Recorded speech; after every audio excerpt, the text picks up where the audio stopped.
This is the ESL Mobile Open, presented by AT&T. Hello, ladies and gentlemen, and welcome to the ESL Mobile Open. We are live for day number one. It's time for some Clash of Clans. I'll be your host, Paul Inverum Toddkill, joined by a face you should probably be familiar with if you've ever watched some Clash of Clans. Woody is here. Pleasure to have you, man. It's great to be here. Thank you very much. I'm really excited for these matches today because Clash of Clans has not seen this high level of competition in a very long time. You know, we've had the World Cup launching, and with the ESL Mobile Open, we're going to finally see a bit more of a drill down into the North American scene. Oh, yeah. To see which clans are going to come out on top. And I know that there's a big prize pool, a huge event waiting in Dallas. Can you tell us more about that? Absolutely. I mean, for those of you who aren't familiar with the ESL Mobile Open, this is an opportunity for the grassroots community here in the United States to get involved. I mean, there's over 200 million mobile gamers in the United States alone. We've had over 125,000 contestants so far in the ESL Mobile Open. From there, we've drilled that down over an open qualifier, a closed qualifier, to 32 teams. 32 clans have made it this far, but only 2 will make it to the main stage, or one of the big stages at DreamHack Dallas. This is going to be an amazing opportunity for these clans who say, yeah, I see these pros up there getting involved in the World Cup. This is something that I want to be able to do, get involved, and they've had the amazing opportunity to do so thus far. There's a lot on the line for these clans, and we're jumping in now for the playoffs, but there's been quite a bit of competition thus far. So let's give you a little bit more of an overview about what the Mobile Open is all about. Welcome to the ESL Mobile Open, your place to play. Gamers from across the United States will compete in various mobile titles to secure their place on the largest esports stages. Anyone can play online to earn series points during the 4-week open qualifiers. From there, players will advance to the closed qualifiers, where top players will compete for various prizes, bragging rights, and to qualify for the playoffs. The playoffs will whittle down the field to our few remaining contenders, with the very best securing their place at the live finals. These games will be broadcast for the community to watch, learn, and root for their favorite players. The finalists will win a trip to DreamHack Dallas to compete on the main stage of one of the world's largest esports events. The ESL Mobile Open will run year-round across 3 seasons, each culminating with a major LAN event, with more prizes up for grabs. This is the ESL Mobile Open, where everybody can be somebody. Well, as you can hear, all for the spot on the big stage. DreamHack Dallas. I mean, this is one of the biggest esports events in North America. Get a chance to go there and compete. We've seen a lot of action with the World Cup, but the ability to do that in front of a live audience as well, that's something that we haven't really experienced a whole lot in competitive Clash of Clans, so that's super cool. And of course, we have a lot of amazing teams who have been involved so far. We had a lot of awesome clans sign up and get involved, but like I said, we've had some open qualifiers, we've had our closed qualifiers, and now we've made it down to the top 32. That's right. Let's take a look at them now. We've got 32 clans that are going to be competing in this double elimination bracket. The top 2, of course, going to DreamHack Dallas, but that is not it in terms of the prize pool. There are lots of prizes for all of the top teams that are competing. I think it's really important to stress that you don't just have to be one of the 2 teams that are going to DreamHack in order to cash in. There's a lot of teams that have been fighting for years together now, clans that have just finally had their chance to experience this Clan War League environment where it's 5v5. You get only 1 attack in each war, unlike 2 for most of the Clan Wars that people have participated in the past. So there's really no room for error. The guys and gals who have made it up to the very top echelon here have a lot to prove in this big open event, but the fact that they've made it this far is already pretty impressive. Oh yeah, I mean, competing against the best in the United States, and I think it's really important that you mention that we're following the same format as the World Cup. You only get 1 attack, you only get 1 shot going into this. So that's super important to keep in mind, that you don't have the chance to really give too much information. You just got to go in, put your best foot forward, build the best base you can, and see if you can knock it down.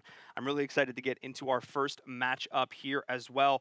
Just a little bit. We got to show you the schedule for the entire day, though, of course, because we have 6 amazing matches so far. Today, we're going to be starting off with Coastal Clash going up against Warriors Rise.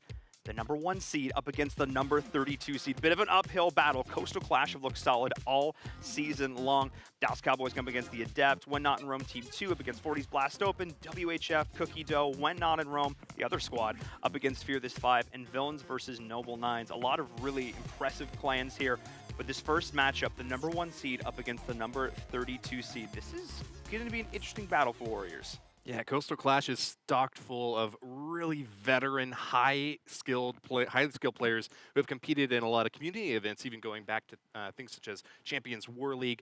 In fact, I've met a few of them when we were out in Finland to record that for the Season 3 finals about a year ago. So I'm glad to see that they're still engaged in the competitive scene and are taking advantage of this awesome opportunity in the ESL Mobile Open to show off their skills and maybe get a prize as a result. Yeah, get a little bit of prizing. As you mentioned, not just the first few teams are winning that prizing. A lot of the top teams will be walking away with some cold hard cash. So that's always so cool, just to get a little bit of a reward for playing a game that you get involved with every single day, and really just trying to grow the mobile esports scene in North America. That's one of the big goals here for the ESL Mobile Open. Covering multiple games, covering all this kind of stuff. But let's talk about Coastal Clash. You mentioned that you met some of the players before. This is obviously a roster that has a long history. You look at how long these players have been playing. We sent out a survey for a lot of these players. And actually, we're going to take a look. Oh, just as a reminder as well, this is only just the round of 32 today. Next, we got the round of 16. And after that, we have our semis, quarterfinals going in to decide who those final 2 teams will be. So be sure to tune in next week as well, next Thursday, to catch the round of 16 as well. We've got a lot of great action. Of course, this is a double elim bracket, so even if you do fall today, there is still a chance to recover, come back, find that shot at redemption, but nobody wants to get knocked down to the lower bracket day 1. Certainly not, Paul. And yeah, as you were saying earlier, this is like a democratization of esports. There's so many people, hundreds of millions in North America, that you said have mobile devices and are playing games like Clash of Clans. I know you also have other series in the Mobile Open for PUBG Mobile and for Asphalt 9. So I myself have a lot of experience in Clash of Clans, and so I'm really excited to see it not just be a game anymore, but to be elevated at this level of competition. I've been a fan of esports for many years now, and it felt like for a very long time that it was just like the top 0.01% that were getting to compete at that level, and sitting back on the couch, just eyes wide at these amazing players. I now finally feel like the game that I play and have invested so much time in is accessible in a competitive environment. So that's just something that I'm really thankful for, that we have this opportunity to take a look at teams like Coastal Clash, who have been competing for a very long time and now are going to get to win a prize out of it and go see some new sights. I'm a native of Dallas myself, but I hope that they enjoy the city for whichever teams make it there. Absolutely, yeah. I mean, I've heard good things. But speaking of Coastal Clash, as I said, let's take a look at this squad. Yeah. Because they are a super veteran roster. We had a chance to send a little survey to a lot of the players, try to get a little more info about them. Most of the players that we spoke to have been playing this game for like at least 5 years. Matty J, you mentioned one of the players that you got a chance to meet, a super veteran here on this roster. Absolutely, yeah. He's someone who's competed in Champions War League Season 3 we mentioned earlier. Was on the winning team for that, so I think that in terms of the ESL Mobile Open, he is certainly on the right squad, the number one seed that you would expect to see advancing today and perhaps into the weeks to come. Yeah, I mean, having somebody like that, having one of those veterans, again, one of many on this particular squad, to be able to give that a little bit of additional level of insight, work together, because this is a very collaborative game. Obviously, of course, people are working together, and we actually have a quote from another one of the players on Coastal Clash as well, getting a little bit more insight from them. And what I think makes my clan unique is the level of communication we have. We are constantly on voice. We are constantly talking to each other. We are very close with each other. And that's tying into exactly what I'm saying. It's a very collaborative game, working together to try and further refine your strategies, further improve your attacks, your defenses, their base layouts, all that good stuff. This is not just, you're in the moment, it's 1v1 in that situation. It's you against the opposing member of the other clan. But at the end of the day, this is still a clan war. There's still all 5 of you going toe-to-toe, and that's pretty cool. Exactly, yeah. There's no one single person who knows everything about Clash of Clans that can just absolutely stomp any base any day of the week that they want to, has the perfect layouts. It takes a team of people who know a lot about which attack strategies are key for deconstructing certain bases, and maybe noticing one little tiny tile difference between the placement of a building here or there that can make the entire difference between a failed attack or a 3-star demolition. Yeah, that's what we're looking for here. We're looking to go in and find these 3 stars because, of course, when it comes to this particular format, every single star does matter. We judge that at the end of the day. The stars are what's important here. But should we have a tie? In a lot of situations, at a very high level of competitive play, you do. And then it goes down to percentage. This percentage of the base that you destroy cumulatively as a team, so be keeping an eye out for that as well. But of course, it does come down to those stars. You want to be accumulating as many of those as possible, fighting for that 3-star. But oftentimes, we do see occasionally some safer 2-star attacks, some strategies, just when you need to make sure that you're keeping that up. But especially for a team like Coastal Clash, I'm looking for 3 stars all day long. Absolutely. And, you know, it goes without saying for most of the people who have played Clash of Clans, but just in case you happen to be new to it, the way that it works is it's a 5-on-5 match format. So each team has 5 bases that they build, and then they build 5 armies to attack the 5 bases of the other team. If you manage to destroy the town hall, the key building in your opponent's base, that earns you 1 star. If you deal 50% damage to the base as a whole, so destroying half the buildings, that gets you a 2nd star.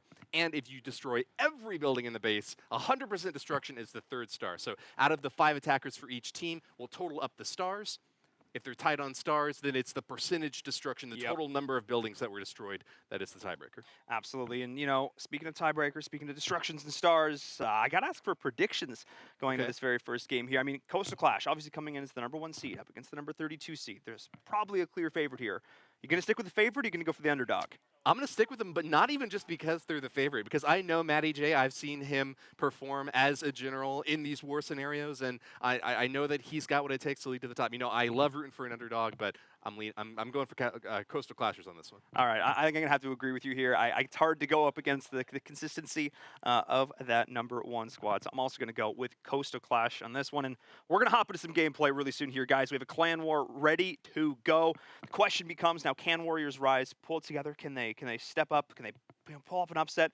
Or is it going to be Coastal Clash continuing the level of dominance they've had all season long? Let's hop into our very first attack here. Let's get the ESL Mobile Open day #1 underway as we hop into our very first attack. So let's take a look at the army composition. You can see all those troops stacked up on the bottom. What I'm seeing mostly important here are those 8 bowlers and 10 witches that Matty J brought. This is a very popular army composition. They call it the Bow Witch. And it's a very heavy ground-based army composition and relies on swarming the defenses in the center of the space. You see 3 single-target Infernos set up by the defender Philip there. They can heat up for a ton of damage, but only on 1 target at a time. So with this army of skeletons that we expect to see come in maybe from the right side of the map as these bowlers start to kind of funnel the buildings down, they should just flatten from top right to bottom left. Yeah, we're seeing the Queen Walk coming in, starting off with those healers. She's going to be doing quite a bit of damage. Seeking Your Mind's going to start to slow those down, but the real bulk of the attack, as you mentioned, is coming on through. Get the Grand Warden in the back and be giving that AoE buff to the HP. And that Wall Wrecker's charging right on through the rage spells, putting everybody in right now, doing a lot of damage, making a beeline for those key structures. Yeah, so in addition to troops, you can also bring spells to augment your attack. That rage spell will increase the attack speed and movement speed of everything inside that radius. It's dealing a ton of damage on those outside buildings and finally just crashes into the town hall. The 1st star is secured.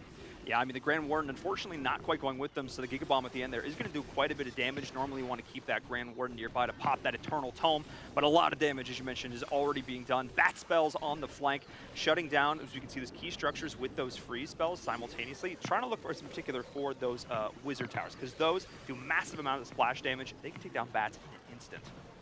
Those bats don't have very many hit points individually, so they are going to get taken down by those pea shooters, the Expos, pretty fast. They did manage to get that last Inferno Tower, but it looks like the Grand Warden is kind of the only big single unit left for Matty's attack. The rest of them, these witches, bowlers, and then that big army of bones trying to crash through the skeletons are going to try to get the rest of the base. They have 25% left and a minute to do it, but there's just so many walls to have to try to get over. The Grand Warden can jump the walls, but all those other ground units are unfortunately going to be stuck on the wrong side of this. Yeah, and the Expos are targeting some of those key members of the attack still. Skeletons, you want to have them send them on through and soak up as much of that as they can, but they're just going to continue to work ahead of the army here, which is leaving the witches in the back line exposed. Oof. A lot of damage going on through there, finding those key targets. And as great of an attack this is, a great of an opening it is for Matty J, I don't think we're going to see the 3-star on this one. Yeah, getting awfully close. The healers are doing a lot of work to keep those ground troops up. They were trying to heal that Warden, but unfortunately he took the lock from a few too many of those Expos.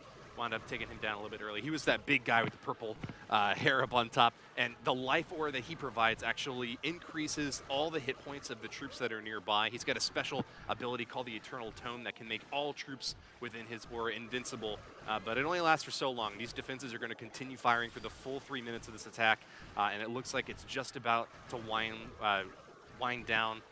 That Wizard Tower on the right side, dealing all the splash damage you would need to finish off the skeletons, even if they had managed to get to it. So 95% 2-star, an amazing attack from Matty J. I expect nothing less. Oh, yeah. Very well done. I mean, 95%, it's about as pretty much of a good an opening as you could ask for. Realistically here, you can't go and expect a 3-star every single time, but 95% certainly respectable there. Solid little base defense to hold out there at the end. The way the split ended up happening, I guess maybe kind of worked out in favor, but they didn't have the troops come up to really get that last key Inferno Tower there at the bottom, which slowed things down quite a bit, and that last little bastion of Expos really slowed that one down. Overall, a great attack to start things off from Coastal Clash, though 95%, a very respectable performance here in game number 1, securing that 2-star, but now it's up to Warriors Rise. Can they fight back, Woody? That's the big question.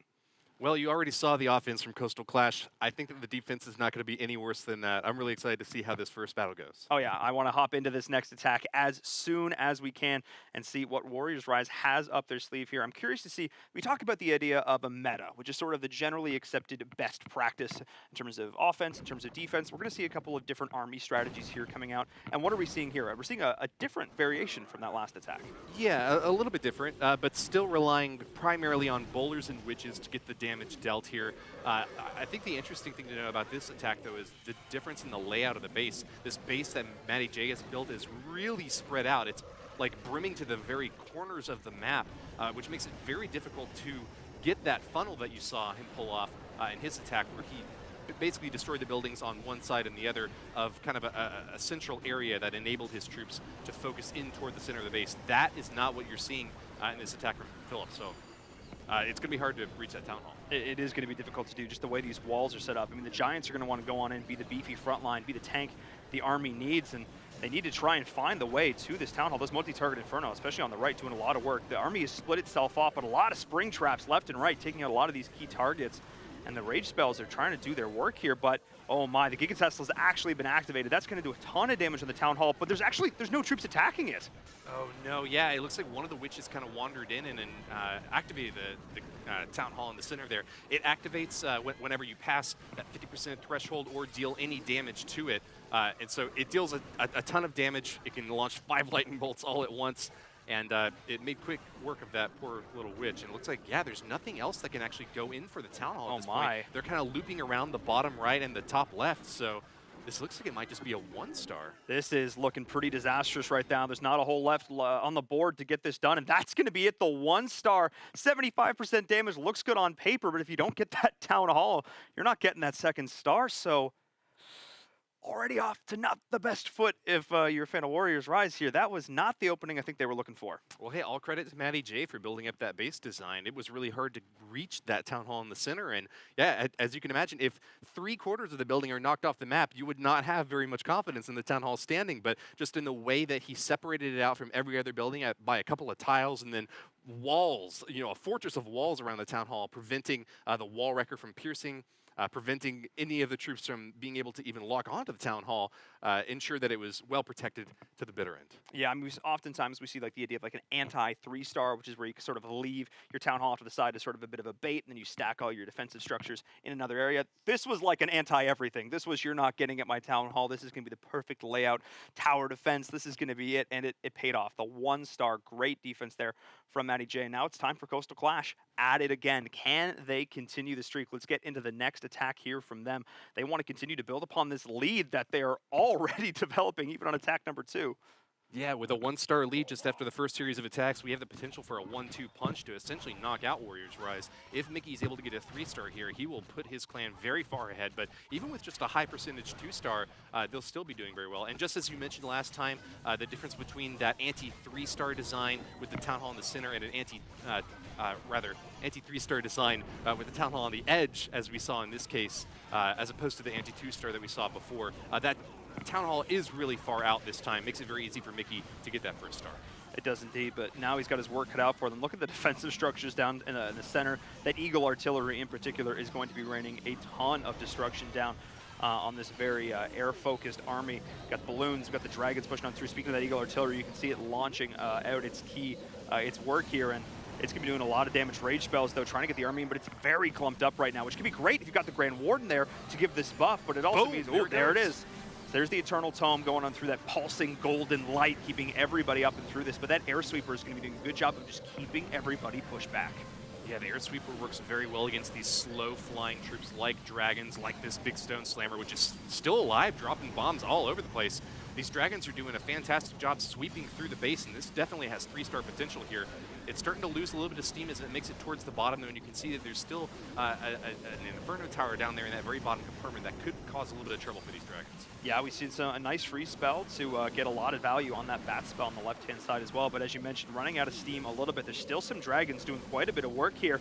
And I actually think they're going to have more than enough. There's not as many defensive structures down here. Oh my, this is actually huge. This is looking pretty darn good right now for Mickey. Yeah, Dragon gets the lock on that Inferno Tower nice and early, and there's no more threat to those dragons in the bottom compartment. It looks like the defenses have pretty much been eradicated. There's nothing left to shoot at these dragons. So the question only remains then, Paul, whether or not they will be able to loop around this base quickly enough. The dragons are one of the slowest troops in Clash of Clans, so it's going to take a while for them to get all the way around to the very top, and it looks like a balloon's kind of wandering out toward the right. I was going to say that balloon, it's heading on over there. Oh, do we have a cheeky corner, Tesla? It must be, yeah. Oh, it is. Oh, no. Okay, this is actually... Wait a second. You couldn't even see the Tesla on screen since it's behind our graphic there, but it did zap down that balloon.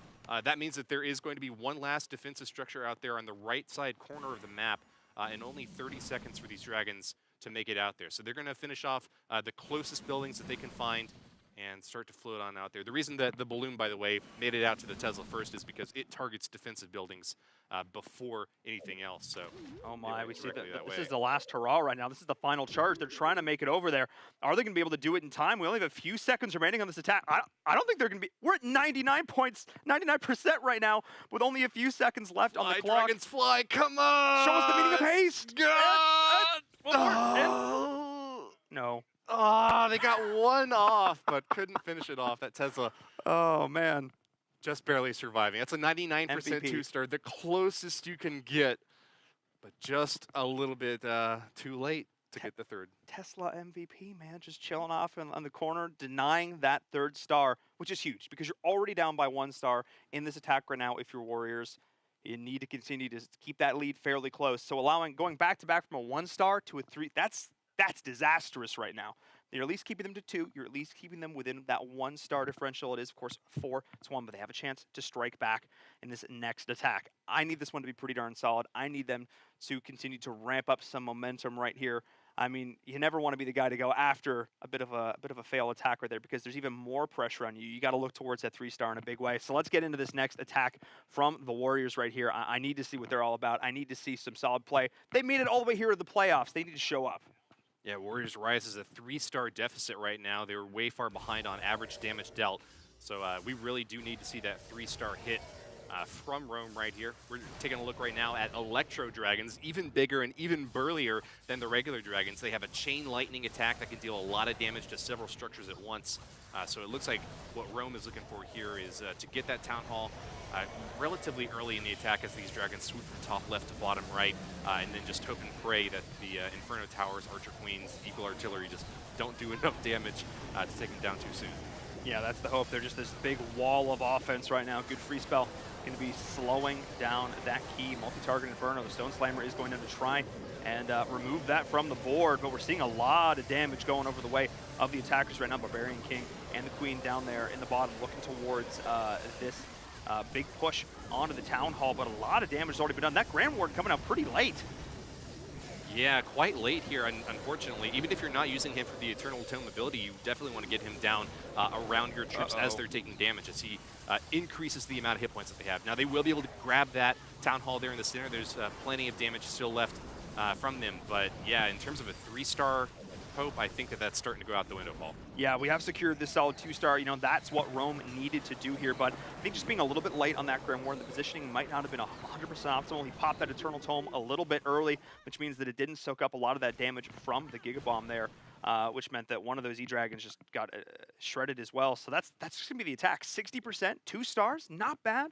A little bit of redemption here from Warriors, but they're still a pretty far ways away from that 3-star. They need to come back in this.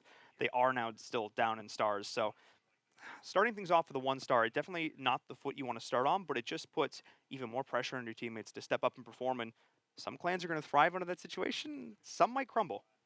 Some will, some won't. Yeah, you never know how it's going to shake out. Oftentimes, until the very final attack of the war, with only 5 players per team, it can come down to the very wire. So it's good that the number 4 attacker there was able to keep up pace at least with their opponents. They are now down 1 star, but they're still in it. Yep. Hoping to maybe get a 1-star defense against Coastal Clash, or maybe, like we said earlier, turn around and grab 3 at one point. Yeah, I mean, well, speaking of Coastal Clash, they are up next, as you mentioned. We'll see how the base building is going to be here for the side of Warriors as we get into this next attack here in just a second. This is a chance for Coastal Clash to continue to extend their lead or maybe run into a bit of a roadblock. We're going to find out. Again, we're at the midpoint now in this clan war, so all the onus is on this next attack from Coastal Clash. Let's jump into it and see what they can do. Well, we've got another aerial attack coming on in, once again choosing the Stone Slammer as their preferred siege machine. It's a big, heavy aerial bombardment tool that also includes 40 troops inside. Hasn't been deployed yet, but it looks like the way that this attack is going to start from Jagex is going to start from the kind of the top right and swoop in. What you see is a little bit of funneling from these balloons, trying to maybe catch a Seeking Air Mine or two to prevent the Lava Hound from taking that later. Seeking Air Mines deal a ton of damage. Those are those black bombs that you see popping up every once in a while, and it's much better to get that on a smaller target like a balloon than on a Lava Hound. Yeah, the Stone Slammer did actually take one of those. As you mentioned, trying to bait that out with one of the balloons, sort of soak that up, so not finding it on more value targets. We do have the jump spell going on through, trying to allow and enable this army to get right on through. Look towards the Eagle Artillery. The Town Hall is there as well. The Grand Warden will be popping that Eternal Tome, keeping everybody nice and healthy throughout the first initial stage of this attack, but not able to get the Eagle Artillery so far and not able to find the Town Hall with this push. There's still a lot of the aerial component of this left, but I'm not sure this was as effective as Jagex wanted to start this off. Well, that Queen is still really high on hit points, and she has really long range. She fortunately does lock onto the Eagle Artillery, so that's going to be a nice little boost for Jagex there. Now, we talked to some of the Coastal Clash players before this war began, and they told us that they love doing this Queen charge strategy, so you would certainly expect them to be able to maximize the value that they're going to get from this initial hit, but unfortunately not being able to take out that Town Hall. Still, they have a lot of firepower left for stage 2 of this attack, the Lava Loon. Here we go. You're going to have all those balloons charging on in on the field. The Lava Hound taking a lot of that damage. You're going to have all this additional pressure in the back to look towards, but the Giga Tesla was activated, but that Rage spell, I think, is going to be all she wrote for that. Oh my, that Town Hall. But look at the Giga Bomb at the end. Whoa, doing a lot of damage to those balloons. Yeah, that Giga Bomb goes off as soon as that Town Hall is destroyed, and any troops that are nearby get absolutely obliterated. Unfortunately, they couldn't make it out of the radius of that explosion just quick enough, and so a lot of those balloons being taken down by the Giga Bomb. Looks like this is going to be a high percentage 2-star, maybe not quite as high as we had seen in previous attacks from Coastal Clash, but nevertheless, keeping pace up against their opponents and Warriors Rise in the very least, and should be able to get that gold storage up at the top. The skeletons and minions kind of doing their little work before they will wander down, probably to their unfortunate death by this Expo. Yeah, the Expo is going to be doing its work there, as you see. So we've seen an average of 97% thus far. Not going to be having a repeat of that in this one. Looks like to be 69% coming out for Jagex on this one.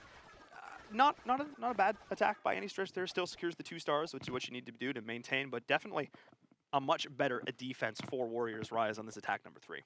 Yeah, certainly you could say that. And, you know, 69%, you're getting a big chunk of that base taken down. It's, I mean, higher than their opponents have been able to get on average so far at only 67.5%. So it's still an above average attack relative to how their opponents are performing. And I think it's another easy, just like, stamp it in, just like we're kind of coasting to victory at this point. Yeah, because at this point, Coastal Clash has put the onus on Warriors. Like, this is you have to get a 3-star. You have to deny us somewhere. If we can just continue to 2-star all war long, we've got this in the bag.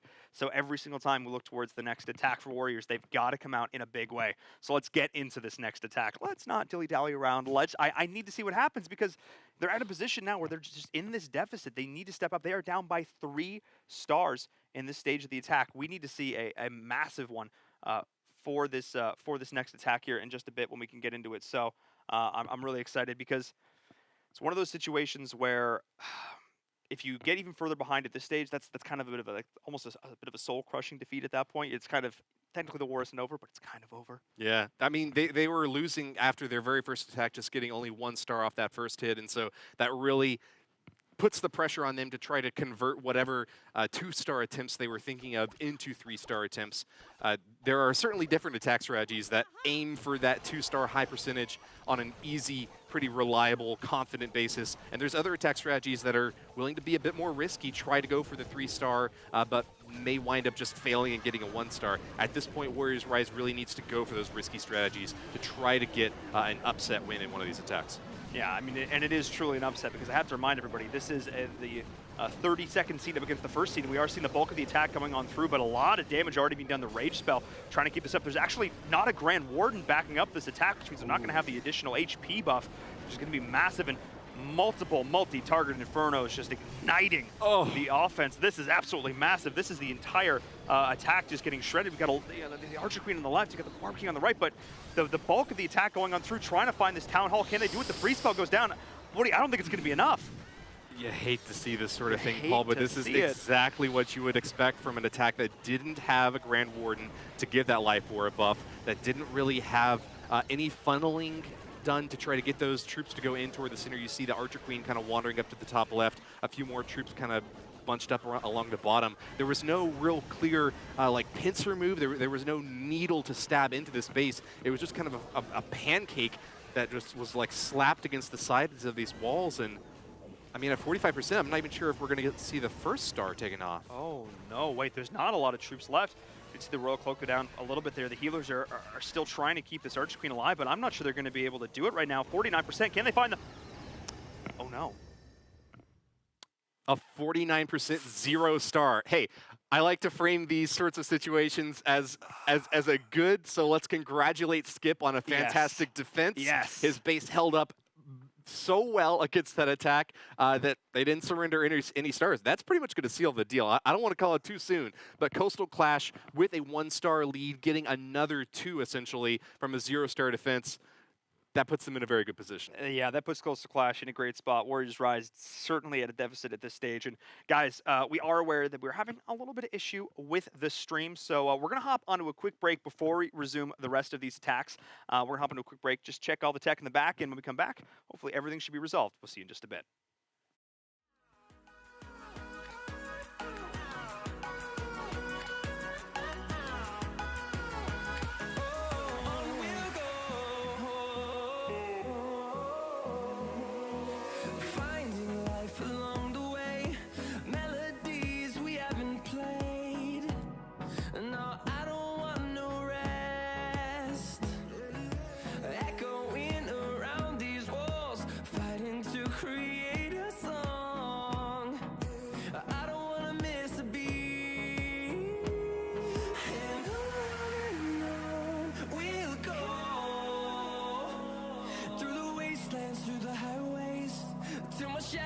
Turns to sun rays, and on we'll go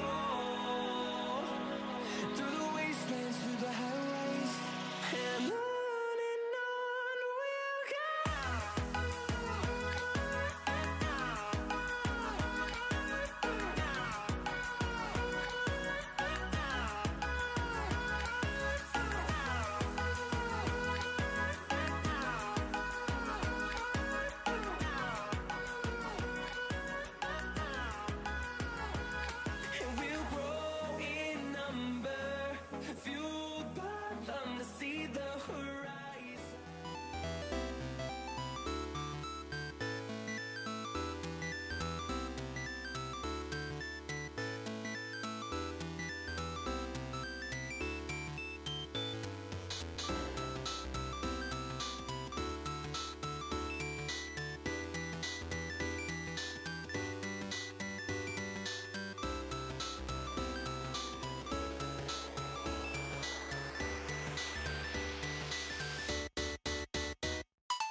Alrighty.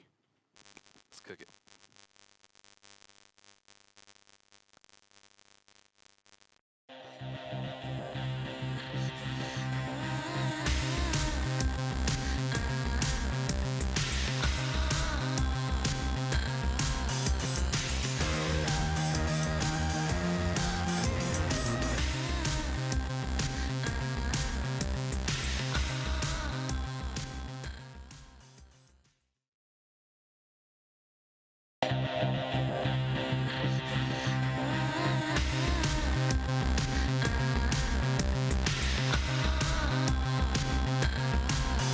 This is the ESL Mobile Open, presented by AT&T. Welcome back, ladies and gentlemen, to the ESL Mobile Open. We reconfigured some stuff in the back, and hopefully things are working a little bit better now as we resume our very first clan war of the day. Again, I'm in Verum, that's Woody, bringing you all the amazing mobile esports action here for the ESL Mobile Open. Let's take a look at where we are so far in the attack, just in case you're just joining us here. We are partway through our very first one, the number 1 seed Coastal Clash going up against the number 32 seed Warriors Rise, who are at a bit of a deficit now. Might have had a 0-star attack in that last one. That's right, Paul. You know, our Tesla towers were getting a little bit undercharged back there, so thank you very much to the Electro Wizards who are responsible for getting us back up. We are now halfway through this war, and I'm really excited for the 4th attack from Coastal Clash, because we're going to get another chance to maybe see a 3-star? I think that the Coastal Clash team has got a 3-star in them somewhere. I think so. Is it the 4th attack that we're going to see it at? Maybe. I know. I think, you know, we've had not even like 5, we have in the 90s and the lower one. I think now's the time. I think this is the one. Let's hop look into your crystal ball. Your crystal ball, Paul. Sorry. The crystal ball, yes. And tell us the future. the future. I'm predicting a pretty good attack here from Hustla. I think if there's a one in this one, it's going to be a 3-star. It's very likely to be this one. Could be. I mean, yeah. I think this could be it. We'll see. We're already starting off with this E-Drag on the side, just doing some initial poke, setting things up for the rest of the attack to come on through. We're seeing those witches, which has been definitely a more common occurrence in a lot of these more recent attacks. Yeah, witches are a very popular troop in the current meta game right now. We usually see them with bowlers, though, so I'm a bit surprised to see them kind of paired instead with an Electro Dragon to get some clearing off on that right side of the base. Maybe use an Ice Golem for tanking here as we kind of start to get that army built up down in the bottom right section. They're going to wind up going for that Town Hall pretty soon. That Wall Wrecker making short work of the Expo and about to finally pop here in the center. Yeah, it is. We are seeing getting through some of that initial wall, though, that initial structure, and as you said, making a beeline right through for that Town Hall. Trying to keep everybody up through this. There's the Eternal Tome, getting that invincibility, that additional level of defense there. And Town Hall is going to fall.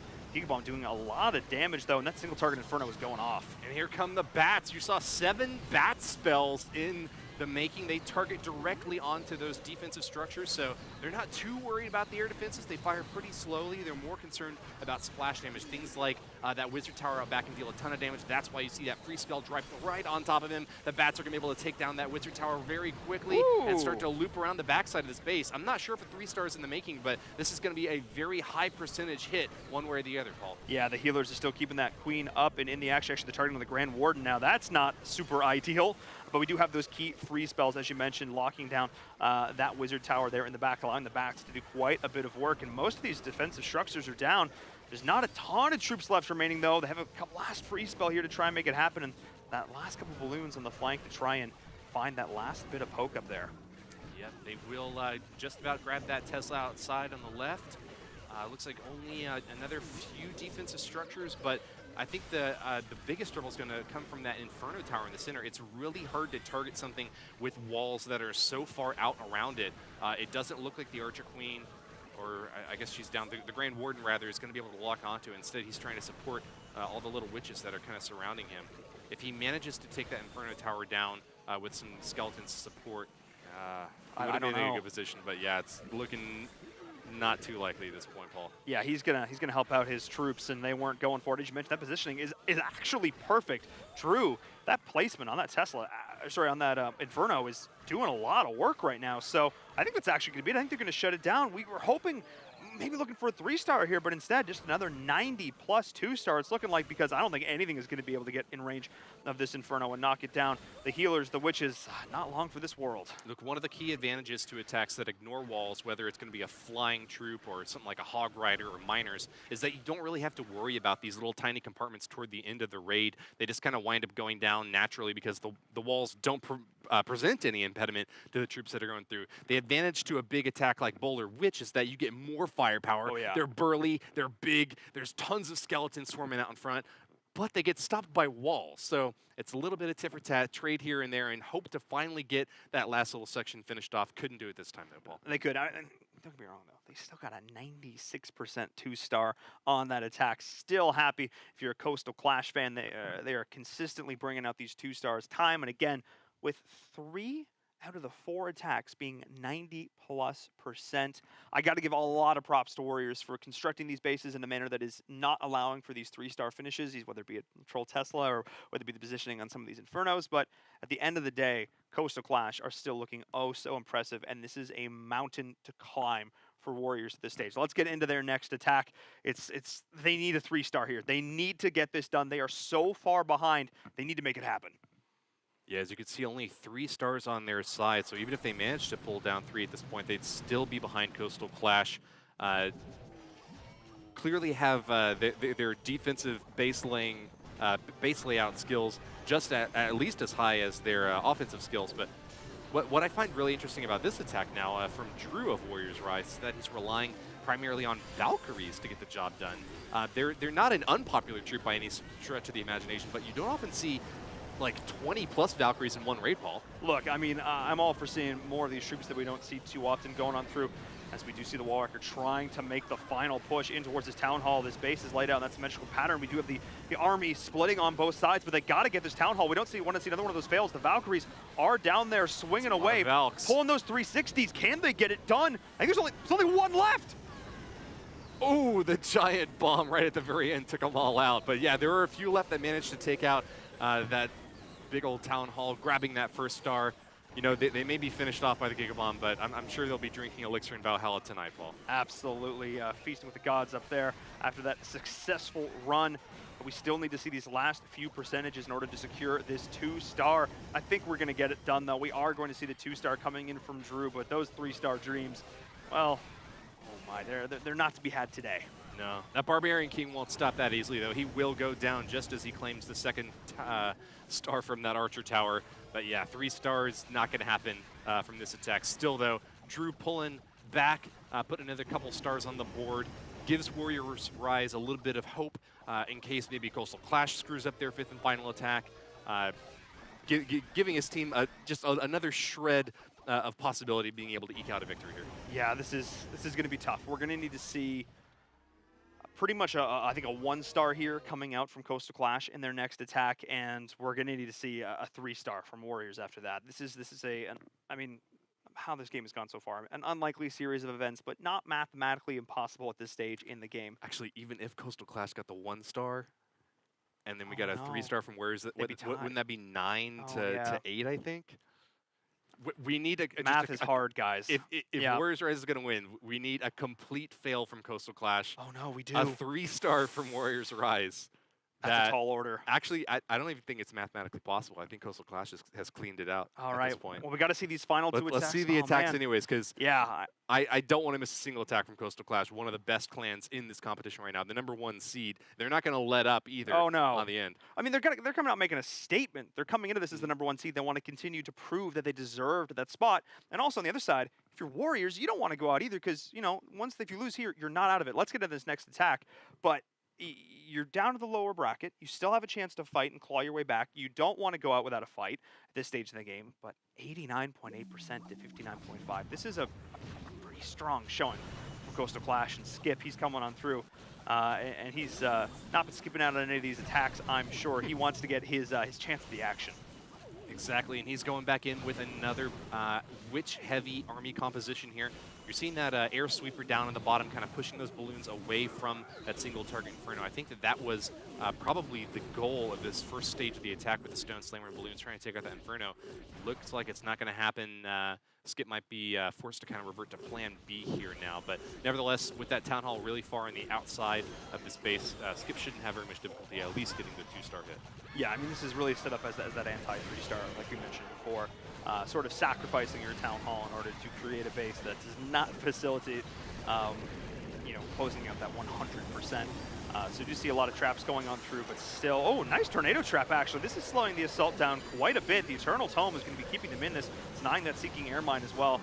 And it's those little things like that that make the difference between, a great player and one of those absolute top-tier players. Smashing that Town Hall and making their way toward the center, but downtown has got a lot of defensive firepower. That Eagle Artillery is still firing away. That Archer Queen trying to find a lock, but I think those troops are a little bit too far to get any trouble from her just yet.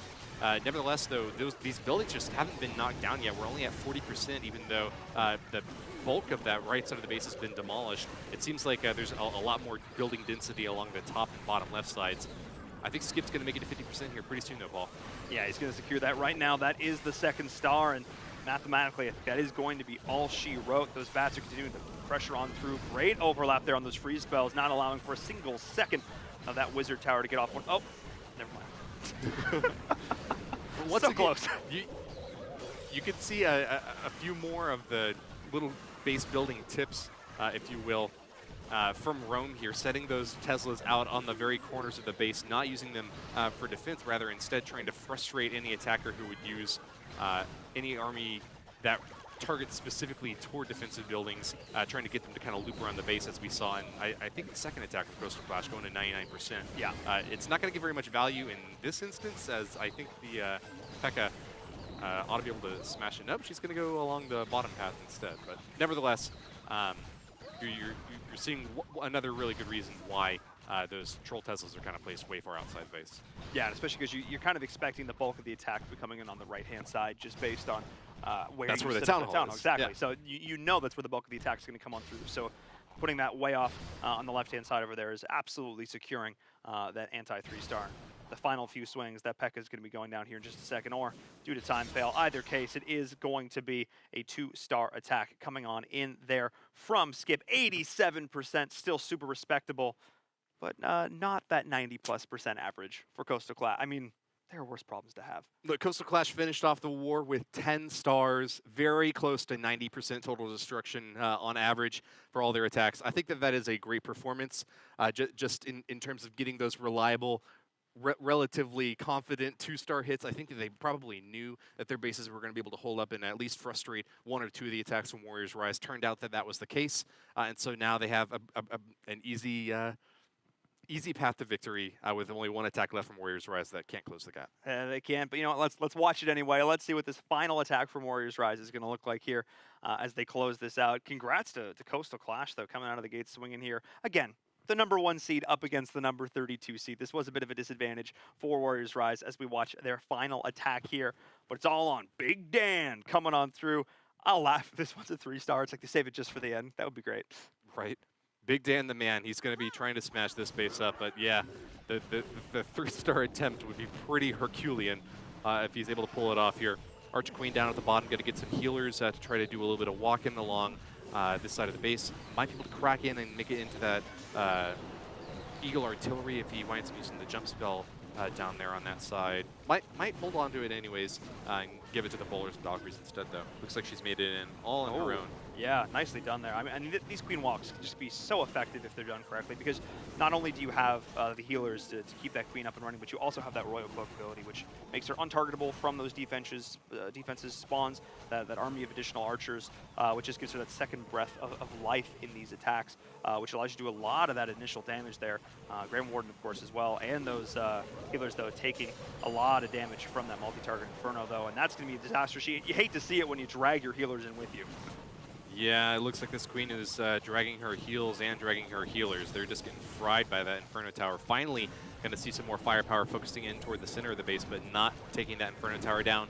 is going to be absolutely devastating for the early stage of this attack. Big Dan still has a chance to get that 2-star if these troops wind up kind of going in toward the core there, but the hopes for a 3-star were kind of burnt to a crisp with that Inferno Tower standing. Yeah, that Inferno Tower is definitely MVP of this base defense so far. Finally going to be going down, but after the full committal, charging on through from Big Dan, using everything to try and push his way into this Town Hall, and is going to be able to find it. There's the Gig Tesla activating, but a lot of damage has already been done. Can they get this down, though? They are going to be able to do so, but sacrificing everything. The Death Ball is there, but taking so much splash damage in the process. Those troops all stacked up in the core would just love to have a heal spell or love to have a Grand Warden possibility there, but I think that that's just about all the firepower we have left in this attack from Big Dan. He does manage to grab that Town Hall in the center, grabs at least 60% now as he's going to start to try to pick away at buildings along the edge, those trash buildings that are unprotected by any defensive structures. But yeah, it's looking like with still Tesla's kind of zapping away up on top against these giants. Wizard Tower, Inferno Tower still up on bottom. The defenses are going to hold up this time for Coastal Clash. Jagus here holding on to that last 3rd star. Yeah, doing so. I mean, a solid attack here. We're going to have a decently high percentage, probably close to 70-75% plus here for Big Dan. Very much a respectable finish, but at this stage in the game, as a collective, just a little bit too far behind to close that gap, as you mentioned. And it's likely going to be just a time fill here unless the Queen just walks on through. I love the beautiful, I don't know if you noticed this or not, they did a model upgrade for the heroes, that Archer Queen now in like full 3D rendering popping down this wall. So pretty. Looking good, lady. Yeah. I dig it. And with that, it's going to be the end here. In just a second, the Queen is going to be walking on into her demise. And that is going to be it. Looks like 77% the final score for Big Dan. Again, a really solid final push, but not quite able to get it done. Coastal Clash will be your winner here for the very first match of the ESL Mobile Open Season 1, very first day. Only ever get one of those. You only ever get your first winner. Congrats to Coastal Clash coming in as our #1 seed and securing our very first win. 10 stars to 7, 89.2 average percent, up against 63% there. And you only get one, but it's very memorable. You never forget your first, especially when you're cruising through in such a big format like the ESL Mobile Open. So congratulations to Coastal Clash. They're going to have a chance to move on through the winners bracket. But it's not the end for Warriors Rise. They'll still be here in the lower bracket. I think that we could take a quick look at one of the best attacks from Coastal Clash, though. I'd really like to see the #2 attack came very close to getting a 3-star hit.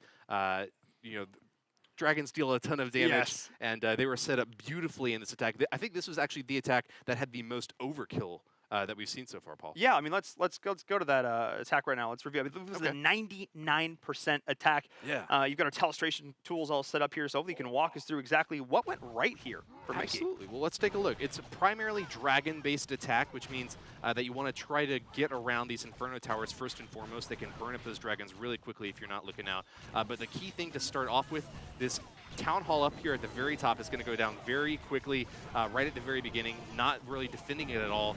Instead, the Warriors Rise player here, Batman 2, is trying to prevent the 3-star. He does barely manage to do that, but not without a big fight from Mickey. The #5 player, it should be said, from Coastal Clash, the bottom-ranked player for this team, nevertheless is the closest to get the 3-stars, and he manages to do so with a very nice clear at the start here, taking out the Town Hall and some of the outside defensive structures. So without really any concern about any buildings down here along the bottom, and having already destroyed all the buildings up here on top, there's nothing left to stop the big thrust of the attack coming down the middle now. So all these troops are going to be kind of bulked up around this Grand Warden. They're basically all going to benefit from that Grand Warden Eternal Tome ability, so they're all invincible for a very long time here as they start to crush some of the key defenses. Let's take a look at what's left right now. If you want to pause the replay real quick, we have an Eagle Artillery here. We've got an Inferno Tower at the bottom and an Inferno Tower at the outside on the left. Those are the key 3 things that could stop the raid if we find that any of them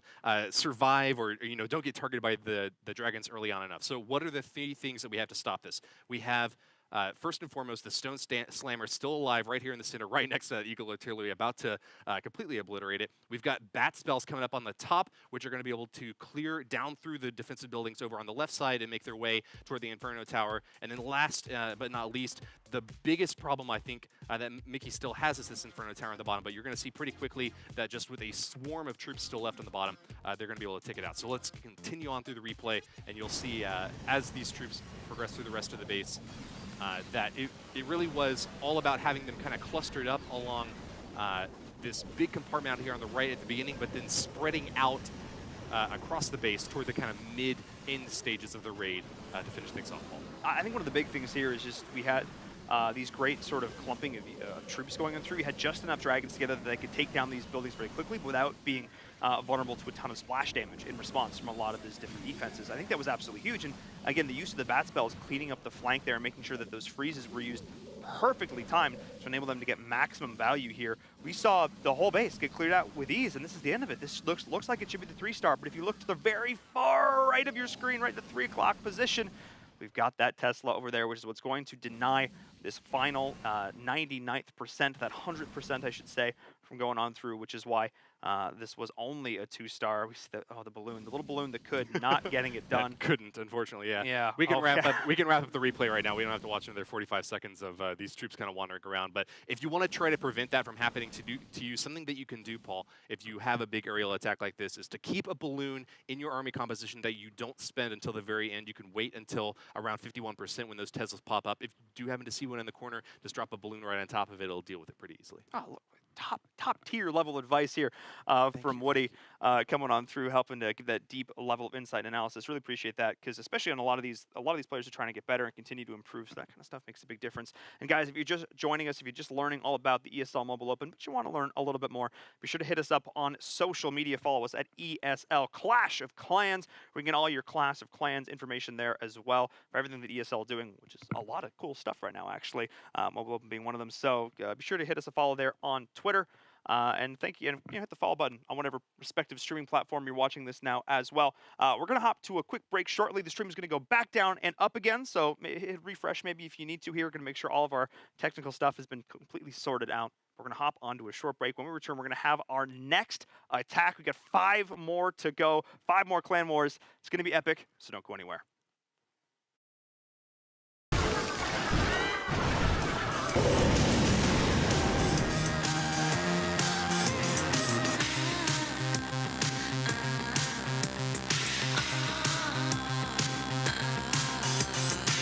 This is the ESL Mobile Open, presented by AT&T.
This is the ESL Mobile Open, presented by AT&T. Hello, ladies and gentlemen, and welcome back once again to the ESL Mobile Open. It's Clash of Clans Day, day number 1 of this amazing season. We're jumping into the playoffs. The top 32 teams are duking it out. We just saw our first win. As always, I'm in Verum, joined by Woody.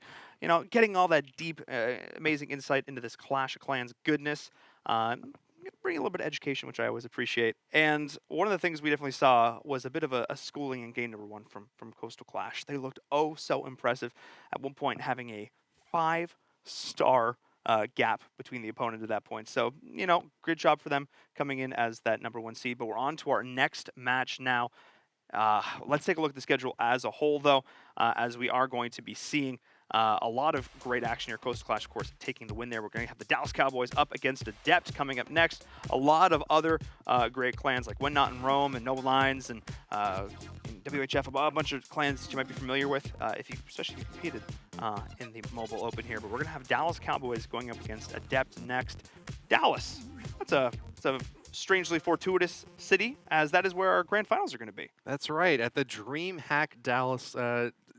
When is that? In early June, I think? Yes, indeed. So, Okay. Yeah. Well, not too long from now. Well, I'll tell you a secret, Paul. I'm actually from the Dallas area myself. All right. All right. I grew up there for about 18 years, and be happy to see the champion of the entire continent crowned in my hometown. That would be pretty neat. I do have to say they are going up against Adept here, which means Adept means just pretty good. Means you're skilled at something. But let's see if they're going to be showing some mastery here in this game as we go into our second clan war of the day. Dallas Cowboys going up against Adept. The Cowboys have their work cut out for them here in this one, but as you mentioned, they're kind of, I guess, who you're cheering for. I guess I should ask for predictions. You're gonna go with Dallas? Well, you know, DreamHack is being held in Dallas. I'm from Dallas. This team name is Dallas. It just seems like everything's kind of coming together.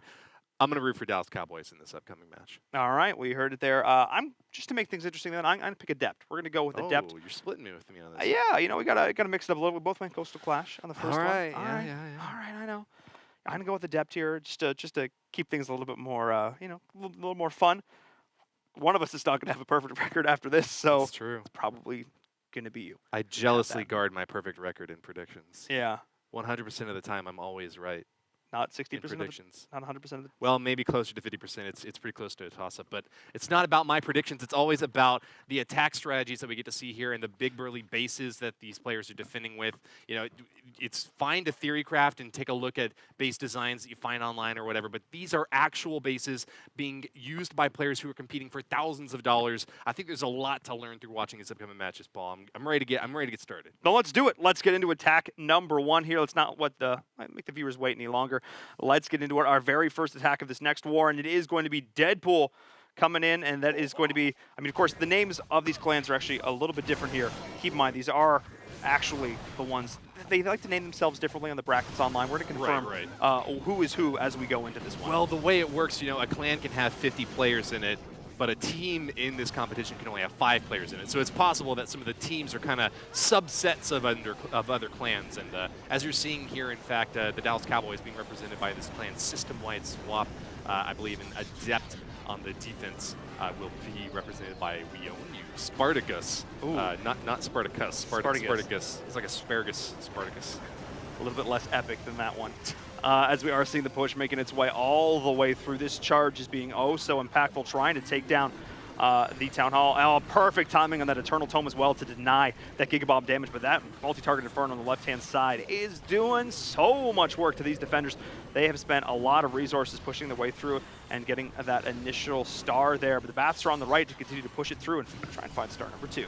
That's right. We got an attack that went straight up the gut into the core of this base. Managed to grab that Town Hall, just now getting that second star at over 50%. But as soon as that Giga bomb from the Town Hall went out, we saw those bat spells being deployed over on the right side of the map. They're making headway over onto the top of the base and trying to loop around, but it looks like there's just a bit too few, especially with only 1 free spell for this Wizard Tower. Do you think it's going to hold up in time?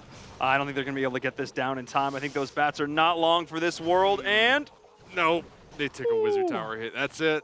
That's it. This is going to be really tough for these last remaining attackers to take this all down. Looking at 74%, maybe 75% in that realm. Get a couple of other attacks going on through on the right-hand side, cleaning up those trash structures on the right. So this is going to be the final little sweep around. Going to be getting a pretty darn solid percentage here, but not going to be able to find that 3-star. So the Cowboys starting off strong here. I mean, yeah, the 3-star is pretty far at this point, but it's not even necessarily because of the number of defenses that are still left, but it's probably just going to be a timeout. These P.E.K.K.A.s, as you can see, getting healed up nice and healthy by those healers, are going to be able to start chopping into additional compartments, but it just takes a long time to get through these really high-level walls that are set up here on defense. Nevertheless, though, I'm really proud of the attacker here for getting, it looks like now north of 90%. Just happened that there wasn't enough cleanup along the top side of that base to get those last outside trash structures. Yeah, this is a really nice solid hold. Those healers doing so much work with the last bowler to be able to get down the key structure over the wall there as well, and then the P.E.K.K.A. to help clear through these walls in particular. This was a really nice attack here. Only got a few seconds left before this is going to be a time fail, but still north of 90% for attack number 1. This is what you're looking for. Deadpool coming on through with an epic start. Really nice play from him side of Dallas Cowboys there, starting things off, and really, really nice. That's basically exactly what you want to see from the first attack of the war. You know, anything short of a 3-star, you're going to want to see at least a really high percentage 2-star. That really puts the onus on the defenders now, Adept, to kind of turn around and figure out a way to frustrate the Cowboys. A nice early lead. They're at least going to have to put another couple stars on the board, and they might even find that with such a high percentage from the Cowboys, it might just be better off trying to go for 3. Yeah, I agree. One of the things you have to keep in mind is, as long as they go even in stars, percentage does matter. Of course, stars at the end of the day is the be-all, end-all here, but if for some reason we were to see like 10 to 10, the higher percentage is going to determine the Very victory. common. It's not uncommon by any means, for there to be a tie on So it's stars. super important to make sure that you're getting these high percentages early and consistently bringing it through. But this is now Adept's turn to respond. How are they going to fire back? This is their first chance at an attack. Let's get into it. Are they going to be able to match that? That was a pretty good opening salvo for the Cowboys. It's going to be an aerial assault from Adept, turning around with E-Drags and balloons, going, wow, really quickly right off the bat. Not going to let a time fail be the cause of failure to get 3 stars. This one, they've already deployed all their troops and are now just dropping all the heroes along the bottom side of this base. What I'm a little bit worried about, though, is kind of the pathing might start to get a little bit awkward as these flying troops are just all clumped up along the bottom. They're not really very well spread out, Paul. Yeah, and they're not really going for the key town hall in the middle there. They're going around the outside. We are going to start to see some bit more aggression go that way, but this is a bit of a disaster right now. We are going to see the Eternal Tome keeping all of these balloons and E-Drags alive, but the town hall finally is going to go down. That one Electro Dragon, he's the real MVP. That might have just saved the entire attack. did. I'm not sure if any of those other troops would have gone into the center since they're all pretty far out. It looks like Ed Hanley from Adept is going to be able to pull off that 2-star with only another 5% that he needs. Oh, actually, hold on. He didn't drop all the heroes. I misspoke at the very beginning there. He used the Grand Warden there, that big purple haired guy to help out the main phase of the attack, but he's using the other 2 heroes now to try to clean up some more percentage along the right side. Well, how common is this? Because I feel like this isn't something we see very often. Oftentimes we see at the start of a lot of these attacks, especially if you've been watching the World Cup, we see the heroes starting things off, creating that funnel. How common is it that you save them for the end to do sort of this cleanup work?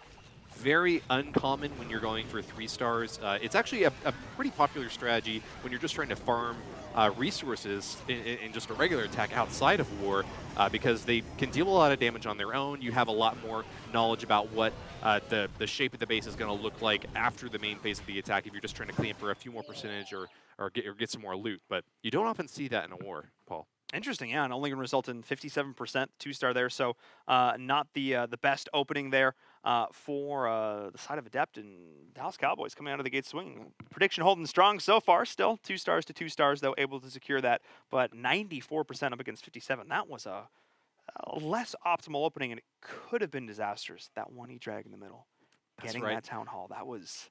That could be the entire war right there, Yep, Paul. If that E-Drag had missed, that could be a star off the board for Adept that they could desperately need later on. Now they're down in percentage, so they're just going to have to cross their fingers and hope that the Dallas Cowboys don't manage to get a 3-star on board or happen to like fail some attack in some spectacular way. I don't think it's going to happen, though. I'm rooting for the home team, and I think the Cowboys, with an early lead, are going to be able to keep picking up in attack number 2 starting soon. Yeah, starting right now. Let's get into it. Let's carry that momentum through. Are the Cowboys going to be able to continue to build this? They're, again, already north of 90. They want to continue that. I mean, I get that Dallas is in the South, but, you know, they're putting up these frosty numbers at 90 plus.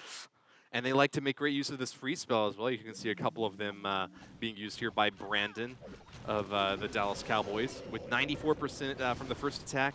I'm really excited to see if they're able to build on that even further. Now, we've seen witch-heavy attacks in the past, eschewing use of the bowlers. In this case, however, we're going to see that turn on its head, mostly bowlers for the ground-based side of this army composition, Paul. And this is a little bit more what I'm used to seeing here. We're starting to create this funnel in the bottom, laying down this queen walk on the right-hand side, and having the additional pressure there on the left, just, you know, starting to take off these external buildings to allow the push to go right on through there in the center with that wall wrecker, bringing everybody over towards this queen. She's going to clean up a lot of these defensive troops here as well. Keep an eye on that golem. It's going to be slowing her down quite a bit, but the rest of the attack, I imagine, is going to start coming on through pretty soon here. A minute 30, I know, is oftentimes when we, especially for miners anyways, when we start to see them really coming into play. But we are actually going to see the bowlers and crew coming through up on the right-hand side here. They're going to continue to put that pressure up. More healers as well, and there's the big push. That was a fantastic early charge. That queen able to take out all the CC troops and knock down a ton of buildings along the bottom side of the edge. She's also still at full health now. It's going to be kind of creeping around over to the right side to try to help the main force of this attack.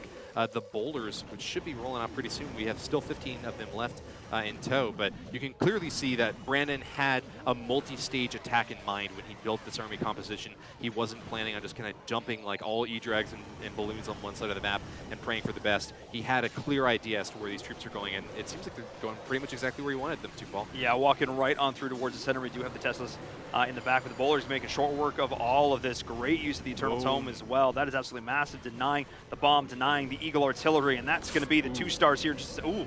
A lot of damage, though. Yeah, they wandered onto a couple of giant bombs in the core there. Great placement by Tyler on defense. But nevertheless, the 2-star is within reach. There it is. We passed the 50% mark, and Brandon has done the bare minimum that he needs to on this attack. It looks like he's still going to be getting a few more percentage along the left side of the space, but I think that just with too many defensive structures left, 3 stars is going to be a little bit out of the question here, Paul. Yeah, the jump spell was able to get them out of that central core area, but they had to work their way through the rest of these walls on the left-hand side, which is allowing cannons, everything else there, just continue to plug away and take them down. There's a few healers, a few bowlers left, but I don't think they're going to enough gas in the tank to secure much more than this here.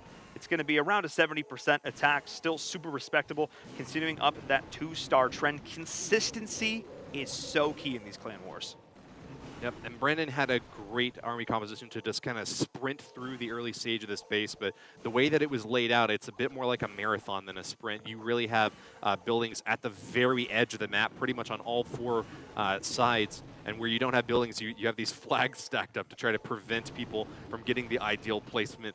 You know, there were a lot of things about this base that impressed me, but I think the number one thing was just how spread out everything was, denying that kind of easy entry through any one angle.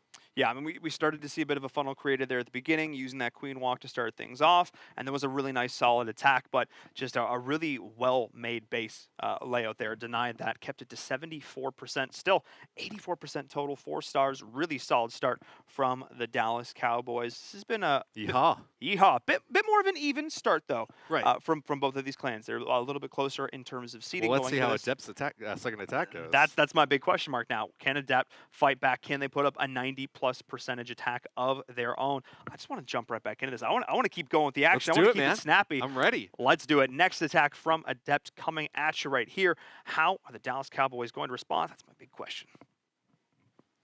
So this base does have a town hall that's a bit more closer toward the outside. Should be pretty easy to get that first star if that's how Tyler wants to proceed with this attack. Instead, he's actually going to, looks like, go from the top right. A bit more of a risky strategy, but could have a lot more potential upside if he does manage to get all the way to the town hall, at least toward the end stage of this attack. Yeah, so I mean, this is a fairly symmetrical base here, but there's definitely more of a favoring of the right-hand side when it comes to where those defenses are placed. And you're kind of expecting the attack to come through here on the left, make a beeline for that Town Hall. And you said it is a bit of a riskier attack. It's definitely that. High risk, high reward. This is a higher chance of probably resulting in the 3-star if you can get everything together perfectly. But that big Ice Golem freezing up everything there. There is the Eternal Tome to push everybody through. And this multi-target Inferno on the right doing so much work. But Freeze Spell is being layered through. Jump Spell is getting everybody through, trying to find that Town Hall. I think we'll be able to get it done. That Tesla popping out on the right side corner, I think really frustrated a few troops that were trying to just get some easy cleanup buildings out there. And in addition to that, the MVP on defense so far has been this multi-target Inferno setup in that like top right central compartment. It has just been burning up everything that gets anywhere close to it. The troops have finally made their way onto the Town Hall now that they do target defensive buildings. That means that they'll be able to stack right on top of it, and they claim that first star.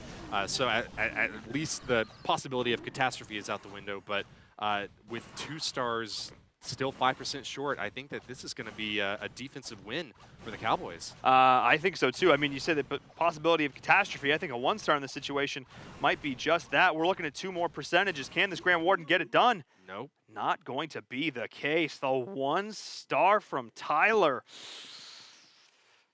Yikes. They needed to continue that pressure up. That was a really solid defense, and as much as it was a solid defense, I think it was a questionable choice of attack route. I mean, it's an anti-3-star base. Just, I guess, be happy with a 2-star. It's pretty rare to see that sort of defensive hold up until the very end. More often when you see a 1-star hit, it's because they had enough percentage but didn't manage to get the Town Hall. In this case, it was the other way around. They got to the Town Hall, even with a pretty risky attack strategy from the opposite corner, but just fell short of reaching that 50%. I think that the key defensive element there was the multi-Inferno tower. Yep. That was holding a torch to the sky, burning all within its reach. Yeah, because everybody was funneling towards the left, towards that Town Hall, and it's just at that perfect position of range to burn everything through on that attack path. Really great placement on that, which now puts the Dallas Cowboys in a great position as they head into their next attack. Attack number 3 for them, sitting pretty now with a star lead, already going into this 4-3. Adept is definitely on the back foot. I mean, the guys from your hometown are doing work. They are, but I'm a little bit worried about this 3rd attack right now. We see a mass miner strategy, which can work pretty reliably to get 2 stars whenever you're doing a regular farming attack, or if you get a great funnel and make sure they all go toward the center where the Town Hall is at, it can also pretty reliably grab the 2-star. But I see 2 multi-target Infernos right next to the Town Hall and the Eagle Artillery in the core as well. That's going to make a lot of splash damage rain down upon these miners. We really need this Walrus to deal a lot of damage in this initial stage of the attack if Chalupa Lord, the attack from Dallas Cowboys, is going to get the 2 stars. Yeah, running a lot of heal spells as well. That's absolutely massive. It's something you see quite frequently with a lot of these minor attacks, but this would have actually been the perfect base to bring a couple of freeze spells into. The value that you could get with some of those freezes, hitting the Giga Tesla, hitting the Eagle Artillery, hitting those Infernos, that could have been huge, but instead we are just going to see the all-in-charge. The funnel has been created now from this Queen Walk. The miners are going to be coming in soon, I would imagine. We are seeing them now on the left-hand side. You see all those trails of dirt. They're continuing Queen. This pressure. No. Oh, no. Well, she's going to be able to take out that Inferno. That's so huge. Fortunately, with it locking onto those miners first, she's still going to survive. But if she's not going into the core, I'm kind of wondering what is. We need something. Okay, she's going to start to wander back, but is she enough? I mean, a Queen Walk is mighty massive, still has a rage spell to help her out. Okay, we've got the 1st star now, so it's no longer catastrophe zone. But yeah, I don't know if this Town Hall holds up. I think it's going to go down. She gets the target, and there it is. Come on, Queenie. She still has the Royal Cloak to get this done. She did get the Town Hall. There's a lot of other defenses there, but getting the Rage onto those healers, absolutely massive, because it does buff them as well when it comes to healing. And I think this Queen is going to get the job done all by her lonesome. Those heal spell, everything else on the bottom of the Eternal Tome being popped, keeping those miners alive and well. And this attack for Chalupa Lord is looking pretty darn solid. Very well done. Now above 70%, he's making great inroads into the right side compartment of the space, but with just a bit too much in terms of ground-based splash damage. That Wizard Tower mortar still firing away. I think that this is just about the last stage of the attack. Nevertheless, I'm very happy that he did manage to crack into the walnut of that core very adroitly, I want to say. He faced down a few Tesla towers that he might or might not have expected, but still managed to get all the work done in the core that he needed to there, Paul. I mean, that could have been a disastrous opening. I mean, we saw the positioning right there. Oh, that last little archer. She's just firing away. No, I thought Every that was, percent matters, man. every percent matters. I thought that Grab was going that to be last little building. disastrous. I thought that was going to be huge. But the queen able to just go off all by her lonesome and make that happen for Chalupa Lord. I got to give a lot of props there for staying calm, not burning that Royal Cloak too early, making sure that he just balanced that out perfectly with that healers, juggling that well, great use of rage, and made it work. And a solid, respectable performance. Not the 90+% by any stretch there, but making the best of what could have been a terrible situation. Yeah, Rage and Freeze, we've seen a lot so far today through the first match and already through the second match. Jump spell every once in a while to try to get your heroes into position, but when you get a heal spell in there, that's typically reserved for those big clumps of ground troops. Things like Miners and Hog Riders love to have heal spells because they have just enough hit points that they're beefy enough to take a few shots, but they definitely do need a little bit of support on the back end, or else they're going to be going down pretty early. The use of those heal spells on the Miners ensure that whole bottom swath was cleared out pretty easily. Yeah, and what's great about that is you can actually use them predictively, knowing where your miners are going to traverse. You can get them as they're traveling underneath, as they pop back up. You can use them to sort of lead where the attack is going, get maximum value, maximum duration on that, which we saw a little bit of in this last attack. So awesome job there. It's now back to Adept, though. Can they recover? They are down in terms of stars. Dallas Cowboys been looking solid all war long. It's now up to Adept to come back in attack number 3. Let's get on into it, Woody.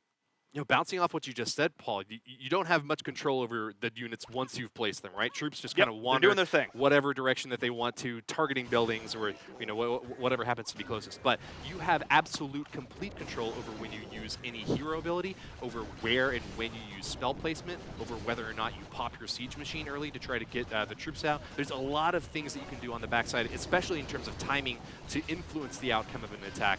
And we'll try to see now whether or not Adept can turn it around with a big, heavy ground-based push, once again using P.E.K.K.A.s as the tank to soak up the damage coming in, and bowlers to deal most of the damage themselves. Yeah, this has been a pretty common attack we've been seeing now with the bowlers, with the witches, with the P.E.K.K.A. Seeing a lot in the meta right now. Back in the beginning of 2019 is when I started seeing videos popping up for it, and we've been seeing a lot of action with that ever since. We are going to have the wall wrecker pushing on through the rage spells as well, making a beeline for this. Yeah, that's absolutely huge, doing a lot of work there on the left-hand side. And early use of the Eternal Tome, but I think really valuable there. Look, you make a little bit of a risk whenever you bring a poison spell, because if they wind up having something big in the clan castle like a Lava Hound, it may not necessarily give very much value against it, but if they have something like a Witch with relatively low hit points and something that can deal a lot of splash damage like poison, you can get a ton of value out of that. Props to the Adept attacker Chen27 now getting that CC taken out, but I'm still a little bit worried about this Town Hall in the center. It's hard to get your troops to funnel into the core after kind of the mid-stage of the attack. What do you think, Paul? Is the 2-star possible? This is going to be really rough right now. We saw a bit of a misplay there on the left-hand side as the bats were coming on through, thinking that there's going to be some tanking going on for that Wizard Tower, where you're finally going to see the Queen rotate back through, pop her ability, able to look to take that down. That is going to be it. So we are going to see the 2-star, but that was close, Woody. Super close, and just another time when Adept almost gets the 1-star because that Town Hall seems neglected in the center, but then just happens to get the right little bit of juice to kind of pump back in to the middle section of that base, grabbing another 2-star hit. They're still in the game. They are still going to be down 1 star in this war overall, but 1 star is not too much of a deficit, and with still 2 attacks that we haven't yet seen from Dallas Cowboys, they could screw it up too, or they could wind up getting 3 stars and just close the book right there. We could. I mean, Adept could come back with some solid defenses. That's one of the things I'm looking for here, because while we did see that one really impressive opening 90+% attack from the Dallas, I haven't really seen as many of those higher level pushes yet. So I feel like the base building, the defensive play from Adept has been pretty strong so far. But as you mentioned, they're down. They need to rally. They need to recover. They need to land that 3-star or force out a 1-star from Dallas. This is the back and forth right now. Let's get into our next attack. Let's keep this clan war going. I want to see how this progresses, because we're down to these final few attacks and the pressure is mounting for these players. Okay, the Dallas Cowboys are going to be starting off with Queen Walk. Looks like she's probably going to get some healers up there on the top as well. 5 P.E.K.K.A.s for this attack is very surprising. You often don't see that many going to be clumped up, especially with such kind of a circuitous base. There's like rings of It's like it's an onion, Paul. I'm not really sure how they're going to be able to peel back all of these layers to get into the core. Hopefully if they track on to the Inferno Tower, they might be able to reach in there. I'm pretty sure this base is a parfait. Oh, Just yeah? saying. Does it look like a parfait to you? It looks it's like not- this is the parfait base, which is perfect in French for those of you who are joining us. Anyway, We'll find out soon if it's sweet or if it's going to make me cry. It's either Oh, a parfait no. or an onion. absolutely. And I mean, this attack right now could be disastrous, could be making us cry because we're seeing the army split, but this town hall in the center is still standing strong. We have the multi-target Infernos doing work, and there's the freeze, but no troops are looking towards this right now. They're slowly just getting shredded on the defenses Hang on on, the the bat outside spells here. could The get it. bat spells, but that sweeper and the Giga Tesla, the freeze. Can they make this happen? A little bit more damage. I think they've got it. The bats think are they doing do. a ton to that town hall. They target directly onto defensive Oh, structures. no. They're getting pushed off of the air sweeper, though. Come on, come on, come on. No! Just a sliver of hit points Caster left curse. on that town hall. Managed to pass the 50% mark, so the Cowboys won't be going home empty-handed here, but with only 1 star, there's the opportunity for Adept to tie it up. That's exactly what they needed. I said they either have to get that 3-star or they have to force out the 1-star. That split looked like it could have been perfect. It could have been beautiful, but that base was definitely an onion. It made me cry. Just a little bit. I Just a little thought the bit. bats had it. Dude, that was so where's my close. Dracula? I need the like final like king bat to give like one more hit to that thing and finish it off. But I wonder if the bat spells were a little bit too slow, if they didn't have enough support.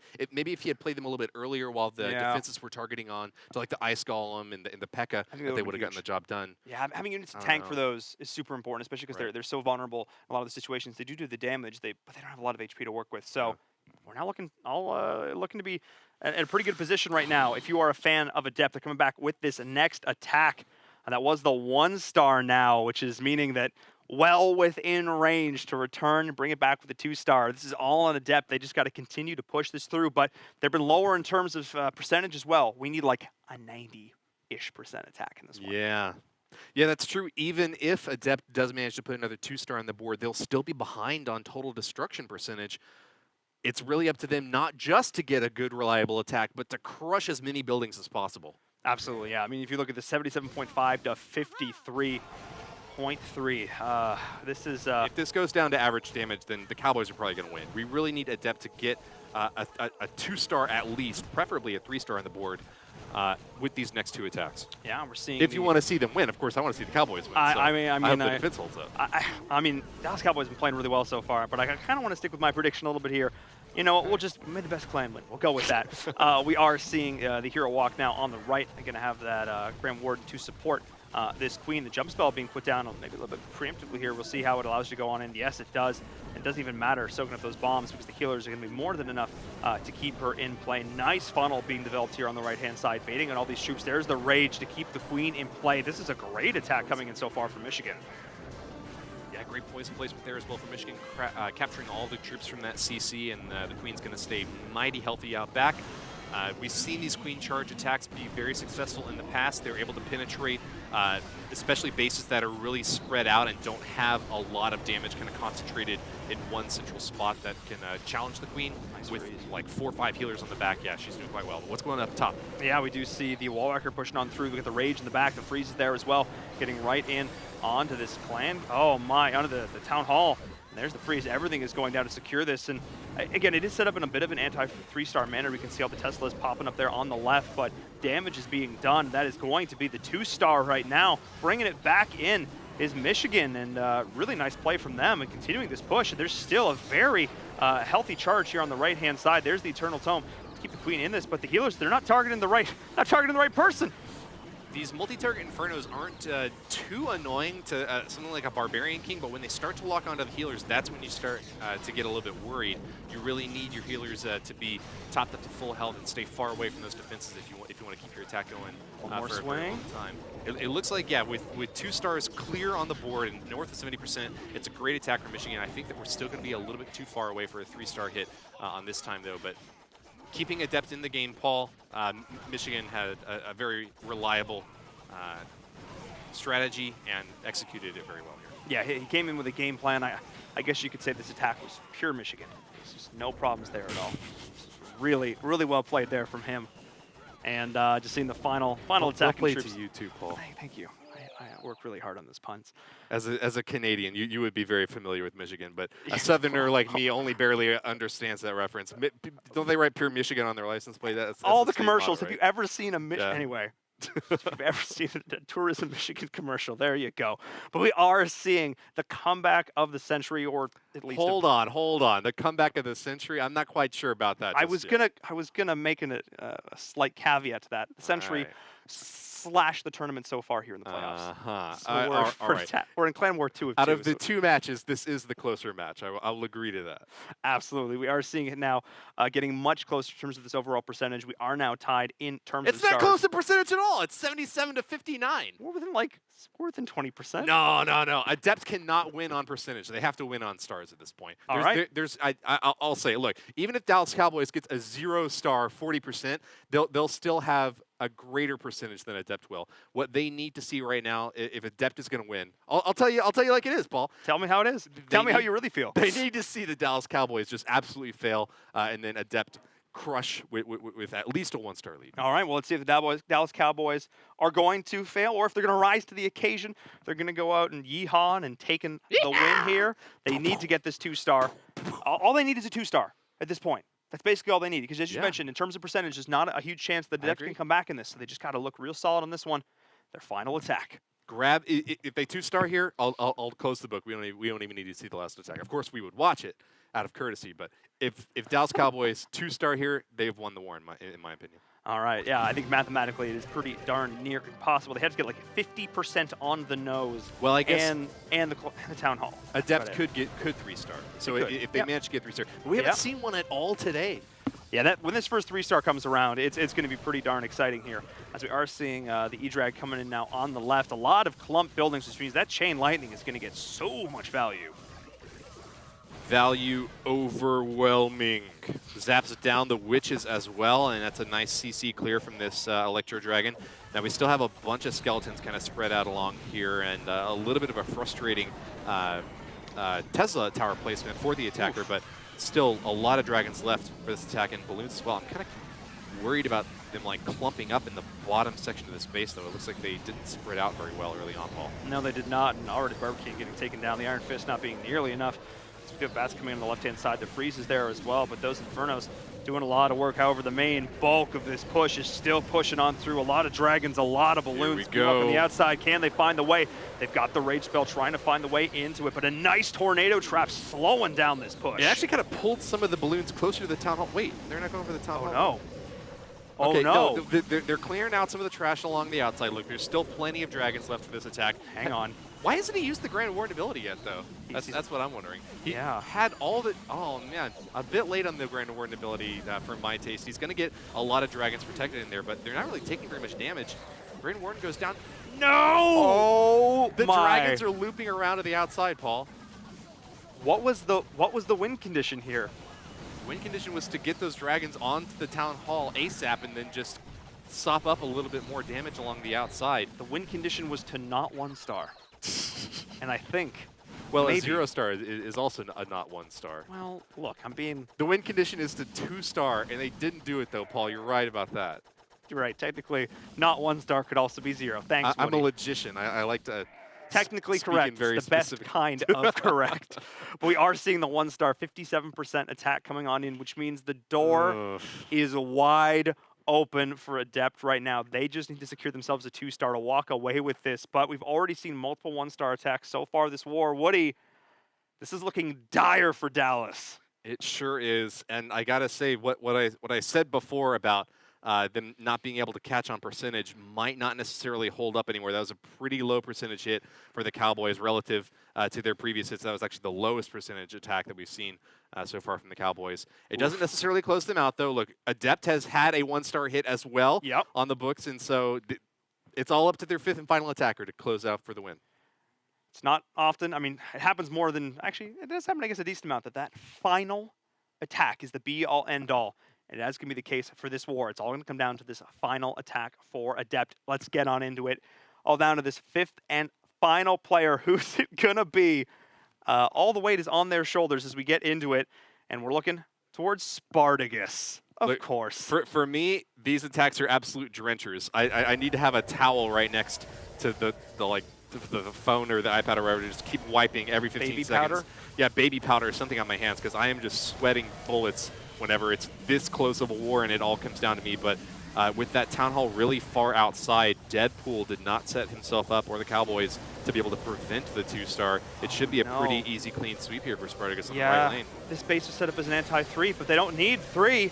You just need that 2. There's the freeze going down, the Rage, everything, the Grand Warden pushing on through with all this bulk of this air attack. And I think that's likely going to be it, just layering freeze spells on top of that Giga Tesla. But these E-Drags are dropping like flies, but I think it's going to be more than enough. They're doing quite a bit of damage towards the core of this. Stone Slammer is still alive and well, dropping off its precious cargo. There's only one Electro Dragon left. I think it's going to be Oh, it. the freeze spell. Saved him. gonna Oh, be it. say it isn't so, Paul. Oh, no. My Cowboys choked it at the very end. Oh, wait. No, Wait, hold on. Hang on. Spartacus needs 2 stars. Oh, but he still has got both the his- king and queen. Oh, no. This is going to be really tough to deal with at this stage. You still got all your heroes up and well, and you just need 4 more %. Still got those abilities, the Iron Fist, the Royal Cloak, everything at your disposal. Summon up all those minions as well, and Keep shooting, Eagle Artillery Fire Cannon. Stop these dastardly Fire attackers. everything. Keep them off. Look, the king is going to soak a little bit of damage here. Oh, that's already 50%. that's it. It's over, Paul. That is the going to be Cowboys are it. crushed. Adept able to pull it out. Victory from the jaws of defeat, taking it here in this war, forcing down the Dallas Cowboys into that lower bracket. It was a back and forth brawl. We saw 1 stars from both sides, but in the end, it was a slightly better, consistent play of Adept that will secure the 9-8 victory in that final attack. The Dallas Cowboys absolutely blew them out of the water in average destruction. But as we saw from that last attack, this is why you put your Town Hall on the inside in Clan War Leagues. You don't want to give up an easy star like that. It's not like regular Clan Wars where everyone gets 2 attacks and they're pretty much guaranteed to get a 2-star on the base. You want to protect every single star you can, Paul. You do indeed, and it's just a slightly different format. I mean, again, if you're watching the World Cup, you're familiar with this format. You go in and you got to make sure that 1 attack counts, and it does if you are an Adept fan, despite the vast discrepancy in terms of percentage. 9 stars to 8, they will be our victors here. Oh my, are there any attacks over the course of that you think to yourself, I would love to go back and watch? There is. I want to go back to the glory days of the Dallas Cowboys, the very first Dallas Cowboys attack. Can we see that one again? Attack number 1, I think we can probably. That was very close to a 3-star hit. Don't you remember that one? It was 94 or 96%, I want to say. Mm-hmm. It was one of those two. It was one of those 2 numbers. And it was really, really solid. But yeah, we'll get into this in a second, because I really want you to break this one down, because it was the most successful attack that we had today. And I definitely think it's worth taking a look at. So let's break it down for us now, Woody. Getting on into it. I will gladly break it down for you. All right, so this was a ground-based attack, and I think I was a little bit pessimistic when I saw this first start off. I was like, are we really going to get like a very near 3-star with so many P.E.K.K.A.s and bowlers and not running witches at all, trying to crush down a base with 2 single-target Infernos with a really centralized Queen and Eagle that activates pretty early? The odds seemed like they were stacked against it. But There's always a but. there's always a but. What is it? Tell me. The but is that there were just very few like walls to block these troops from crushing into the center of the base. There were actually just 2 layers of walls and a ton of damage being output by these P.E.K.K.A.s. If you want to pause it around this point, we can kind of see the attack shaping up. There was a little bit of poke and prod out here, kind of on the bottom left and top right. Toward the beginning of the attack, but clearly the main thrust of this attack was going right down the center. The goal was to try to get as many troops into the middle of this base as possible, and then depending upon whether or not the troops then kind of veered off to the left or toward the right, we would be able to see some bat spells being deployed. The bats actually, you can hit play once again now, get deployed over here, kind of, I think, near on the right corner. This is actually particularly helpful because there was still a single target Inferno over there, and it's going to do a lot of work preventing that single target locking onto some of the bigger targets like a P.E.K.K.A. or some of the heroes. The bats kind of swarm in and start going after these defenses. Initially just the Archer Tower and Expo, but pretty soon start to hit some pretty heavy targets, Paul. Yeah, this is just a really nice attack overall.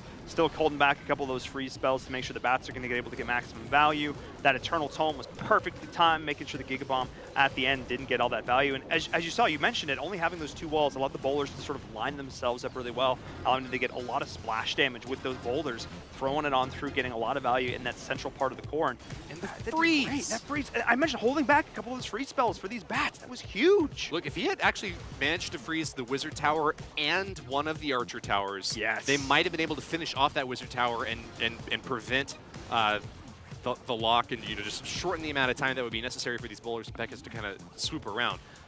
We can wrap it up at this point now because most of the attack has already taken place, but they were able to clear out the bottom side of the base, and it was just a matter of trying to finish off those remaining trash buildings up there at the top, which did wind up holding off toward the end. But this was a tactical victory. I mean, you wiped out every single defensive structure in the base. It was just a timeout fail. And so for that, I think that attack was the best that we saw in this match. Oh, absolutely. That was a solid attack there. It put them off on a great start. Not quite able to pull out the victory, but still an amazing performance from them. I'm excited to see what they can do in the lower bracket as well. Really nice performance. Dallas Cowboys looking good, but Adept just a little bit better. But I also got to give a big shout out to our sponsor for this amazing event. If you guys are a fan of the ESL Mobile Open, AT&T is making it happen, supporting mobile esports. They are a presenting partner for this event, allowing us to put this on. Again, prizes not just for the few players who make it to the end of the finals, but for a lot of these teams who are making it through all these different rounds of play. So big thanks to AT&T for making this all possible. Could not do it without them. And I have to say, like, mobile esports is on the rise. If you follow it in the East at all, you know it's absolutely massive. But it's, absolutely. It's huge, man. Not just absolutely. Sorry, that was awful. I missed that one. You were right to ignore it. Right over my keep head. going. But it's still developing here in the West. So this is a great opportunity for us to support the grassroots. A great mobile esports. opportunity. Great yeah, I'm positive that it's going to do well out here. You know, esports have been rising for years now, but the mobile esports scene is relatively nascent. I love the fact, though, that a rising tide lifts all boats. I think that esports overall is going to benefit a lot from seeing the influx of many more people interested in competitive gaming. Absolutely. And this is only our second attack of the day. We have 4 more to go. Second match. Yeah. Second match of the day. And we have 4 more to go. We're going to hop on to a quick break, but when we come back, we're going to have more amazing Clash of Clans action here for the ESL Mobile Open. So don't go anywhere.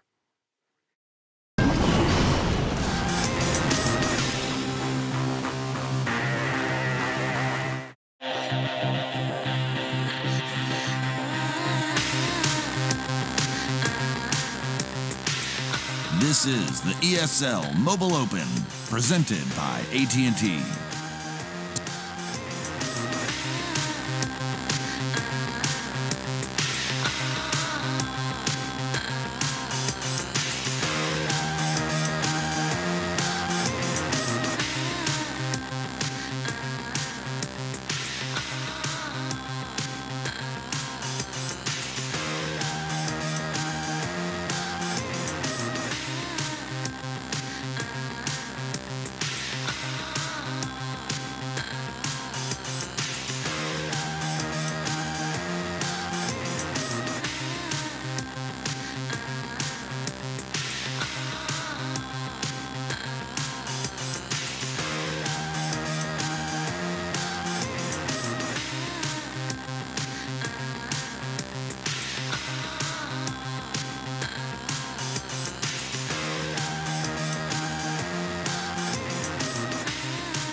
This is the ESL Mobile Open, presented by AT&T.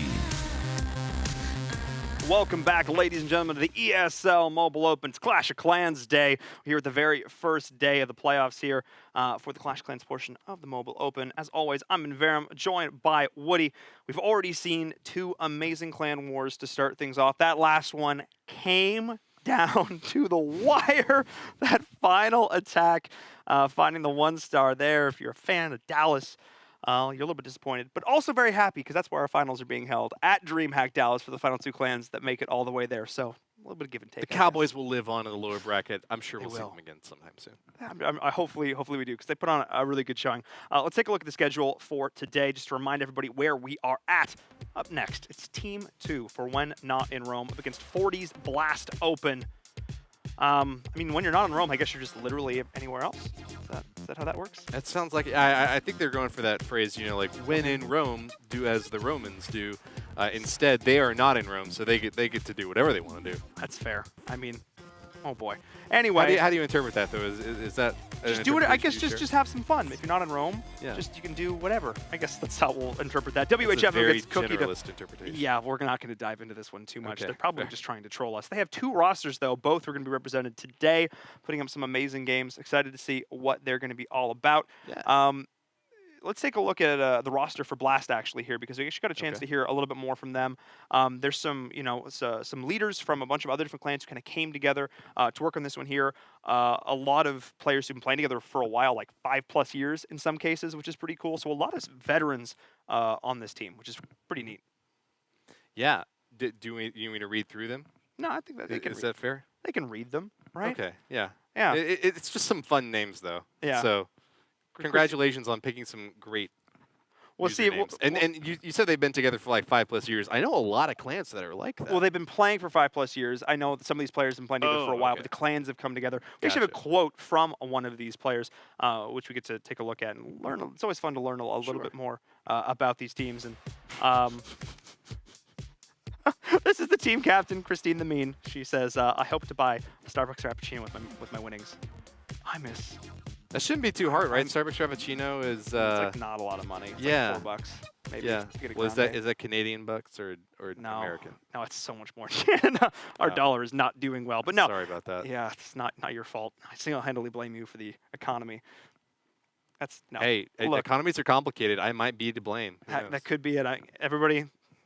Blame Woody. There you are. No, we're going to be getting I'm not worried. The Canadians are a very friendly bunch. Yeah, even if they did blame me, I wouldn't expect any retribution. We try our best. We're going to get into this game here in just a second, but we got to get some predictions going into this one. All right. I don't know a lot. I mean, Christine the Mean and her crew, she has a very clear deciding what she wants to do with those winnings. I'm going to go with them. Right. I think they're going to walk ahead the victory here. Well, I'll be the contrary, and then All once again, I'll say that Win in Rome 2 is going to be able to pick it up. Look, if a clan has got multiple teams in this competition, that's fair. a pretty good sign that they've got a lot of resources in their knowledge bank to bring to bear in this war. I think When Not in Rome 2 is going to take the win. I know they're probably the favorites in this. I know the When Not in Rome crew, there's a lot of them. They practice together. I know they're probably the favorite. I'm going to go with the underdogs in this one. Maybe underdogs, a little bit of underdog in this one. Good on you, mate. Good on you. We're gonna try our best. I just have to keep us even in terms of overall ratings, in terms of our pick percentage. Okay. I'm kidding. I'm messing. Sounds All good. right, let's hop into our very first clan attack here. Going to be starting things off. When Not in Rome, Greg is going to be here up against 40's Blast, and yeah, this is going to be a pretty standard start. Just putting a few of these big players down to soak up a lot of that damage, to clean up these trash buildings on the outside, as you mentioned. But a lot of those Teslas popping on up, taking those out early is going to do quite a bit for them. Yeah, certainly will. Electro Dragon has become one of the favorite troops to do that trash building clearing, just because he's beefy enough that he can soak a few hits and take out a few of those structures. But I'm more focused on the main thrust of this attack going into the center right now. Plenty of P.E.K.K.A.s, bowlers rolling through. They're having a bit of trouble with the Dragons coming out of the CC, but now that it's finally gone down. Oh, Paul, are they going to be able to make it to the Town Hall? That was not the direction, friends. Oh, they took a hard to starboard on that one.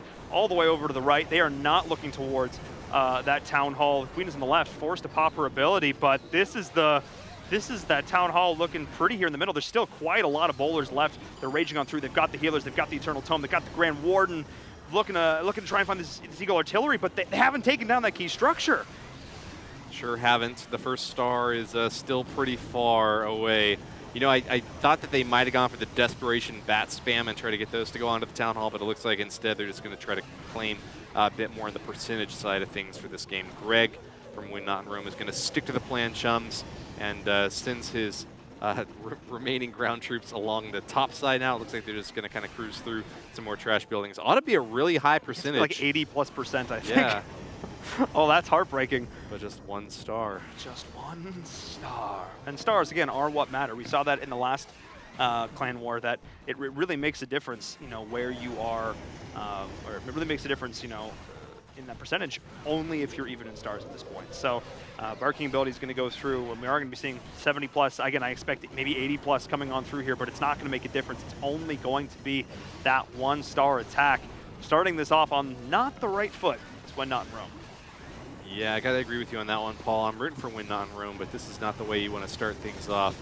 You know, the Roman astrologers looking to the skies millennia ago would hope to be able to identify constellations that would signal their victory in battle. I just think that with only one star in their constellation, though, Greg is not giving very much hope. Yeah, I mean, I think these guys are going to be running as fast as Apollo at this point if they want to try and make a swing around and find that.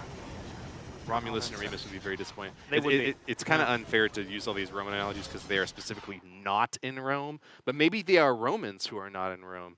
You know, maybe just abroad. Yeah, just Roman expats. That could be it. Yeah. We, in fact, know they are definitely in the United States. So Oh, they're okay. certainly here. Yes, yes. And There you are. to bring it down to brass tacks, yes, they are actually Americans. And in fact, not only are they Americans, they're actually relatively concentrated in the South. I think there's one player from Chattanooga, one from Atlanta, one from Charlotte, North Carolina. So there you go. It's a Southern crew. Yeah, Southern crew finding themselves with 86%, which on any given Sunday would be amazing, except for the fact that it's Thursday and that's only a 1-star.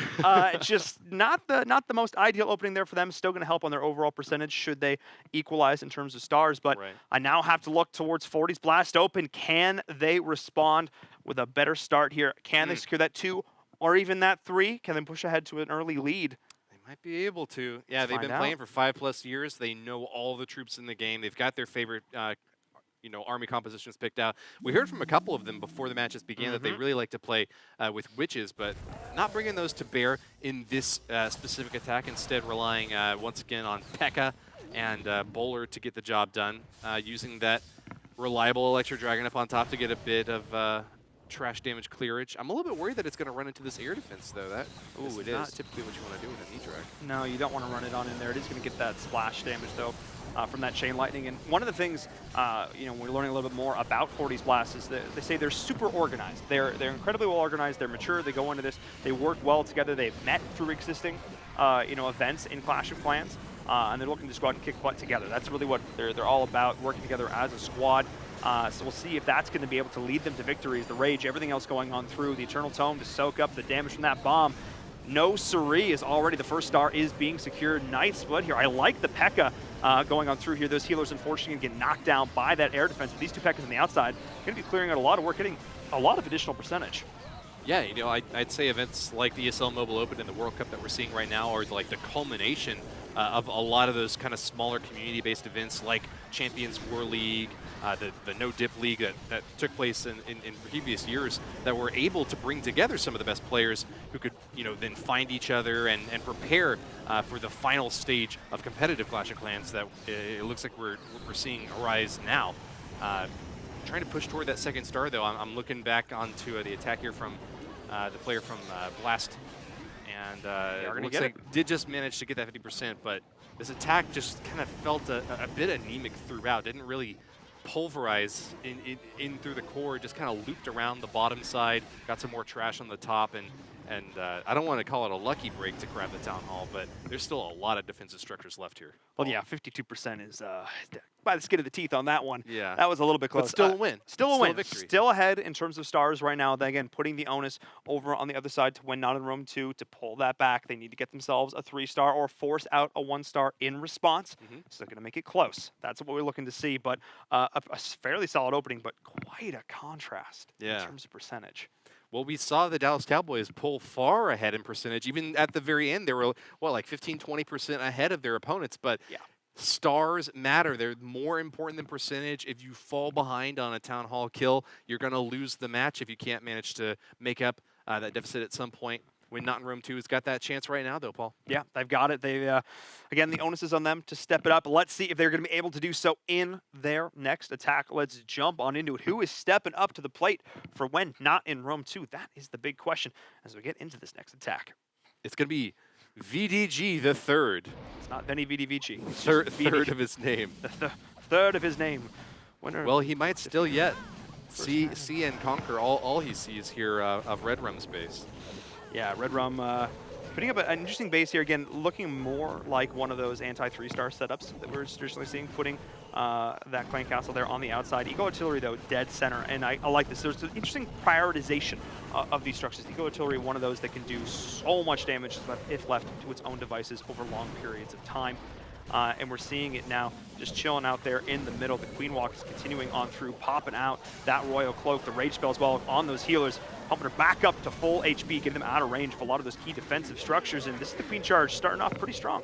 Yeah, the range of that Eagle Artillery is unsurpassed. It doesn't activate until the main bulk of the troops have been deployed. So you'll notice here that VDG 3 has very carefully deployed only the number of troops necessary to get the stab into the core to try to take that Eagle down before it activates. But nevertheless, miners are going to be the primary order of the day.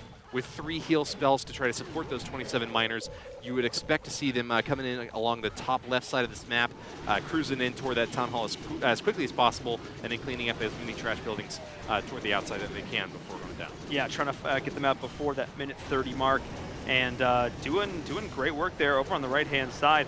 We are seeing everything being forced out, trying to find it, but that Town Hall is still surviving, still standing through this. Miners are going to try and find that opening.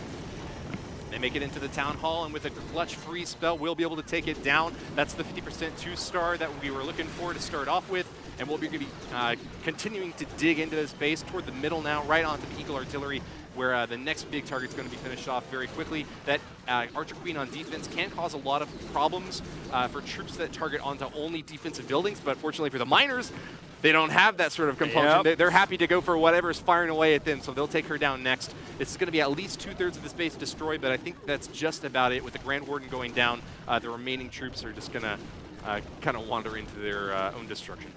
Yeah, that multi-target Inferno did a lot of work there up in the top middle of your screen. But we are going to be seeing a pretty solid percent, 70% 2-star attack coming out from One in Rome 2. So rallying back, just putting up those solid, consistent numbers. That's exactly what they need to do. At some point, though, they're going to flip the switch, pull the trigger, get that 3-star, or get that perfect base layout that brings about that 1-star. One of 2 things has to happen here if they want to walk away with the W. I know you're ready for it, Paul, and I am too. But that was a nice performance. They're going to keep that lead in terms of average destruction, bringing it down just a little bit to 78%, but still, that is by far higher than what we've seen from Blast Open. And it does seem like most clans kind of tend to gravitate around the same percentage. They don't have very many spikes up and down in terms of average destruction. Is that something you've noticed? Yeah, it's definitely one of those things. It's very rarely, a lot of people like in the high 80s or low 90s, or a lot of folks down towards the bottom of the 70 range tends to be where you see it, especially looking towards the World Cup. That was something we saw pretty consistently. But this is now a chance for Blast Open to open things up, try and build themselves back into this in terms of that percentage lead. They got to start to chip away at that. 52%, but it's only off of one single attack. And let's see if this one will rally. Let's see if this one will break the mold, or if we're going to see more of the same, those low-scoring 2-stars. So if I were a general for Blast Open, what I'd be saying to my troops right now is we need to get reliable 2-star hits. We don't need to worry so much about percentage because, quite frankly, you're pretty far behind it on the percentage race. Now, to be fair, they've only had 1 attack so far, but 52% is really low in terms of 2-star attacks. And seeing a 78% percentage from your opponents, the more likely strategy is to try to coast through with even-handed 2-star victories and just hope that your opponents can't pull off a 3-star or that you fail with a 1-star at some point.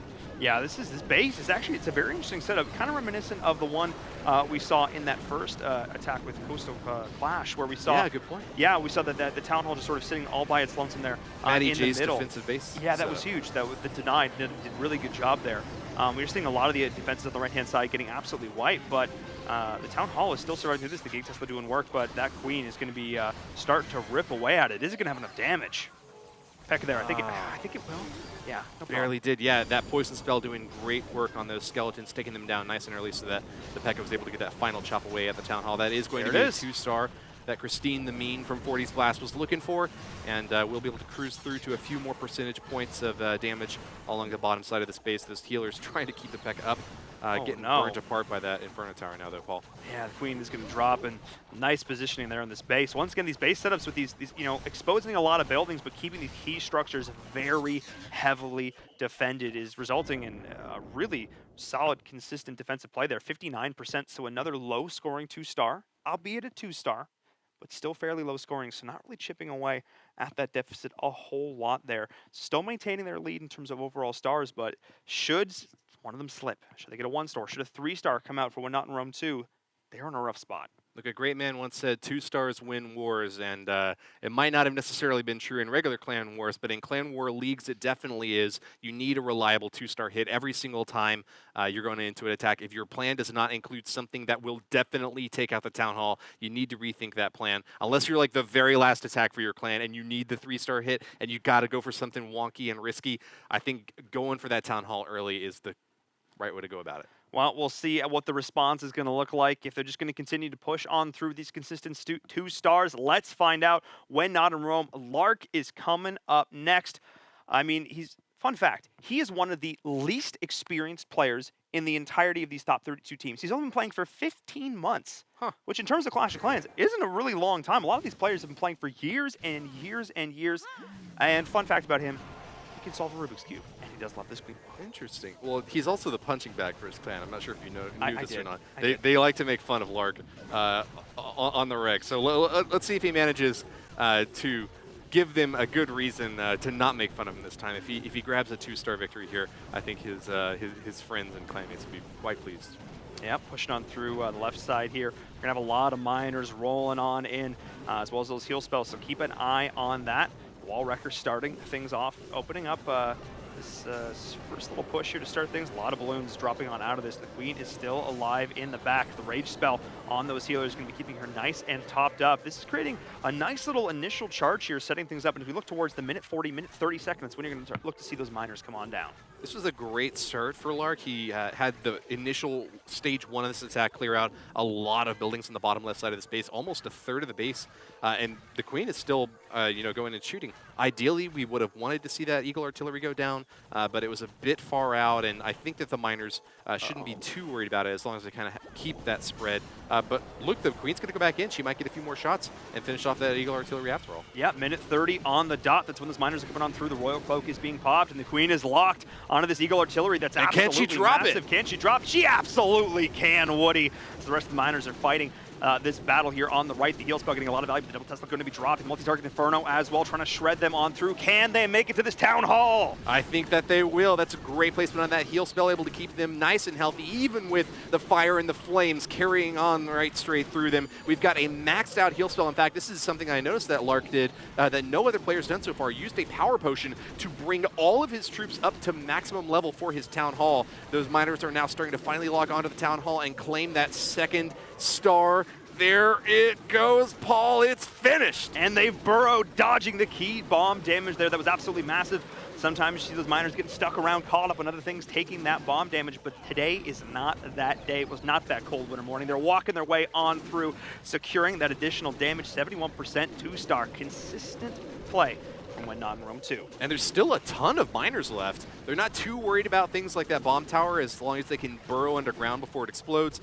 Same thing with the Giga Tesla bomb that you managed that you mentioned earlier on. We are running out of time though, so I think a 3-star is just out of the question, but not for wanting a firepower. These miners are doing a lot of work with their shovels. It's not magic. They manage to just burrow underground just quickly enough to get to the next target without taking any fire while they do so. But yeah, looks like we've got a little bit of time left on the clock for them to do some more damage to the outside buildings. Builder huts can't fire back, and it looks like finally the last one's going to wander into cannon range there. And that's going to be all Shiro, but 84% solid play coming in from Lark. You laugh that he's the punching bag of his team, but he's putting up some fantastic numbers He did the punching himself that time. He did indeed. And really just good play there from them. Good solid percentage. Got that 2-star continuing. You can't keep status quo forever. At some point, somebody's got to find that 3. Mine are definitely one of my favorite attacks that we're seeing in the meta right now. It executed really well. It's just awesome. The initial legwork that you do, that setup stage, is super important in a lot of these minor attacks, and Lark did a fantastic job there. Totally agree with you. Yeah, I mean, that's one of the best attacks that we've seen so far. In fact, of this war so far, that is the best attack that we've seen. Managed to grab the 2-star and a very high percentage at that. We'll see if 40's Blast Open keeps to the strat that I recommended for them, though, if they're going to choose to continue just going for these easy 2-stars, because if they do at the end, it would be a 10-9 victory for them, right? Yeah, there you go. If everyone just cruises through 2-stars. 2-stars, win wars. Apparently that's the word. Let's get into this next attack from 40's Blast Open. Can they continue on this trend, or will they stumble? That's the big question. Well, it's going to be another turn to the skies. Electro Dragons aplenty, 7 of them, in fact, and 14 balloons to back up. You typically bring those balloons because you need to take out a key defensive structure like an air defense or potentially the Eagle Artillery, something like the Infernos. But yeah, this is an old school strat. Well, I say old school. Bat spell has only been out for a little while, but we saw this being used initially when the bat spells were first released. They get dropped all in the center right there, trying to take out some defenses, but not pulling it off this time. Less yeah, it's a bit ideal. I think that was like not what we wanted. 6 or 7 bat spells. That was 3%. Bullock, the target there was to try to take down those air defenses. Those are going to put up a big roadblock for these Electro Dragons after they make it through the Town Hall. Look, they'll probably get the Town Hall. They'll get that first star easy. I don't know. And Electro Dragons are just so beefy and deal so much damage. They'll probably get the 50%, but yeah, they're going to get, I think, stopped short pretty much after they reach that kind of midpoint mark. Yeah, and the Eternal Tome is there once again. Nice timing on that. Stone Slammer trying to find that multi-target Inferno. Will be able to do so. So that's going to be continuing the push. I believe we will see the 2-star here, no problem. That is going to be the 50% consistently. But I wonder if, those bat spells have played a little bit differently, maybe cleaning out some of the stuff on the outside, maybe combining it with a freeze, because there's only those 2 wizard towers there on the right that maybe we could give it some trouble. I think if that had been played a little bit differently, we could have been looking closer to that 3-star mark. Look, it was a magnificent setup for those Electro Dragons. If they had taken out those early air defenses, it might have been a little bit closer to a 3-star, but the thing that you want to keep in mind with these Electro Dragons is because they deal splash damage, you want them spread out to a pretty good degree. You want to try to keep them all near that Grand Warden if possible, but the fact that they're going to be kind of stacking up all on the same targets means it's a lot more difficult to actually get every building down and go for the 3-stars. Yeah, Electra is putting up a really nice, solid 80+% attack right now. And again, not only just getting that consistent 2-star, but doing a lot of work here, continuing to push the pace for 40's Blast. They've got the lead. They're looking to try and at least bring this percentage a little bit closer as well. So this is their 3rd attack. This is really solid play, 86%, tying for that best percentage so far. Can they get 87? Yes, they do. That so far will be our best attack of the war. Really nicely done, bringing it all in the air, raining the damage from above.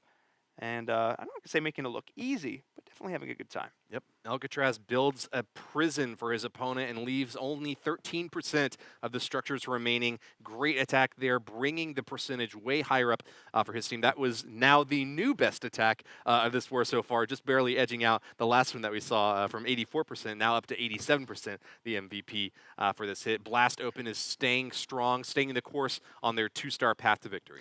They are indeed, but when not in Rome 2, they are not out of this yet. There's a whole squad of the When Not in Rome family behind this play right now. They are going to try and rally back. They need to find this 3-star here to bring them back in the running in terms of overall star count.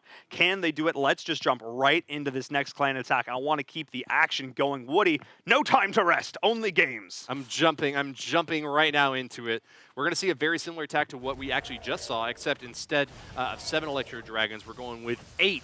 Turn it up to 11, Paul, because we have got the juice to rock this base. Alcatraz now on defense, having just used those Electro Dragons, is now going to be trying to defend against them. What I'm seeing as the key elements of this base, though, in terms of using Electro Dragons to try to take it out, the air defenses are relatively well spread out. There's 3 along that left side to try to take out any troops that may remain after the Town Hall. But with that one final air defense outside on the far right, it's going to be very difficult to reach that last air defense and claim 3 stars. Yeah, it is going to be tough here. We're seeing the nice push continuing on into the middle there. But look at that tornado trap, just bringing everybody back. The sweeper as well, pushing it on through. But this is still a very healthy push, continuing into the center, into the core. The multi-target Inferno, these rage after rage after rage, keeping up the speed and the momentum here as they are just continuing to push on in. That is a lot of damage being done. Already finding that 2-star, but this defense is really kicking in.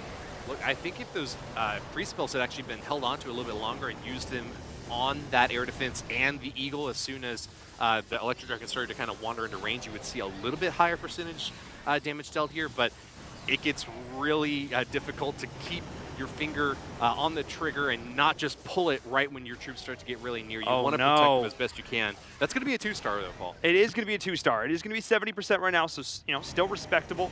But just that slight turn there at the end, the Eagle artillery not getting targeted earlier. A bit of an unfortunate situation there. The Grand Warden is going to drop those last few shots. Rainin, as I said, from above, going to be getting it done. And the last E-Drag is going to drop 73% 2-star, consistent, solid. Yanez just doing really well.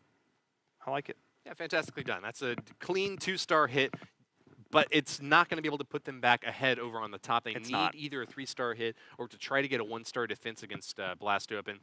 There's not much that you can do on that side of things because the bases have already been built. You just got to cross your fingers and hope that your opponents don't get that 1-star. But in terms of just playing it level-headed and smooth, I think that win not in Rome 2 did not get shaken by that early 1-star hit. And I think it's so important to note that this attack is the representation of not just, one person in one time putting the troops down. It's all the research they put into it. It's the prep. It's the countless attacks they've gone into it. It's all the base building and research, watching content creators and pros and everything online. There's so much that have gone into this. It's important to note that, that attack just didn't work that one time. And that base, there's so much more that goes into it. Let's head on to this next attack. Okay. Let's see what happens here. They need to continue to land these 2-stars. 40 Blast Open. They've got 2 attacks left to make it a reality.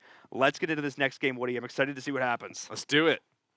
Red Rum is going to be charging in now for 40's Blast, trying to keep up that 2-star momentum that they've built so far.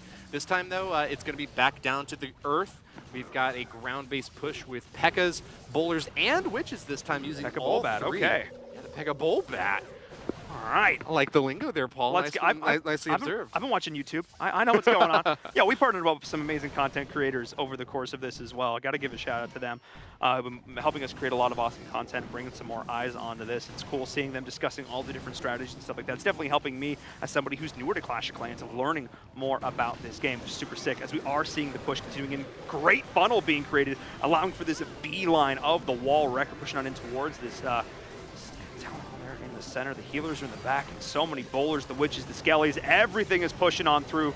That Town Hall is not long for this world. Yeah, Ripperino, that Town Hall, and a great timing on that Grand Warden ability as well will protect the troops that were within Gigabomb range from taking any damage whatsoever. That 1-star is easy to claim, but now it's a matter of gathering as much percentage as possible. And with the bulk of his army in the core of this base, oh my, nice jump. It's pretty scary.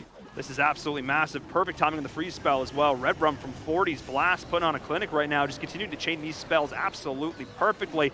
Continuing to dish that damage, and there's the next percentage. There is the next star pushing towards the outside. The army's actually going to split. I think that's actually going to benefit him a decent amount here, as they're going to be able to continue to get value on both sides right now. There's still quite a few defensive structures left. That multi-target Inferno in the back right is going to be tough. Yeah, that's the #1 thing that's going to cause this army to not be able to get the 3-stars that it's looking for. It's just burning up. And once again, like in the first match that we saw, that Inferno Tower is just far enough away from the walls that those troops are not going to lock onto it. They're not going to be able to find a way into that compartment until it's, I think, a little bit too late. Red Rum did a great job grabbing a really high percentage 2-star, so he's keeping his team on path to be able to grab the victory once again. Blast Open will have 8 stars after this attack, but with the Inferno Tower just burning to a crisp every single witch and bowler and skeleton and even the Grand Warden now, I think that's just about the end of it.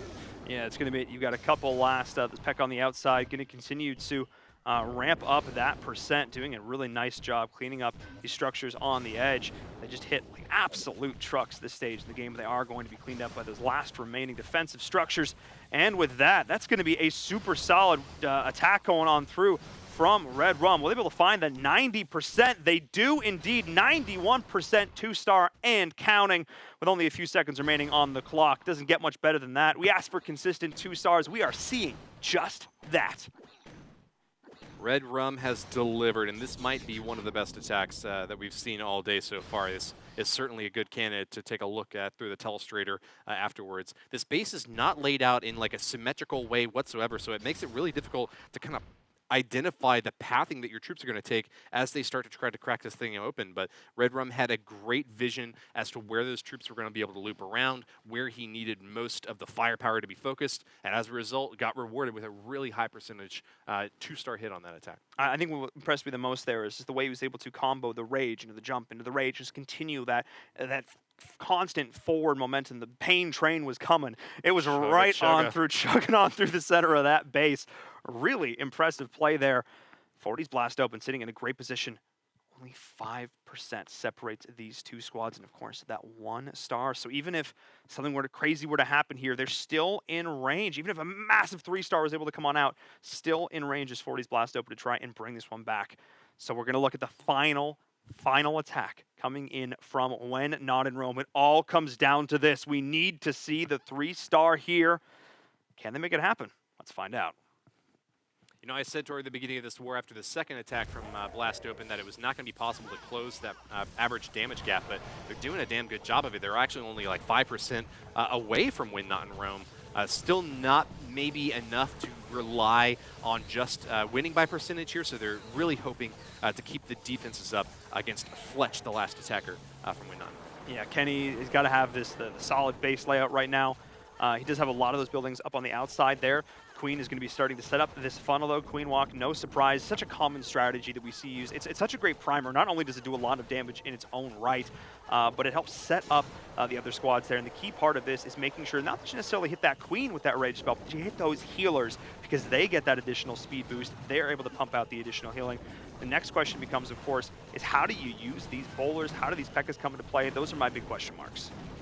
Well, we heard from Fletch before the match began that Fletch actually still has baby teeth, but I can definitely see him to get some chompers into this town hall toward the bottom right side of the base. After having cleared out all the trash buildings on the bottom left side, there's kind of a good opportunity now to funnel your troops from the very bottom toward that Inferno Tower, which caused so many problems before, using that jump spell perfectly to get those troops right where they need to be, Paul. Well, it's funny because we listened a little bit into When Not in Rome. They're like, yeah, we're not the most organized team. We don't necessarily have the best teamwork, but we just have a bunch of star players. That's what we're all about.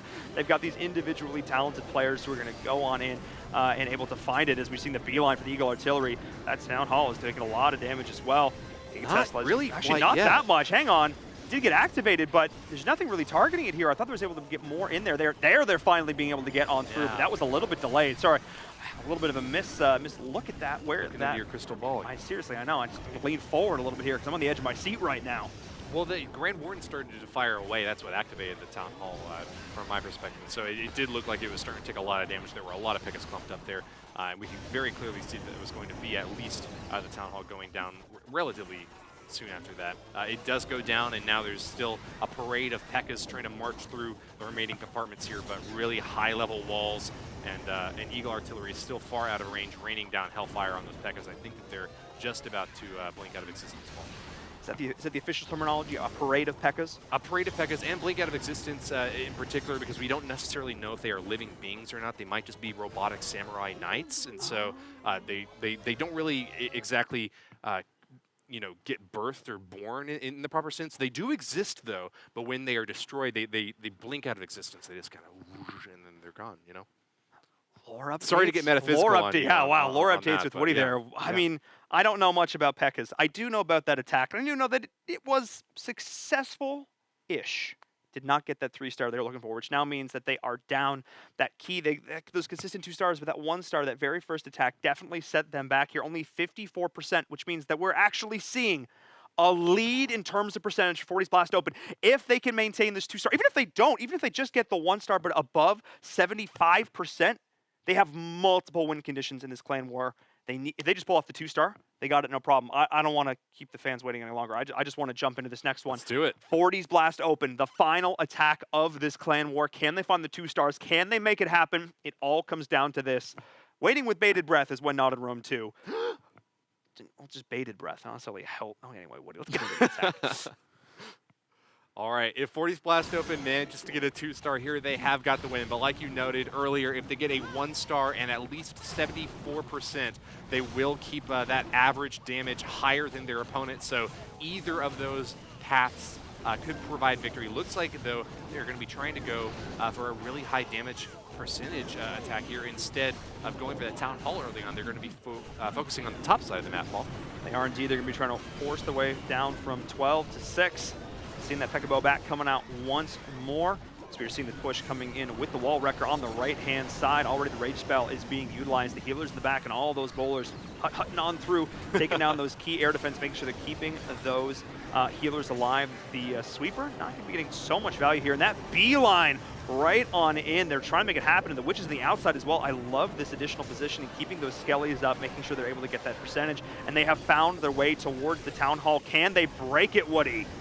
Now, it's a great decision from Fletch to include balloons in that Town Hall. It did help to try to take out a few of those troops, but not quite enough with the first star claim from the Town Hall, and now past it is. 40's Blast has won this war with a 2-star hit in every single attack that they did so far in this first match. Very well done to them, and still holding on to that Barbarian King power there, Paul. Yeah, still hold on to that Iron Fist. Rolling with that as he's working his way along the outside. Nice jump spell in the middle to continue up that pressure. 71% and climbing. Still got that Bar King, still got the Peck of the Bowlers marching on through the outside of this here. They do have some Teslas to work their way through, but this is still an so solid attack. 40's Blast have done it, blasting off again. All their way into the round of 16, not having to worry about dropping into that lower bracket when not in Rome 2. Still not out of this yet, because of course it is double elim, but they are still looking, you know, like they need to change up a few things here. I mean, overall though, they still had a great war. It was just that one star at the start of things, that one thing that went wrong, that cost them so much here. Powerful Kenny is just parading through this base. The Barbarian King's still alive. Wait a second.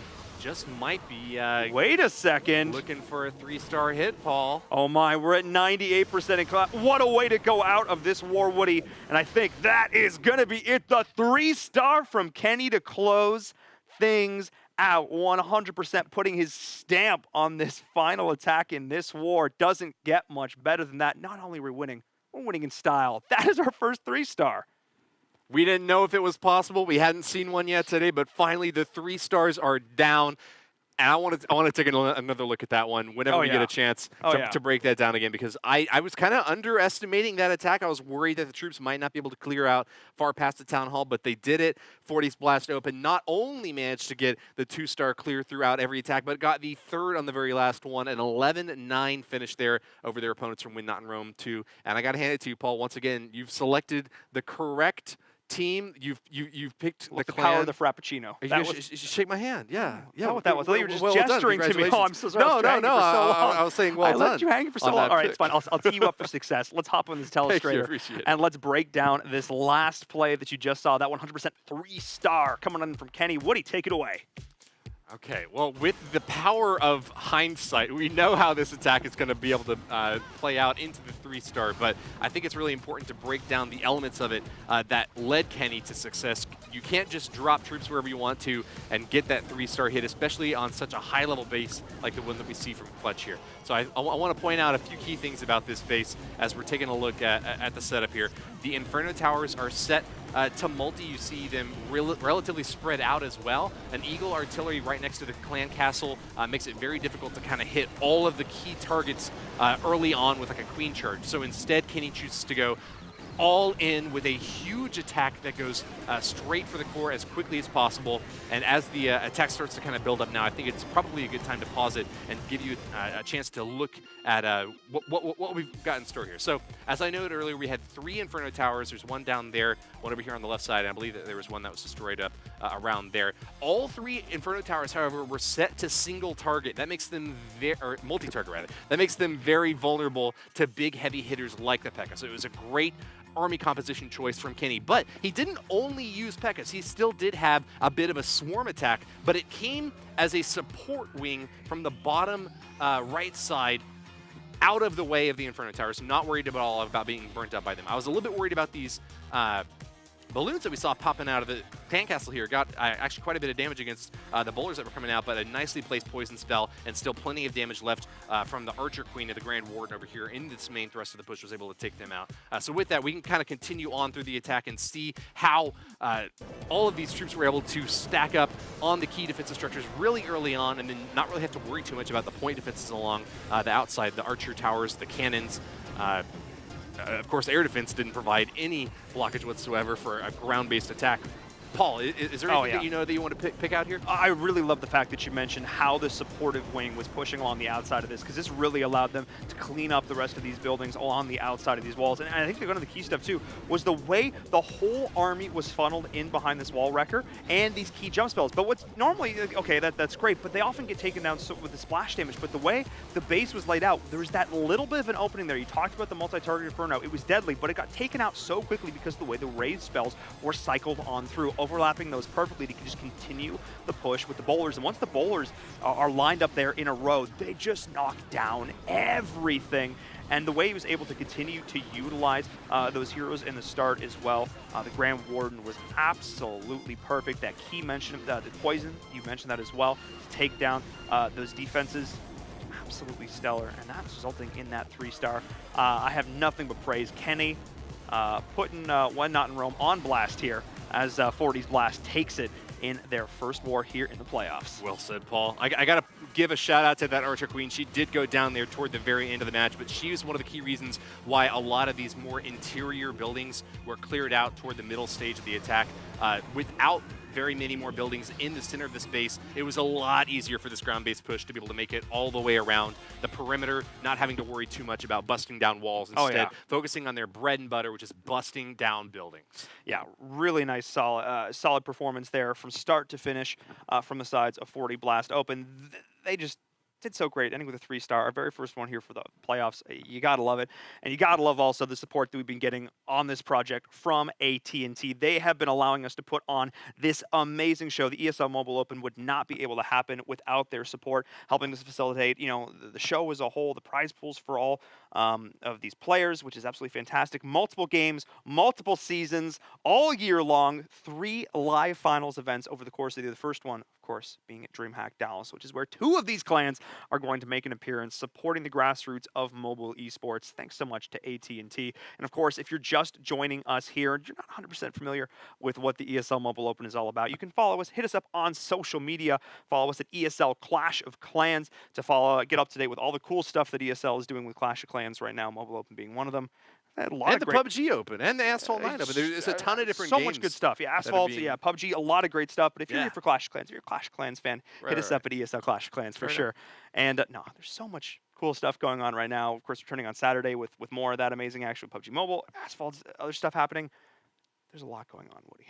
A rising tide lifts all boats, and if there were just one boat out there to place all of our esports hopes in, it might be unfortunate to sink. But with so many great games and so many great productions and events like this one, I hate to pat myself on the back while the event is running. So I think we can go ahead and wrap this stage up. But I'm really excited and thankful to be a part of this. Yeah, it's really cool, and giving a chance for just sort of any player out there who's wanted to play competitive, give them a shot of competing on those big stages, which is great. So we're gonna hop on to a short break now. We've got more amazing matches coming up next. That was Clan War number 3 in the books. 3 more amazing wars coming your way. We're going to hop onto a short break, but don't go anywhere. We have more action right after this.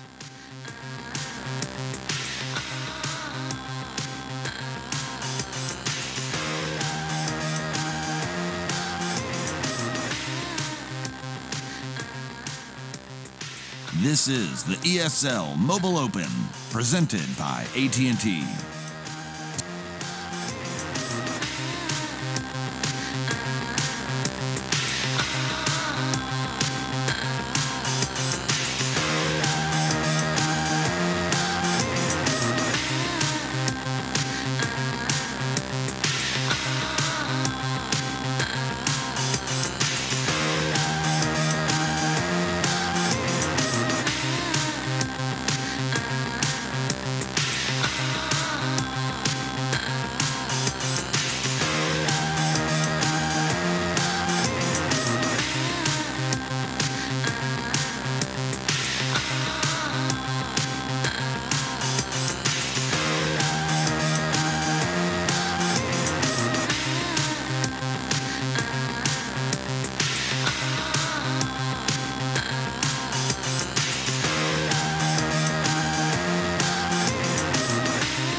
This is the ESL Mobile Open, presented by AT&T. Welcome back, ladies and gentlemen, to the ESL Mobile Open for more amazing Clash of Clans action. I'm Paul and Verum Toddkill. I'll be your host, joined by William Hicks Woody. You're here, ready to rock and roll. We've seen 3 amazing clan wars already, and we have 3 more in store for you here. I mean, this has been such an amazing experience so far, seeing these clans, especially considering we started with a lot of players involved in this. Over 200 million, in fact, mobile gamers in the United States. From there, we whittled that down to 125,000 plus contestants, or competitors, I should say, in the ESL Mobile Open. That got us to 32 clans. They're fighting for just 2. And you know, of course, not all those 200 million people are competing No, in mobile games, but we are trying to get as many as possible. And I think that's a key element of the Mobile Open is to introduce to those people who do play a lot of games, whether they be on PC or mobile, that there is an avenue for you to get into the competitive scene and get involved in the community. So, yeah, I hope they enjoy the matches so far and get involved at what's the website? ESL Play? ESLMobileOpen.com. Okay. Super easy. Fantastic. ESL Mobile Open, you can check all the stuff from there. There's going to be multiple seasons coming forward as well. Because, of course, we're jumping into this now in the playoffs. But it's important to remind people that we had a series of open qualifiers. We had closed qualifier play. We didn't just jump in here in these top 32 teams. We've actually got a video explaining how the whole tournament works. Welcome to the ESL Mobile Open, your place to play.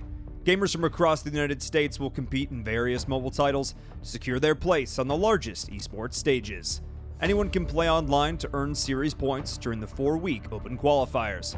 From there, players will advance to the closed qualifiers, where top players will compete for various prizes, bragging rights, and to qualify for the playoffs. The playoffs will whittle down the field to our few remaining contenders, with the very best securing their place at the live finals. These games will be broadcast for the community to watch, learn, and root for their favorite players. The finalists will win a trip to DreamHack Dallas to compete on the main stage of one of the world's largest esports events. The ESL Mobile Open will run year-round across 3 seasons, each culminating with a major LAN event with more prizes up for grabs. This is the ESL Mobile Open, where everybody can be somebody. Well, you heard it there. 3 amazing stages, 3 amazing opportunities, and we started with a lot of clans this season, and we've narrowed it down to 32, and already some are getting knocked into that lower bracket. They are, but they have a chance to climb back up. The best of the best in that lower bracket will make it to DreamHack Dallas, along with the champion of the winners bracket. You can see the seeding of the 32 clans that we have on here right now based upon their performance in the initial qualifying stage. They were entered into this double elimination bracket, but yeah, clans at the top have been performing pretty well so far today. Coastal Clash picking up the victory right up off the top, but we've got 3 more wars to get into, and I'm excited actually to say that they've been getting pretty close as we've started to progress in the day. Especially because that last one, you know, number 22 seed coming into that in 40s Blast Open, able to take the W there, take the upset, just showing that anybody can come out and take the win if they've got the strategies lined on up. And of course, if we look at the schedule, WHF is today. Cookie Dough going to be their opponent when on a Rome. The first squad up against Fearless 5, and then Villains versus Noble Nines. A lot of names you probably recognize up there. Some of those top clans battling it out. And of course, this is only the first week. We're showing these round of 32 matches here this week, and we've got a lot more amazing action. This is only day number 1. We have 3 weeks of playoff action. Next week, we're going to have the round of 16. And then, of course, we do have that round, the quarterfinals and semifinals, all that good stuff after that to decide those top 2 teams. It's pretty darn impressive. Very impressive, and it's even more impressive when you look at it from that huge number, 200 million people playing mobile games out there, down to the number that we have right now competing in the Clash of Clans competitive arena. I think that the number is growing very rapidly, and we're seeing as the game develops and the metagame stabilizes and balance gets to an even more even, I'm saying even a lot, and as balance gets to a much more level playing field? Level playing field, yeah, not an even playing, a level playing field. I like that. That there's the interest grows in the game as people start to realize what sort of strategic know-how is necessary to get up on top. it gets really exciting It to does. be a 3-star player. Oh, and we saw that first 3-star there at the end of that last Clan War. But speaking of Clan Wars, our next one here is going to be WHF question mark going up against their foes here. They're going to be facing off against Cookie Dough. Not cookies. Cookie Dough. It's still malleable. It's still Yeah. tasty and hopefully doesn't have raw eggs in it. That's about all I know about Cookie Dough. to be Yeah. honest. Well, as a safety warning, you always got to put that little disclaimer in there. But I think most people in their kitchens, when no one's looking, will take a little bite here and there. Just a touch. It's fine. Yeah. Looking at this, who do you think is going to come out on top? That's the big question here. Well, whoever I think is going to win probably won't win. So I hesitate to make my initial prediction too soon. But I'll go with WHF, and I'll also give you a predicted what that name stands for. I'm going to go with Why Have Fun? Question mark. Why have fun when you could be the best instead? It's not necessarily the most fun thing to just throw all your troops out there. You want to, I don't know what I'm They're saying. not mutually exclusive. You can They have fun aren't, and yeah. still be the best. I'm going to But agree with that. I think would pick to WHF. win, though. I think WHF. They are the favorites here. I Okay. believe in this one, All right. and I think they're going to come out on top. WHF. Duh? Eh? I think so. I feel like you got to put that Yeah, what do you say, every time. That WHF? inflection every Yeah. time. I feel like that's But I going to do be love it. cookie dough. It's delicious. It and is. Yeah. Maybe maybe they'll get WHF stuck in some sort of Mired in cookie mired dough. in cookie dough. Yeah. That'd be a good way to go, I guess. Let's see. Yeah, we'll see. Let's get started. Let's get started. Let's hop into this first war here. This first attack. Third war. Fourth war. Fourth. There's 6 of them in total. I can do basic math. Fourth war. handball. I can, he says, being wrong 3 times. As we launch into this first one, Nick is facing off against 8 Mounties. I'm noticing a pattern now. Yes, so am I. Two points does make a line, and both of these names have a question mark in them. Do But they? They do. No. What if we just do a cast No. where every statement is actually done in the form of a question? What do you think of that? I'm not being the question master on this one. No, I am just going to walk on through and enjoy this attack as Nick is starting to lay it out.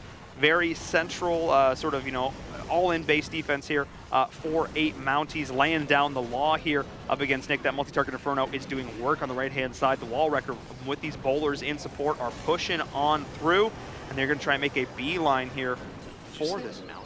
8 Mounties. Mounties? Yeah, that's the defender. What's a Mountie? It's the RCMP, the Royal Canadian Mounted Police Force. They wear those funny hats. You're welcome, folks. We don't even have Canadians competing No, in we this don't. tournament, and you're somehow They're bringing here the being Mounties. represented in spirit as bats are being launched out on the left-hand side. Segueing on through this one, that multi-target, actually every single multi-target Inferno we've seen in this defense has been oh so effective thus far, but so was that free spell. Very effective, yeah, but I think I need to see a freeze as well on that Inferno. There we go, drops the freeze just when those bats start to get into range. Unfortunately, though, I think that they are kind of diverting off path and not going directly for that Inferno. Nick might have hoped.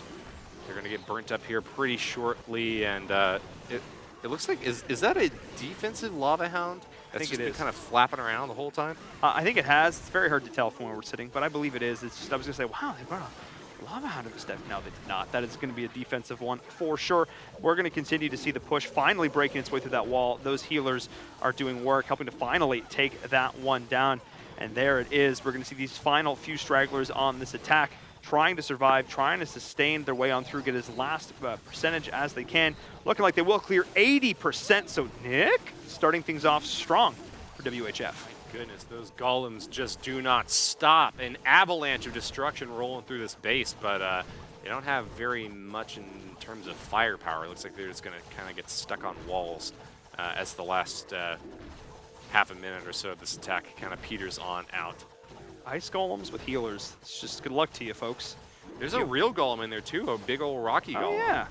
There's a big, it's like the big golem and his son. His son. Are you talking to my son? As they push their way on through, trying to find these last few Teslas, the Golemites as well. All right, making a little appearance down there. I think you're making a reference to the "Don't ever talk to me or my son ever again." I think that's the one I'm making reference to. Maybe. Thank you. Yeah. No, don't. What? If you explain it, it's not as effective. As they finally make it through that wall, but as these last few seconds peter on out, that's going to be the attack. 84%, Woody. A solid opening here from WHF. 8 Mounties. I see what you're talking about now. That is the name of the defender. I only barely caught that at the very end of that Really? game. I should have been a bit more observant about the defender's name, but I'm pointing it out. I could have just left that completely unknown. Instead, I'm choosing to consciously open myself up to be vulnerable to everyone who's watching, and to you as well, Paul, to know. And to validate you on your usage of the word Mountie, because it was in the game. It was not something that you just. I would intuitively go there. It's not like 2 raccoons in a trench coat. It was just 8 Mounties. So that's kind of what I envisioned, though. Just a really just stacked up in a giant trench coat. Right. Anyway, the big red hat on there. That's exactly riding it. a horse. Look, that was the first attack from a WHF. How are their opponents going to respond? Cookie dough. Will they come out of the oven a nice golden brown, or will they suffer the ire, feel the burnt, turn up to 400 degrees Fahrenheit, or not? In this next attack, will the defense of WHF hold strong? Let's find out. Do you have any cookie secrets, strategies, any recipe additions or subtractions that you would note for our friends out there? Just add white chocolate and macadamia nuts. That makes everything better. Oh, that's actually a very controversial position, but really? one that I won't necessarily disagree with. Yeah. Wow. I mean, chocolate chips are much more standard. I mean, they're universal for sure, but I mean, white chocolate macadamia nut. But you know, white chocolate isn't actually chocolate, right? Because there's no cocoa in it. It definitionally isn't really even chocolate. Whatever. We shouldn't get into that right now. Look, all I know is I remember when they first invented chocolate. Yeah. And I always hated it. We're seeing the attack coming on through. We're gonna see some giants. Hated it. We're gonna see some bowlers. We're gonna stay on topic with some witches. Yes, sir. I always hated it. That's what you were aiming for. That is much better. Yeah, wow. I tried my best. I just embarrass myself constantly when I'm sitting next to you, Paul. It's all. You know what, man? We're doing our best as we're seeing this attack coming on through. Are seeing the queen walk to get things going. And the rest of the attack, I think it's gonna make an appearance right now, just starting to create that funnel, leaving that town hall very exposed. Archer Queen still at full health, though. Forget this giant bomb. Those healers are getting the job done. I'm a little bit worried on the timeout, though. We've been sitting here talking about white chocolate cookies for about a minute and a half, and in that meantime, the Queen has only taken out a quarter of the base, so this is almost certainly not going to be a 3-star unless some just absolute blitz happens. But yeah, it looks like the main phase of the attack is starting up here on the top left. The Queen has gone down. We're still on track to get that 2-star.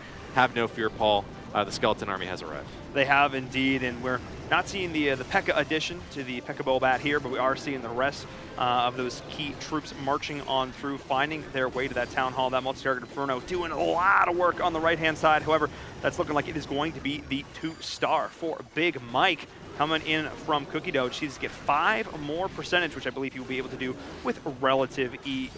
He's right here, though I don't want to caster curse him.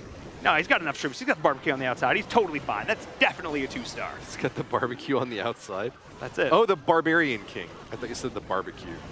I mean, I'm down for a barbecue. That could be his new name. Refer to the Barbarian King as the barbecue. Nah. If he shot fire, that would be a lot more relevant, I think. Ooh, yeah, I think you're right about that. Oftentimes, he just tends to walk past multi-target Infernos and gets a little bit too seared, and that's about it. So. Solid attack, though. Looking like 56% is going to be the final number. Not the best attack we've seen thus far, but still maintaining that solid 2 stars that we're coming to expect from a lot of these top clans. They're able to, consistently get that. That's right, Paul. That's making a difference. We've seen far worse. Yeah. I don't want to condemn that attack to obscurity, especially because it had such a beautiful queen walk at the beginning. It did. It did, yeah. It ran into too many hurdles for it to leap over in such a short amount of time. And, 56% seems kind of low, especially since the Queen was able to knock out a quarter of the base before the main stage of the attack even began. But I think that there were just a lot of splash defenses targeting onto those bowlers and witches right out the gate that they didn't really have the chance to build up the momentum that you typically see in that stage of the attack. Yeah, I think momentum is a really important thing to talk about in these attacks, and we'll continue to discuss it more as we get into this next one from WHF. F? Question mark. WHF? That's they're gonna make us do that every time. And it's El Jefe. El Jefe. Doing some work up here. The boss coming in to lay the smackdown on Coach Mac. I was gonna say that's El Jefe. That's a name I know. I feel like I know. Well, there was a player in Clash Royale League. That's why I know that name. That would do it. As they're continuing to push their way on through, starting this Queen walk off. No surprise. We talk about how it's a staple of these attacks. Why is it so commonly included? Why is what so common? The Queen walk. We're seeing we're seeing the Queen. We're seeing the Queen and these healers. It seems to be a staple of a lot of these meta decks or meta. Yes. Queen walk or Queen charge. Either way, you shake it. The Queen is one of be, just like in chess, one of the most powerful units that you can bring to bear in this setup. She deals a ton of damage. She has really long range, which I think is the crucial point here. And also, even though she doesn't benefit quite as much from healers as other troops do, when you stack enough of them on her, she's pretty much invincible. I mean, look at her. She's like able to soak the entire CC. She's nuked all the buildings over there on the right side of the map. You just can't really stop her very easily. And so it does take a lot of army comp space to put those, however many 4 or 5 healers right on top of her, but it's usually worth it, especially if you're able to carve out a section of the base that would otherwise be a big problem for your main phase of the attack. Yeah, it's one of those things that she's got that ability also when she's taken a lot of that punch from that fire. She can pop that Royal Cloak like we're seeing quite short. No, she already has popped it there, which allows her to not be targeted by those defensive structures as the rest of the attack is pushing on through. Look at that, the haste, the rage, everything, all of these balloons trying to find those key targets at the back. The Eternal Tome to lock this down, the free spell to continue on this push with multi-target Inferno in the back, finally getting shut down by that free spell. The Eagle Artillery is going to be the next target up on the menu for LFA, trying to find these key defensive structures. Can he do it? I think he's got a great chance to be able to make it toward 3, Paul. He's getting awfully close and still has a lot of balloons left. That full health Queen almost went down, but perfectly timed rage spell on those healers was just enough to be able to clear them out. Now, unfortunately, that multi-target Inferno back and in the rear of the space probably will be enough to clear out these balloons and the various other flying troops. Actually, I don't even know. There's still a ton of balloons left. I think they're going to get cleaned up here, but they did a lot of damage before they fell. However, I think if the Queen get down here, 46 seconds left on the clock, I think the Queen is going to be able, if she can find her way down there, maybe get this done. As we mentioned, the Queen is oh so deadly and oh so dangerous, and she still has those healers to back her up. We've only got a handful of seconds left to run all the way around here. These still 30 seconds are exposed. She's I don't almost firing. I think she's got it, Paul. I think we could do this. I think we could potentially. Oh no, Why is she going through the wall? She doesn't have to. Come on, Queen. 22 seconds. Come on. All right. Last few shots going on through. Can she find it? Last 3 structures to get in there. The Expo is going to be the start here. I think they're already damaged a bit, aren't they? Oh, they are. No, all right. Expo was like 10 full seconds, health. 11 seconds. No, this isn't going to be it. I think we're going to see the denial. Not going to see the 3-star this time around. Don't call it too soon. I think she might have it. A few seconds left. Can she Come get on, it done? Fire away! No! Oh, me. Oh, my. 99% to the final second. Deciding she needed to kill that wall, Queens. Why? I'm speechless, Paul, and that's not a good position to be in when you're a commentator. Nope. So let me just lament that 99% 2-star for what it could have been, but to celebrate it for what it was. One of the best attacks that we've seen all day. Didn't quite manage to clear out that last building at the very end, but I don't think that there was anything wrong with the strategic layout of the attack. I think that it just happened to be that base was a bit too much for those troops to deal with. Might have been able to get the 3-star if the Queen hadn't pathed into that wall, if she had gone around instead. But even then, I don't know, the additional time close. running, it's hard to say. Either way, solid attack. Good job from the defensive player to make sure that the last percentage didn't get picked up there. Those are oh so important. Keeping it even, keeping it 4 stars to 2. Cookie dough, they've got to fight back. They're really far apart in terms of percentage right now. Yeah. We're just going to go 2 stars every single time. They need to start to step up their game. Let's get into this next cookie dough attack. I feel like that's the name of some pop, like indie band from like the mid-2000s. I'm calling that name band. Yeah, that's it. It's the name of my new project, the Cookie Dough Attack. See if they Cookie dough attack. from Coach Mac. Mac. That's a cough.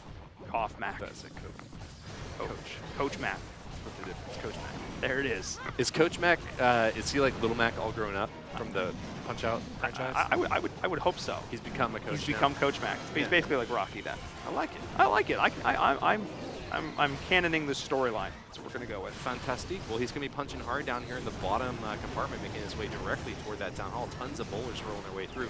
Unfortunately for them, though, they accidentally rolled one of those boulders onto the town hall and activated it a little bit early. We're going to see some of those big, beefy units trying to take it down there. I'm not sure they might have the damage to get it done. It's going to be so close. So we have bat spells on the right. The freeze is going to be shutting all this down a little bit longer. That is from the golem. But of course, the duration of that has been reduced. The size increased. I don't think it's going to be enough. The rest of the crew are looking to try and come back on in. Barbarian King's like, fine, I'll do it myself. Perfectly balanced as all things should be.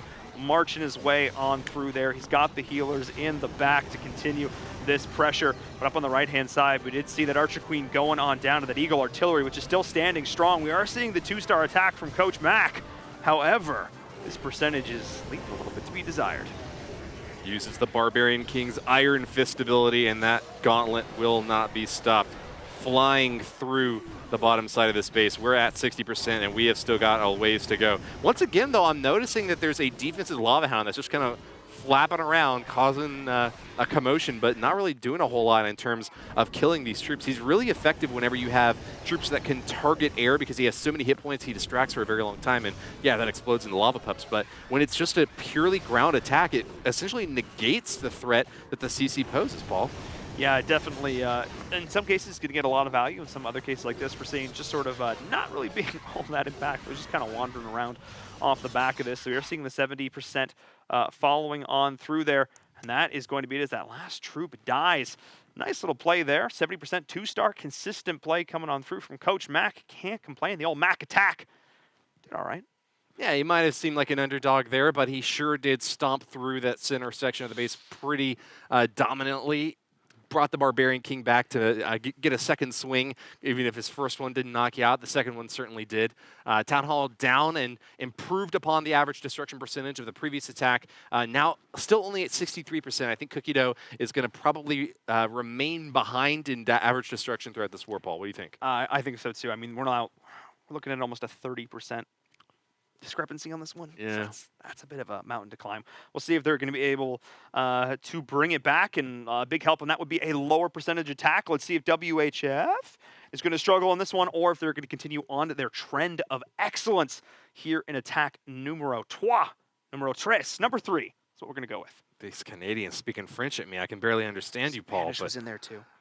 Yeah, that's true. You did follow up with a little bit of Spanish. That helps me out a little bit too because I'm learning. from Texas, and I learned a little bit of that. But Yeah.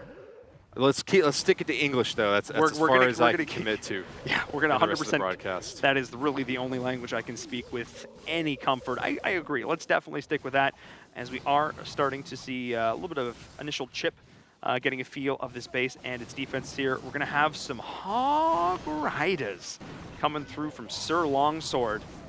I was really expecting the falsetto uptick at the end on the Rida, but you didn't commit. Early on in the day. I don't want to call you out. Early on in the day. I just want to let you know, eventually, when we get a 3-star from a Hog Rider hit, And you're going to be screaming it all day, On that right? day, I'll be there. Okay. I'm looking forward to it. Perfect. Wall Wrecker crashing into the center of the base now. Typically, I've been seeing a lot of Stone Slammers as the siege weapon of choice, particularly for aerial raids, but even sometimes also for ground raids. I think the reason he chose the Wall Wrecker here, though.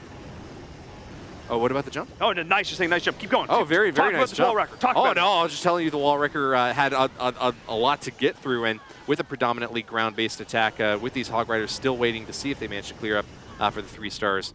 I guess there were like three layers of walls to get through there, so good reason to bring a heavy ground-based siege weapon like that. Yeah, I didn't mean to cut you off there. The reason I was commenting that jump is because I thought, oh, it's going to be able to open up this Eagle Artillery as well. There's going to be some more opportunities to do that initial damage. And now the second tier, the second phase of this assault is coming on through the Heel, and Hog will be making its presence felt on the 12 o'clock-ish mark on the map as the rest of the crew is coming on through the village. So, maybe not long for this world. That is a lot of damage, but a lot of defensive positions, a lot of defensive buildings still up to shut this down. Yeah, Archer Queen still alive is the key thing that I'm noticing here. That Multi-Inferno Tower can deal a lot of damage, but the Hog Riders will not target onto the Archer Queen, so that is going to stop them, even if nothing else will. I think it's time for some bacon if you're on the field of battle here with Jonathan's defensive troops here. Cookie Dough is going to get 2-starred in this case, but even just barely. Sir Longsword, love the name, managing just to crack that 50% mark and seals the deal with a decisive 2-star win, but not doing his team any favors on the damage percentage side of things. Well, I mean, the longsword, it's really all about just having that reach going on through and those nice wide swings. Maybe in this case, though, he kind of needed a rapier, something a little bit more fine and a finer point on that, a little bit more specific. The Hog Riders came on through, but maybe not quite the surgical assault that he needed to find those key structures and get that on through there. A lot of damage had already, or didn't get done quite in time. Yeah, they did get the Town Hall. Yeah, they eventually did find the Eagle Artillery, but those Hog Riders had a lot of base to chew through. Yeah, it's the sort of thing about a double-edged sword. You can hit and swing really hard, but it's going to come back and hit you every once in a while, and can't manage to get the decisive win that he was looking for. Nevertheless, though, WHF was still ahead before that battle took place and remains ahead even after that one, and we're now halfway through the war, Paul. What do you think? I'm thinking that 56% dropped things down pretty drastically, but a 10% drop on that one, which is opening the doors for Cookie Dough to shove their way back into this one in contention. Let's check out their next attack here as they're slowly starting to claw their way back against WHF. It's Jonathan. We just saw him as a defender. Now what can he do as the attacker? Also going up against the person who just attacked him, Sir Longsword on defense now. We're going to get a little bit different of an attack strategy, though, even though we're still going to stay grounded and also using a wall wrecker once again. It's going to be up to the Bowler-Witch combination to get the job done here. A little bit heavier on the Bowler side and incorporating that P.E.K.K.A in there as well. What do we call that? The P.E.K.K.A Bullbat? Yeah, that's it. P.E.K.K.A Bobat right there. We're seeing it coming on in, starting things off, opening up that funnel. We got a baby dragon in there as well. Oh, how cute. Which I do appreciate as that wall wrecker coming on in the left-hand side. The dragons, the Ice Golem, all those tanks to soak up this initial damage, tank up that multi-target Inferno. It's on the back. The Queen is here to help augment the Queen charge. The Rage spell as well, marching on through the freeze. Everything is being committed over here on the left-hand side. The Iron Fist up top as well. The main bulk of this push is finding its way into the core.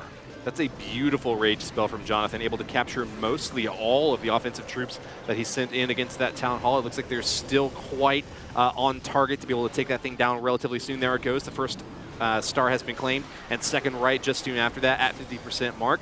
That big clump of troops in the center, it's actually kind of hard to identify how many of them still remain. They're all so concentrated in that one little compartment there, but the Queen and the Grand Warden are still quite healthy toward the back of this attack, and it looks like with a P.E.K.K.A still out in front to soak damage, this attack still has got wheels left in it, Paul. Oh, it does indeed. They're continuing to push their way on through the jump spell, allowing them to continue to get further in, but not going to be able to find the compartment that does have that multi-target Inferno. The Witch is going to try and take it down. Will she be able to do so? That's the big question mark, and no, I don't think so. Don't miss the Queen ability. We do have that Royal Cloak still available. Got it. That's coming in the one here, bringing them back on over. Can they find the range? The Grand Warden, he's only following through. He's only going to help support. He's not going to pick targets on his own. Will they get the multi-target Inferno? They do. 68% damage dealt, and a little bit of legs left to work with. You still got these heroes who can do damage on their own, but they've got to get through these walls, and that's something they don't excel at. Yeah, there's a crescent of buildings all around this base that's going to make it very difficult for these heroes to be able to knock down 100%. But still, with about 50 seconds left, they still are going to be able to clean off a lot of percentage thanks to these healers backing them up. It's very hard to take down heroes like this that have such long range and have that many healers still helping them out, especially because they have so many hit points on top of the range that they aren't being engaged by very many defenses at any one given time, are able to pop them down kind of one by one. And yeah, even they're in pretty much an ideal circumstance for the cannon. They still couldn't get the Grand Warden finished off. Yeah, only about 20 seconds remaining on this one, but I have to say this was a pretty nice attack coming out from Jonathan. He played it relatively standard, pushed it on through, had that big sort of clumpy units, had those big tanks in the front, had those perfectly timed rage spells, kept the healers alive. And that is such a hard thing to do. Oftentimes they get dragged left and right in front of these multi-target Infernos. It's really tough to keep them alive, but he created that funnel at the start so beautifully that everything just went in right in that B line. That was the rapier I was looking for. Stabbed in and twisted the blade. Got a great, what was it at the end? 77% lucky hit. Nice. At the end, lucky number on that one. Will not lead to a lead for Cookie Dough, but was the best attack that we've seen so far from them. And I think maybe that momentum is starting to build for the Cookie Dough. You know, every attack that we've seen from them has been better than the last one. Maybe they're just saving the best for last. I mean, if they continue on this trend, and we're seeing not quite a decline on the other side, but we are seeing, as you said, getting better every single time for Cookie now. WHF, they almost had a 3-star in their last attack. Can they do it now? That's the big question mark. I want to check out this next attack from them. Are they going to be able to make it happen? Can they find the 3-star? Or will Cookie Dough's offense translate over to defense? And we'll see them put on the best one yet. I'm already liking the look of this base. Yeah, the base is pretty menacing. It's in like a relatively symmetrical design. We've got all 3 Inferno Towers quite well spread out. They're set to multi-target though, so you got to wonder what big, heavy tanks are going to be soaking up that firepower from Lex. I think that a couple of P.E.K.K.A.s could do the job. Barbarian King could help out certainly, as could the Ice Golem in the Wall Wrecker. But it looks like the Queen charge from the bottom is going to be the first stage of this attack, Paul. Yeah, we are going to see the Queen charge pushing on through, finding her way in and finding that Eagle Artillery. That's massive. Grabbing that instantly here, using those bare minimum number of troops that you need to take that down. Lex, off to a great start. Key target to take down early, and that's just one of the disadvantages to having a really spread out base, especially one where the Eagle Artillery is near the periphery like that. It makes it possible to neutralize the most important defense. What did you notice there, And I Paul? love the fact that he could have potentially tried to run this assault through on either side in theory, but he intentionally picked the side that the Queen was already working towards to augment that push that she was bringing on through. He probably could have tried to run that through on the right, but instead he's like, yeah, I have a straight path for this Wall Wrecker, and it's doing work. Yeah, that Queen can work really well on her own, but if she gets close to that Town Hall and starts to encounter the enemy heroes, she could get down pretty easily. It's great to leverage her and continue the push along the same lines. It does get a little bit awkward when the enemy Queen's going to start to engage from the opposite side, but he manages to pull it in, grabs that Town Hall, and with the 50% right afterwards, that's 2 stars for Lex. Yeah, beautiful timing on that Grand Warden ability as well to deny all the splash off the back. That downtown hall, the multi-targets are starting to do their work, but there's still a lot of troops remaining. Nice spring trap to continue to take those down, but oh man, the Vile is just having a really tough time right now. His base is in shambles. So we have the Queen, she's rotating back towards the bottom side. They're creating this pincer movement attack from the top, from the bottom simultaneously. This is about the best thing you could ask for, assuming the Queen's able to take down the multi-target Inferno before those healers fall. Look, I think the Queen's going to get the job She done is. down there on the bottom. There are a few point defenses still left down there. A couple of Archer Towers, the Teslas, could cause a little bit of trouble for her, but like we said before, with so many healers stacked up right behind her, the issue probably isn't so much whether or not she'll survive, but whether or not she has time to finish off this base. Still has another rage spell and a free spell to use, though. I think Lex is in a really good position. I think so too. It's that one Archer Tower in that middle compartment there that I think is going to cause them the biggest problem. That last rage spell being dropped on through, and I think it's going to come down to time. Do they have enough time left to get this done? The final free spell being committed. The last few structures are here. Lex is looking for that 3-star. The Queen has found the position to get it done, and he is going to be able to do so here in just a second. The final Troll Tesla in the back is not going to be enough. That is 100% 3-star going on through for Lex. No question marks there. He put a stamp on that. Nicely done to Lex. Had plenty of troops left over at the end. Something that I've noticed before about these 3-star hits, if you get all 100%, it's usually because you still have your Queen at the very end, healed up with still 3 or 4 healers stacked on top of her to keep her nice and healthy, plucking down point defenses as best you can. Whenever you lose your Queen early on in the match, that's going to be an early sign that you're having a little bit of difficulty, unless you've done an intentional suicide attack with her to get her into the core and take off some really key defensive structures. Yep. It's super important to have her toward the later stages of the match just because of how much damage she can dish out. Oh, yeah, and I loved the initial look of that base. I'm like, all right, it's going to create a couple of questions here. There's not like a clear avenue of attack. You've got to create your own. But Lex created the perfect one. The timing, the synergy, the way he was able to split the army at the end to find all that perfectly, falling off the back of that funnel with that Wall Wrecker. Really, really smart heads-up play from him, bringing his team ahead. It was all 2 stars up until this point, but they found the 3. How does Cookie Dough respond?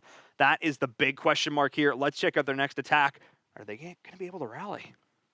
Look, that was a great plan from Lex. I don't want to take away any of the brilliance of that plan, but I think that the reason why he was able to get the 3-star there was because of his adaptability on the fly, dropping spells at the exact right time, knowing which lane to send his troops in to support that Archer Queen. I won't comment any more on that, but I think that there's a good chance that we'll be back on that for analysis at the end of this match on the Telestrator.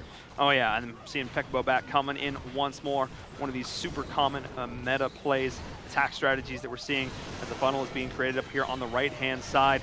Barb King already popping out that Iron Fist. The multi-target Inferno is going to do its work, but this is a very clear avenue through the, through the Eagle Artillery, and then on into that Town Hall. The Rage spells are being popped. The Grand Warden is here now at the end to continue to support that team, and looking real good so far if they can clear through these walls. Still hanging on to a jump spell as well. Yeah, those walls can present you know, a big barrier for these troops to have to try to cross if they want to go toward 3 stars. But Jump Spell clearing right through them, and things like P.E.K.K.A, which can deal a ton of damage in a very short amount of time, will help out tremendously here. Nearing that 50% mark, they've already taken down the Town Hall, and it looks like the 2-star is easily within reach now for the Vil. Losing steam, though, as actually, hold on. Hang on. Is he going to get 2 stars? I don't. He's losing troops really quickly. Oh my. No. Ooh. 49%. I called it too soon. I was like, the caster curse. he's got 44, 46, 47. Town Hall goes down. this. All right, just need a few more buildings. But no, didn't get him. Okay, so this went from being all good, being all even, to disaster now for Cookie Dough. Yeah. Because we back to back, 3-star to 1-star. What was a dead even race is now a 2-star differential. And this is WHF running away from this at the end. We were talking about how every single time Cookie Dough has been improving, but I mean, if we're you know, on our parabola or whatever, our sine wave, we're right back down to where we started at this point, which now Actually means lower than where we started. Yeah, WHF. This Well, look, it's hard to identify that sort of thing. You have so many troops into the core dealing a ton of damage all at once. They deal the same amount of damage when they're at full health or when they're at 1% health. So it looks like buildings are going down pretty snappy. They're kind of running all around. But then you start to look in a bit more deeper into it, and they're all really low on hit points. The P.E.K.K.A especially, which seem to be dealing a lot of damage really quickly, but then have been surrounded by point defenses on all sides, getting whittled down to almost nothing. That's the key reason why toward the end it looked like he had it in the bag, but just ran out of steam right before that 2-star mark. Yeah, just not quite able to get it done, which now means we're on the last attack from WHF, who are now sitting in a fantastic position to walk away with the W here in this game, move forward in the winner's bracket. As we are seeing Dan Howe from WHF going to try and get it done up against Big Mike. Dan v. Mike. Generic name action. Well, 2 stars would seal the deal for WHF here now. If they manage to just get that Town Hall on 50%, they will win the war. That would be my preferred avenue of attack here if I were the WHF general. Looks like they're going to get most of the percentage early on here from a lot of free structures on the top side of the space, and with the Queen Charge as well, maybe knock out an Inferno Tower if she happens to get close enough to it. Yeah, but we are seeing those healers getting picked up by that multi-target. They are going to be in range of that outside of the Rage as well, so that's a pretty big deal here for them. They're getting chunked down, so this Queen Walk, Queen Charge is going to be a little bit short, actually forcing him to burn the heal in this situation to keep the healers up and through this, which means he wants to come in on this. He's put a lot of eggs into this basket right now. Let's hope it pays off for him as they're continuing to pressure along through the outside towards the 3 o'clock position, and all the while, we still see this multi-target slowly working their way through these healers. Like, this is not the time that you want to choke. I'm pretty sure that Dan Howe feels confident about the hit over in the top right, but I'm much more concerned about how this Town Hall is going to go down. 23 miners is certainly a lot, but you don't want to attack on the bottom left side because those miners would kind of fan out, I think, around the Town Hall. Instead, I think it's more likely to see a push from like the directly left corner position, or maybe even like around the 10 o'clock position, just to make sure that they are all kind of coalescing around maybe the mortar and that single target Inferno, and then from that go directly to the Town Hall. Yeah, we'll see what he opts to do here because he's already passed this minute 30 mark, which is generally when you want to be launching out these miners. He does have those 2 heal spells as well left, so keep an eye on those, but he's not giving himself a whole lot of time to work with here. Where is he going to be putting you've identified where you'd like to see him do it, but he seems to be having some questions here. Where are the miners? Well, they're still in the army comp. I think Dan Howe expected to get a bit more damage done with that initial stage of the attack, and is now trying to figure out where he's going to move in from after that. Either that or he disconnected. I'm not exactly sure what happened. Oh my, I mean, he's sitting at 0 stars right now. He's trying to give us an interesting match, if anything at this point. Because if he walks away with 0 stars, he's just trying to, like, is he going to bring them in with like 10 seconds left and just get enough stars to get that 1 star and make it mathematically impossible? Well, if he just gets 1 star, then Cookie Dough... They get back with 3, but they have the percentage to win this. Oh, yeah, you're right about that. Well, okay, all they technically need is 1 star. It looks like a disconnect to me. Oh, my. All right, so potentially disconnected here. We're going to see as we roll through the end of this. We're going to let it go all the way down to the end just to see, unless he's going to make a miraculous comeback here. Oh, no. Man, sometimes this stuff happens. And Okay, looks like that's going to be all she wrote. Timer's going to man. All right. knock out. That's what happens if you disconnect in the middle of the game. You're deploying your troops. Everything's going fine. Your Wi-Fi blocks out. You go through a tunnel or something. You don't get a connection anymore. The match will continue on. The full 3 minutes will take place. So, oh boy. Yeah, but not going to be able to claim any stars of that. Yeah, a bit of a rough situation. Like, all right. I'm shaking now, Paul. Yeah, this brought it back because Yeah. there's no do-overs in this one. Right. You go on in, things happen. He must not have been on AT&T, just saying. Didn't have the connection there when he needed it most, guys. And now this has left an opening. Cookie Dough can come back. They can tie this up with a 2-star, but this needs to be like this needs to be like 99%. A super tuber. Yeah, a super 2, because in order to bring Well, back actually, this, not even really. Like it's like a 15% deficit almost, 13% deficit. It's possible. Yeah. It's gonna be I don't know. I don't know. I'm not gonna pull the mathematician on this one and try to figure this out beforehand. I think we Let's just get go into ahead the and game. jump into it. Yeah. Let's just get into this. This is the final attack now from Cookie Dough. They've been given a breath of life in this clan war. Can they make it happen? They've got to find this 3 or one of the best 2s we've seen yet. I need to see all 99 of those %. I'm not sure if it's mathematically possible for them to do it on 2, but we're gonna find out as we are seeing the attack coming in from above. A lot of these air troops, a lot of balloons. Can they make it happen? And of course, starting things off, those E-Drags. So it is going to be the big aerial assault here, but splitting up a little bit between Electro Dragons, regular Dragons, and balloons. It's kind of the whole aerial Arsenal, yeah, exactly. That's what I was looking for. The Air Force moving in with every single weapon at their disposal. I kind of find interesting that 8 Mounties would choose to use that many different types of troops. So typically you pick the Dragons or you pick the Electro Dragons for a specific reason, but just going for a sort of generalist stab at the space, if he manages to get the Town Hall, he'll be on track for the victory that he's looking for. Is that right, Paul? Yeah, he's looking for it here. He's going to try and find this Town Hall a little bit more. Will get it done. Rage the Freeze. They do find it, but only 38% now. Most of his troops are done for here. They're trying to find a way around the outside, but a couple Seeking Air Mines to try and take them down. And the last remaining troops in the core of the base are going down slowly. The Eagle Artillery, they need to get a couple more buildings down in time. I'm not sure they're going to be able to do it. They do barely the 50%, but I don't think that's going to be enough. Yeah, they needed to find this damage. 3, and that's going to be it, despite that could have been potentially catastrophic disconnect in that last game. WHF, the leads they got for themselves early, paying dividends. They got that ROI, and they're feeling that return on investment. They're feeling comfortable at Yes, the end of thank you. this. Yes, I mean, for those of you at home who don't have economics degrees. Feeling real good at the end of this. If you're WHF, because you still walk away with the win. Cookie Dough not quite able to get it done. They came out of the oven a little bit underbaked and a little bit unfortunate for them. Too bad, but WHF managed to get the win, and I think that they certainly can claim that they deserve it. Yeah. With a 3-star victory, and with what should have probably finished up as 11 stars if that disconnect hadn't happened.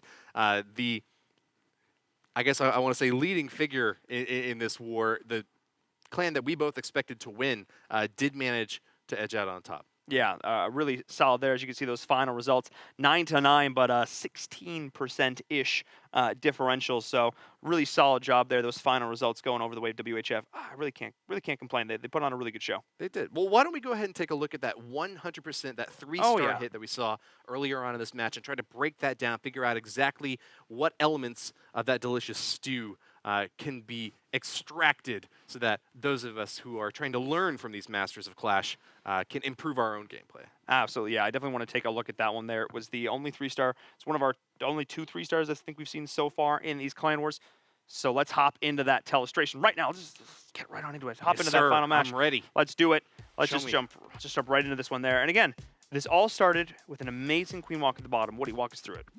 So we've seen some beautiful aerial attacks so far this war. I know we got a really close 99% in the first match with those dragons, but this was a ground-based push, and it had all the makings of a 3-star hit, you know, maxed out heroes, maxed out troops, a full arsenal of spells to try to counter every single little thing that you would expect the defense is to be able to throw at you. But with this relatively symmetrical base, what we saw early on was with this Queen Charge, a stab into the Eagle Artillery, taking out that key I would argue, most important defense to take out of the entire base. And with that gone early on, Lex felt confident throwing all in onto one lane to go for the Town Hall first and then try to hope that the troops would kind of sweep through the rest of the base immediately afterwards. That's what wound up happening. And you're seeing the makings of that right now as the troops finally start to get deployed over here on the left side. But we can wait a little bit longer before we pause it. Yeah, for sure. I mean, watching this wall wrecker is also important because look at the way this funnel is set up. The bowlers are on the flank, continuing to support it, but now it's just continuing to push on through, getting through 3 layers of walls with ease. But watch the way the bowlers are back there to support it. They're able to push it all the way in, and watch this next rage spell that's going to go on through. It's going to do so much work. The poison as well, just chipping on down that CC, but there's the rage that I'm talking about. It's just continuing to put the pressure on through, and that just makes short work of these internal defenses. Can we go ahead and pause it right now? I think this is the key time that we can take a look at what's going on here. So initially we had 3 Inferno Towers up top, to the right, and to the bottom left, and the Eagle Artillery, as well as that Town Hall in the center. It's a symmetrical base, which can look a little bit more daunting, but usually it's a little bit easier to pick apart, and that's what we saw from Lex. The number 5 attacker here still wound up getting the only 3-star hit in this entire war because he knew exactly what he needed to do early on to finish off the key defenses on this base. What he did was took out the Eagle Artillery using his Archer Queen early on. She was able to pick off the first Inferno Tower over here on the left side, and then through a massive force, I'm talking all the P.E.K.K.A.s, all the bowlers that he could get to go through the center, had the bulk of his push going straight for the Town Hall, soaking the damage from the Expos, crucially because the Archer Queen cannot soak that much damage all at once. But then, just like in that other 3-star hit that we saw earlier on, the cleanup troops along the side, the Witches, the Barbarian King to soak for them, were able to take out enough buildings that there wasn't too many there weren't too many spread out structures to be able to get the cleanup toward the end. So that's the general shape of the battle that I see so far. Let's go ahead and hit the play button and watch the rest of it play out. Yeah, and really you can just see like there's so many key defenses in there. I think we had 4 Expos in the middle that just got wiped out in a matter of seconds. Look at all the splash from those bowlers just raining destruction on through. And it was this bottom right multi-target Inferno that I thought was going to be giving so many headaches to Lex here, but he was able to push his way through. He's able to find the openings. That Queen rotated back down and around and was able to find that angle. This Queen was truly the MVP. Surviving through all sorts of trials and tribulations. I think she was actually the one who took down 2 of these Inferno Towers and finished off a ton of the defensive problems that this base may have otherwise presented for Lex. After she makes her way through the bottom section of the space here, she still manages to crack out into the outer section to deal with the remaining trash buildings, a couple of Teslas as well that are trying to take her out. Tornado Trap triggers, but doesn't get a whole lot of value against her. She does lose one of her healers there toward the end, but I think that with the Barbarian King soaking some damage, lots of skeletons already spawned from those Witches, there wasn't a whole lot of concern that she wouldn't be able to get down to the very end, taking out the Tesla, that last little Archer Tower. So congratulations to her. She's the queen of the raid. So we'll give her a little competitive. Nice. Nicely done, Archer Queen. Excellent. Yeah, that was just a beautiful play from start to finish. Really, really great start on that execution, and then identifying that path to victory, pulling all the way on through. A little bit of nice kind of way that happened to work out with the Queen rotating back and the Barbarian King around the outside, just thinking that pincer movement like we're talking about. Just really awesome play there from them. And guys, if you're just joining us and you're just wanting to learn a little bit more about what the ESL Mobile Open is all about, you love Clash of Clans, be sure to hit us up on social media. ESL Clash of Clans on Twitter. It's really easy, actually. It's a really easy one to remember. Yeah, it is. Yeah. ESL Clash of Clans. There you go. Third I time's follow the charm. him. Yeah. You follow him. I follow him. There Let's you all go. let's all follow ESL Clash of Clans. It keeps you up to date because, again, it. this isn't our only broadcast here. There's a lot of cool stuff as well happening. Guys, Yes. this is our 4th clan war. We have 2 more amazing ones coming up after this. We're going to hop onto a short break. When we come back, our last 2 remaining wars, teams fighting out in the round of 32. Who's going to come out on top? Let's find out.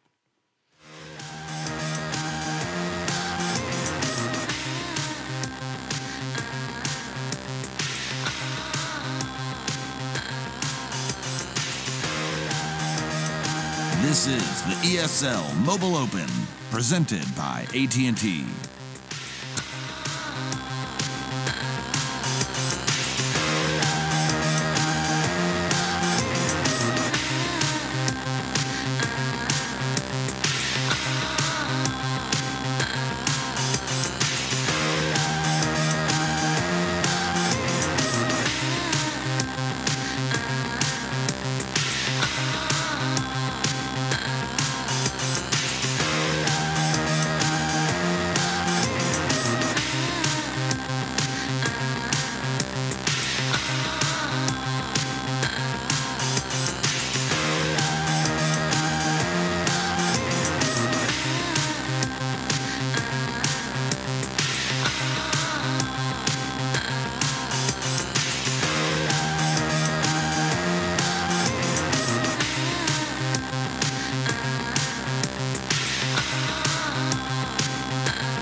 This is the ESL Mobile Open, presented by AT&T. Hello, ladies and gentlemen. Welcome back to the ESL Mobile Open. As always, I'm Inverum. That's Woody. You've been watching us all day long, covering the best Clash of Clans action here for the Mobile Open. These American teams have been duking it out all day. We've seen some back-and-forth brawls. We've seen some less successful attacks, and we've seen some stellar 3-stars now. We have. I am always happy to see those 3-star hits because, I don't know, there's just something primal. There's an urge deep within me that wants to see the complete destruction of a base. I think it really inspires the best within all of us when we get to see those big, burly hits. A lot of them coming from the ground-based attacks, the P.E.K.K.A. Bowler Witch, but not without our fair share of dragon hits as well. There's all for naught right there, as that is a big opening for Fear This 5.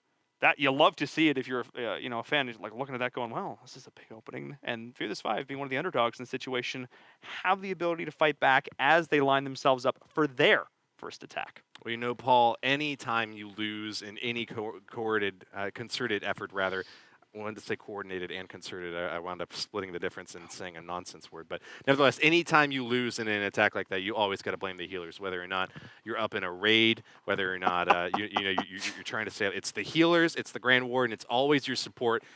It's the same in every game. It's always the healer's fault. This is true. I mean, let's get into this attack.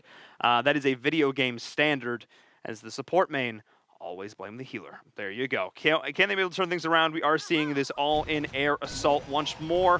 Coming in from Taz, Frosty Taz from Ninja King 123, a.k.a. Fear This 5. This is their attempt to draw first blood here on the board and pick themselves up a couple of stars and already get the lead in this clan war. Balloons cruising in from the back behind these Electro Dragons, going to do great work against those defensive structures. We see an air defense about to go down.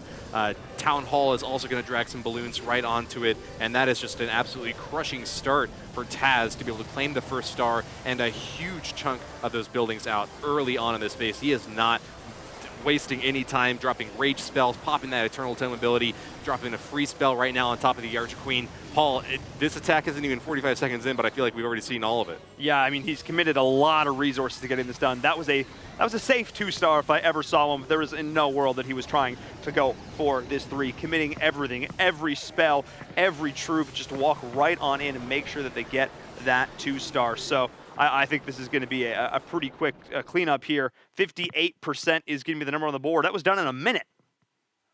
That's the fastest attack we've seen so far. It is.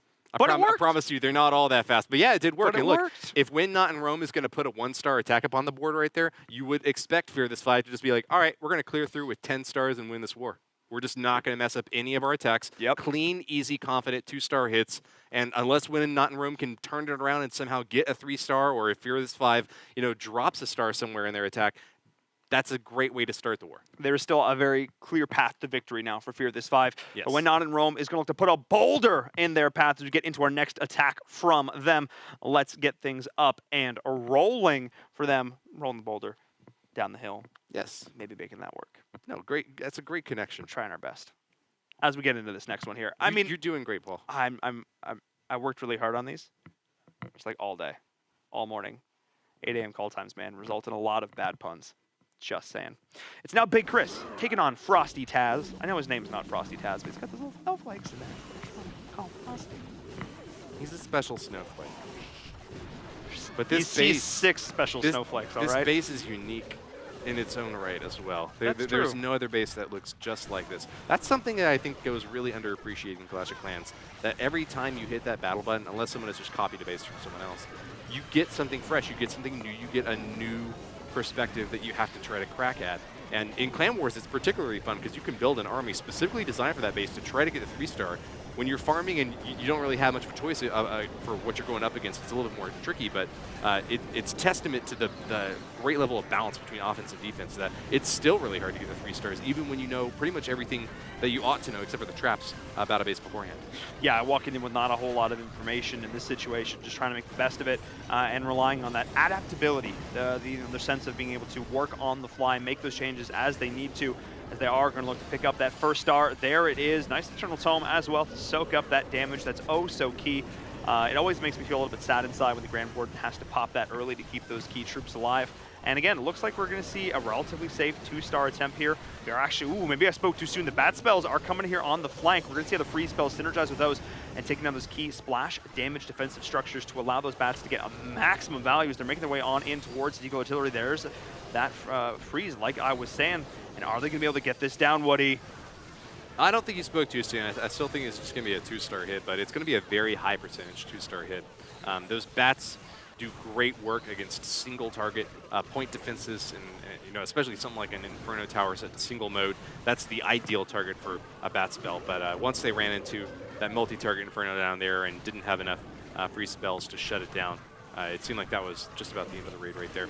Now, there's going to still be a lot of destruction left here. We have a lot of witches still down along the bottom side of this base. I can count on at least 5. There may be even more, but supported with the Grand Warden and that Archer Queen, they're going to be popping down a lot of these buildings and creeping that average destruction up even higher and higher. When not in Rome is going to be pushing that average damage lead, but behind in Stars, they really do need to focus on that in later hits, Paul. Yeah, I mean, this is a really nice attack coming in from Big Chris. This is what I was expecting a little bit more from When Not in Rome, given their pedigree here in Clash of Clans. With only 30 seconds remaining, they're going to be able to do a lot of work cleaning up these last remaining structures. 90+% is going to be the number.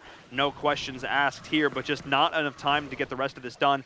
I think these troops would have been enough to clear out the last of these defenses, but I don't think they're just going to have enough time to make it happen, which means we are going to be seeing that 2-star, but oh so close to the 3. Really nice, solid play there from them with only 7 seconds remaining. Woody, I don't think they can get this done. Look, sometimes you see a little bit too much of the damage and not enough tanking out in front. And this time, however, I think it was the other side around. We had a bit too much of the tanking. Those 2 Ice Golems both able to soak all the damage that they needed to and still survive throughout the entire match. Maybe if just 1 Ice Golem had been introduced there, or maybe a few Giants instead of 2 Ice Golems, could have saved a little bit more army camp space for something like a Balloon to deal with a bit more damage, maybe even a Wizard stacked in there to try to get through those trash buildings on the outside faster. Yeah, but still a really impressive 98%, so 83 to 58% respectively for both these clans in terms of average damage dealt. This now opens up Fear This 5 to respond. They are behind in terms of score right now, but they have the opportunity to push themselves ahead because that 1-star, I say behind, not really. They still got this next attack to be able to do that 1-star from When Not in Rome, put them in a terrible position to start this off. I feel like we've seen like 3 of these clan wars start with a 1-star on the first attack. Yeah, it seems like right off the gate when you feel like there's nothing written so far about this war. Yeah. You want to be the one who sets the tone and who yeah. really just goes in there and smashes. And oftentimes it's the, you know, I don't want to call it arrogance, but it's the lack of certainty. It's the feeling like you have something to prove to set the tone for the war that can really throw you off your game. Absolutely, yeah. And let's jump into this next one. Once again, we're seeing those witches. We're seeing those bowlers. I'm loving this adaptation of adding witches in a little bit more of light. This is actually one of my favorite troops. Just being able to summon those massive skeleton horde armies, something I'm a big fan of, and supporting it with those bowlers who are able to just get so much damage in that very linear, straightforward attack pathing that if you line up correctly, can be so destructive. Absolutely can, and talking about destruction, we have got a massive wave creeping in toward that town hall. The bowlers and witches all pretty much stacking up in that central compartment. That can be dangerous later on in the future stages of this attack, as they may fail to get the overall damage that they're looking for. It's hard to get a high damage percentage when all your troops are stacked in one place, but really easy claim to the town hall. It goes down. Free spells right on top to make sure that they have a chance to try to exit that core, but with multi-target infernos and tornado traps now kind of pulling them all into one little clump, it's going to be tough ball. It is. I mean, all jumping out of this tornado and with that rage to continue up the speed, the momentum, they're doing quite a bit of work. They're going to be securing the 2nd star quite soon, but look at that multi-target inferno on the right-hand side. It is burning down all of these attackers, but still quite a big clump left on the left-hand side, securing this next 2-star attack, maintaining that consistent performance, but once again, just sitting in the 50s right now, and I'm not sure they're going to get a ton more than that. I wouldn't be surprised if we see this sub 70% when all things said are done. Dude, Fear This 5 is just laughing all the way to the bank with their like 2-star hits that are just in the middling 50s. They're like, you know what? You might have 80+% damage dealt, but you missed the first star in that first attack, so we're still going to be ahead of you even with our mid-high 50 average damage dealt. Yeah, I mean, they're again sitting pretty in terms of stars, and stars what matter. You might look at this and go, wow, that's a huge discrepancy in terms of percentage, but it does not matter. What matters at the end of the day is getting those key stars. Finally, that Inferno is going to go down, but it's a little bit too little, too late at this stage in the game. Only a couple archers left, just, you know, poking away at some of these trash structures on the outside. And with that, I said less than 70%. They might not even really hit 60 here at this stage. They finally do, but that's pretty much going to be it. Archers along the edge, going to take out a few more structures here. Yeah, it looks like they will wander within cannon range. And even though the healers are helping out quite a bit to try to keep them healthy there, despite taking no damage, I'm not quite sure if they're able to out-heal the firepower from this cannon. If it can one-shot those archers, that's just going to be a bit too much to deal with. And I believe that's pretty much going to be it there. The healer's just going to chill out until we get to the end of that 3-minute timer. So in the end, Fear This 5 pulling up another consistent 2-star. Not the most impressive in terms of overall numbers. Only 62% on that one. But C-Man doing a fine job. Yeah, maintaining their lead. All they need is to keep more stars in their pocket than Win Not in Rome can put in theirs.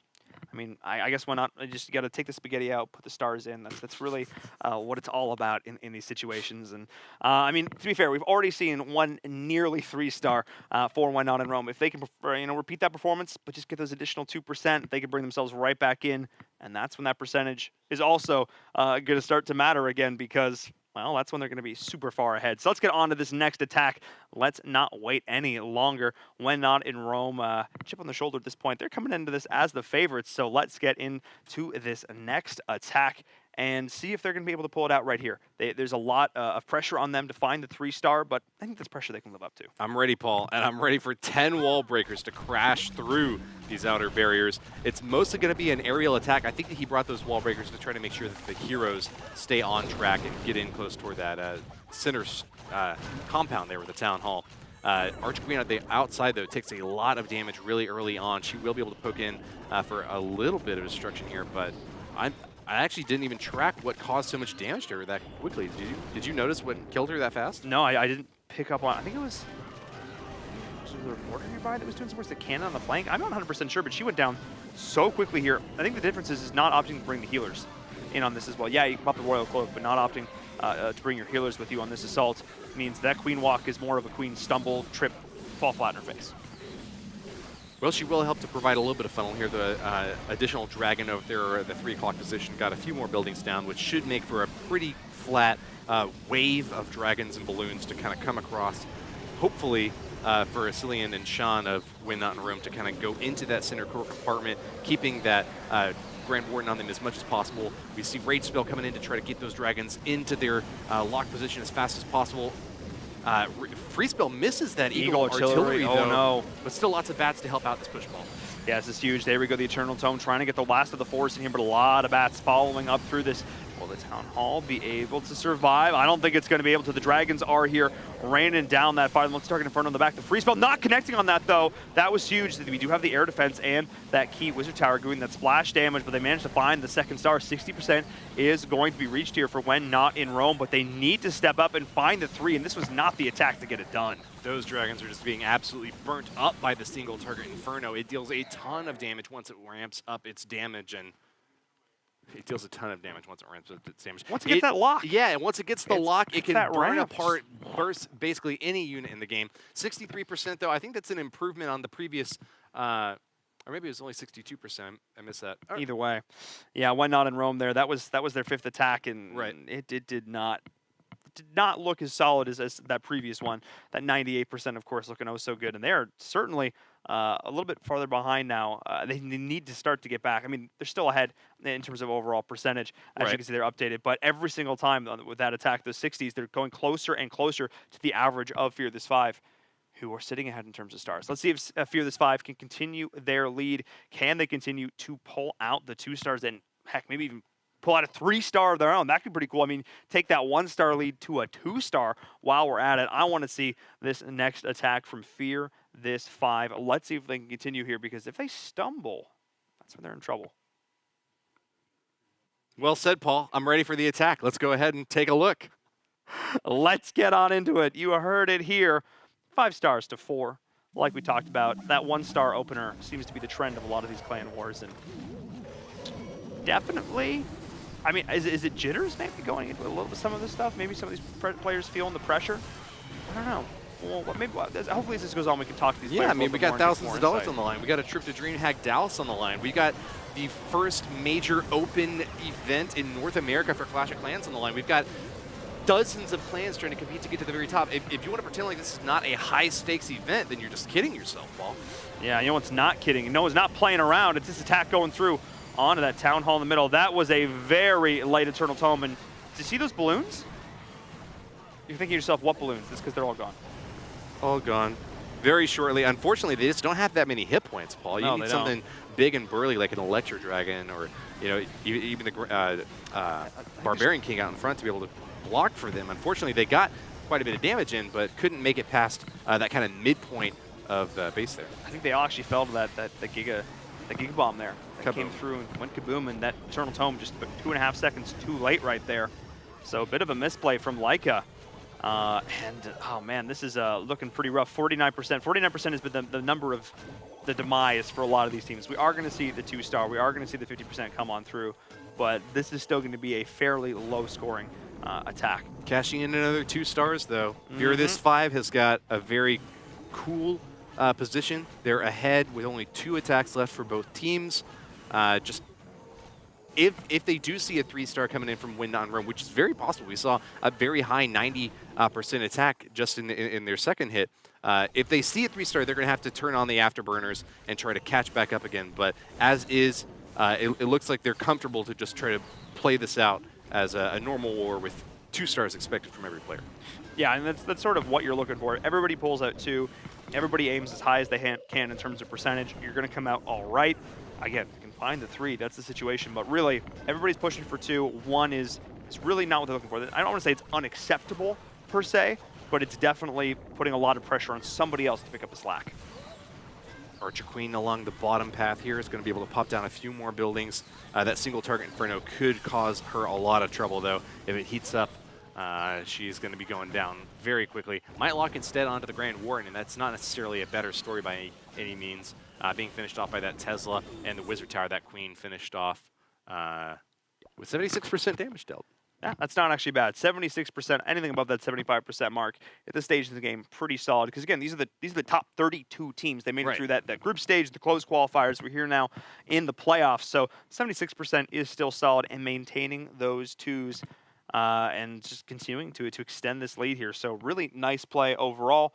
Again, not these blowout 98% attacks like we've seen a little bit in the past, but consistency. And consistency is so key. 2 stars win wars, Paul. That's it. 2 stars win wars. Can the comeback happen? If it does, it's probably going to need to start right now. Let's see if When in Rome, we're not in Rome. All the crew, everybody. I need to see all the crews. Everybody going on in, making it happen. Win Not in Rome is going up next, though, right? It's their 4th attack. Yeah. Win Not in the crews? What? Oh, never mind. You lost me, man. That's okay. I was going to say the squad, then I was going to say the clan, and then it came out as the crew. Oh. And then we're going on. Well, that's also a word. Yeah. And then we're going on a cruise. Cool. Yeah, I mean, we're going to see them hopefully try and pull this together here, because at this point, we're taking a breath, taking a breather. They have 2 attacks to find the 3-star, or manage to force their opponents to pull out the 1-star. So that's a bit of a clutch situation. They've had every single attack from the first one. They've known what they've had to do from the very first attack, but it's sort of like they're procrastinating. They're putting it out, like, oh, I'll do it on the next one. I'll do it on the next one. They're now in attack number 4. They don't have a lot of room left to go. Well, we see so many times in this game people trying to get more percentage and as a result failing to knock down the Town Hall. I think that's something that kind of plays off what you were just saying, that they feel confident that they can go for that stab, but when they prioritize the number getting higher rather than taking down the one key building that they need for that star, that's what causes clans to lose time and time again. They're just behind by 1 star, have more percentage destruction, but can't close the deal. Why don't we go ahead and hop into that game? Oh yeah, let's just get right into this. We took a breather, and that's all well and good, but we want to get back to the action. All right, we're waiting with bated breath as we're jumping on in. And seeing oh man, this base layout, this is going to be relatively interesting to crack right here. There's a lot of very clustered groups of defenses that might be potentially hard to break through unless maybe you have something with a little bit of splash damage, maybe a little bit of chain lightning on the flank right there. Yeah, that's a lot of damage concentrated in the core. You've got a Archer Queen as well as all three multi-target Inferno Towers relatively close to each other. Not close enough that you could freeze all, or even two towers at the same time reliably, but you could get a tower and a queen at the same time. So expect to see that used as Addy charges into the center here with a big ground-based army, relying on these witches to provide the bulk of the damage for this push. And fun fact, I mean, Addy says the favorite troop here is actually the bowler, but not really going to be seeing those coming out here. Instead, going to be relying on the witches to try and get it done in this rage flank there, or everything going on through.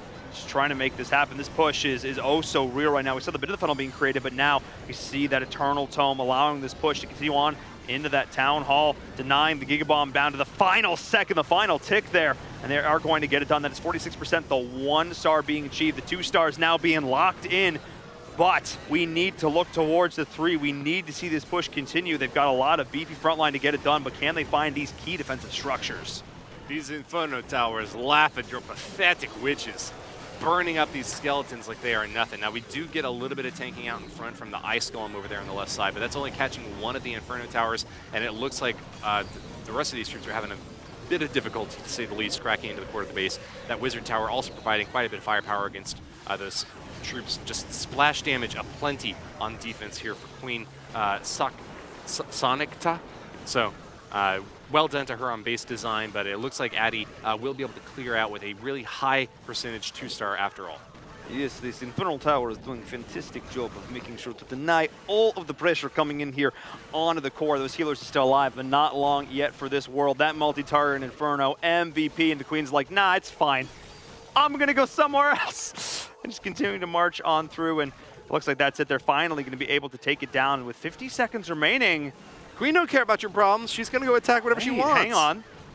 Look at the amount of skeletons they have left. Wait a second. This could potentially be the push they need here. They've got 40 seconds left on the board. Only a few structures on the outside. They might be able to get the 3-star here, Woody. I think you're right, Paul. Yeah, if she cracks through that wall, she won't have to deal with any additional walls. Just a few more buildings left. The skeletons are strong. Hang on. You called it, man. I think this is going to be it. That's 99, and that's 100. Addy gets it done. Ask, and you shall answer. They needed that 3-star, and they found it here in attack number 4, bringing things back even. Remember that percentage we were talking about all game long? We're like, it's only going to matter if they can equalize this score. Well, it does, and now they're ahead almost 20%.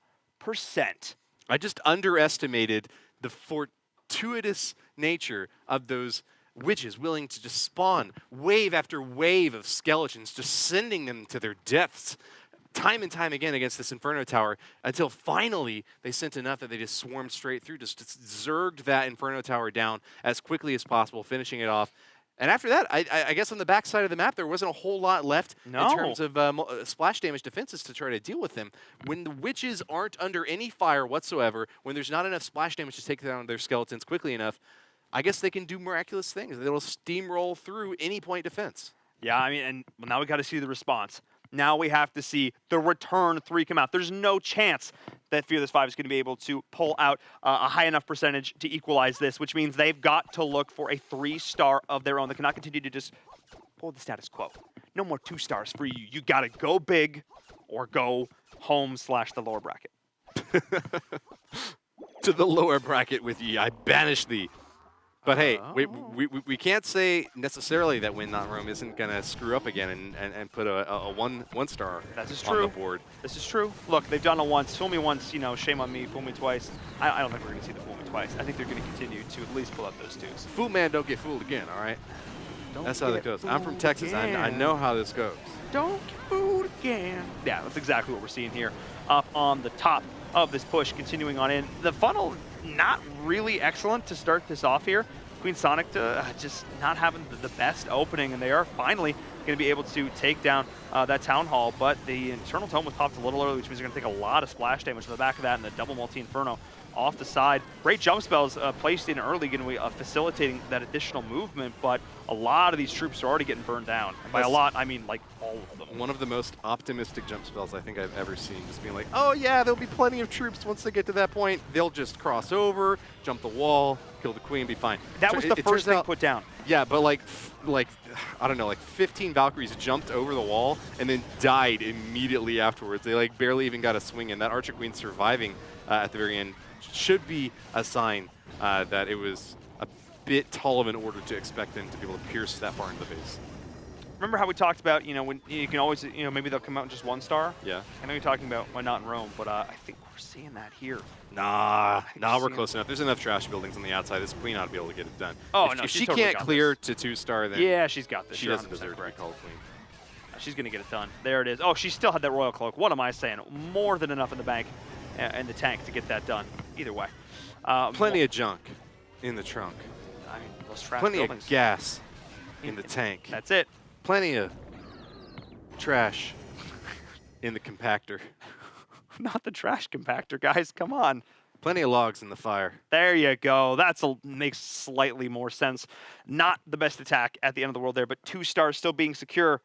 But that means that they're sitting, in terms of percentage, way far down. There needs to be some sort of epic rally here to close this out. Only 1 final attack remaining. Why not in Rome? Just needs a 2-star. However, a 3-star is required from Fear this 5. They need to pull out 3 here to get it done, assuming we don't see a 1-star here from When Not in Rome. Let's just jump into that next attack. Don't speak too soon. I could jinx it. I might. The caster jinx? I'll probably cast her. You just did. You just did the caster curse. Sorry, guys. If you're When Not in Rome. Wow. I'm so sorry. Wow. Wait, who did we pick before this battle? I think we actually picked When Let's Not just in get Rome, into the didn't attack. Let's just go. Let's we? just see what That's happens. what we're rooting for. I feel like it's good. I actually find I'm an unbiased caster, Woody. I don't know what you're talking about. I don't find myself rooting. Well, I mean, when I say I predict someone, that's what I mean. That's about it. When I say I'm rooting for them, that is the team that I predicted. So I find that when we both pick the same one on the prediction side of things, so I don't often feel an allegiance toward either one of them because we're either going to both win together or lose together. That's true. Yeah, it's only when we split the predictions that I'm ever really like, I'm going to cheer for my team. They're going to be the ones to come out on top. And instead, I'm right and you're wrong, and they're geez. always going to win. Ooh, I got aggressive. Well, hey, that's just how I get, man. When we get split predictions like that. All right. Instead, we both predicted When Not in Rome to come out on top, and they're looking so solid. Almost exactly a 20% damage lead, which means that they can just continue to get on through these 2 stars. They will walk away the victors here, secure their spot in the round of 16. That's what they're looking to do. They're pushing in towards this Town Hall, the E-Dragon, the flank, the rest of the troops coming on through at the back, the Rage Spell, the Freeze to follow up, the Bolas, everything. And there we do have the Eternal Tome to make sure they survive on through that final blast. And this is a great opening for clashing. Fantastic Rage Spell right there in the core as well, getting all of the troops stabbing in there. Unfortunately, they're getting stopped short a little bit by freezes and I think maybe an ice tornado popped there at some point, a tornado trap going off, slowing down that damage train, but nevertheless able to claim that 2-star. That's what we were talking about earlier on. If they manage to get 2-star, they put Fear they put Fear this 5 in a very awkward position, forcing them to have to go for 3 in their next attack. I mean, they had to go for 3 pretty much no matter what here. The 2 has been secured. The onus is now on Fear this 5 to pull off the 3-star. So what you're aiming for every time.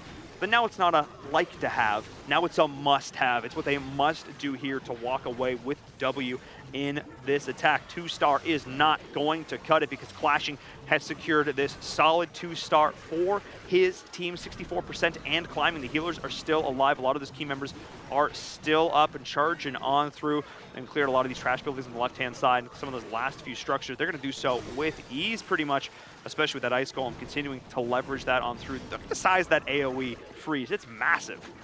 Yeah, when an Ice Golem pops, you don't want to be anywhere near. You might as well be standing in the center of a blizzard when that thing goes off. It's going to freeze you for a very long time, and especially if you're worried about a timeout, that's one of the things that can definitely put you in a lot of trouble. The enemy defenses continue firing at you while your own troops are just kind of sitting there stuck immobilized. I guess I'm talking about an Ice Golem in the Clan Castle. This is true. You can also use an Ice Golem on offense to we shut used down to the see buildings. a lot of defensive Ice Golems when the duration was doubled. Yeah, the size was a lot smaller, but if it got on the Queen and stuff like that, it literally like 12 seconds of freeze, just something ridiculous.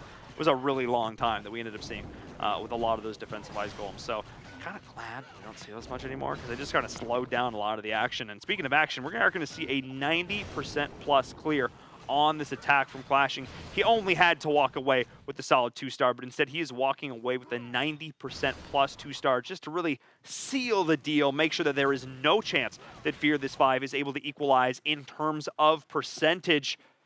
So now it all comes down to this. Went on a long walk along that wall side with his girlfriend, the P.E.K.K.A. Forget the Archer Queen. Beautiful P.E.K.K.A. stroll. Oh, what stroll? A beautiful stroll. Beautiful stroll, yes. Just Through the war zone. chopping down enemy buildings as we come across them. It's a great way to spend an afternoon. I haven't done it personally, but I'll take your word for it. Definitely do so. I Yeah, will. give it a try sometime. Yeah, I'll look into Yeah. it. Yeah, I mean, it's LA. They got everything here. I mean, look at this now. We talked about it all war long. We talked about, pressure being put on one side or the other, the 1-star, and then the recovery 3 from When Not in Rome.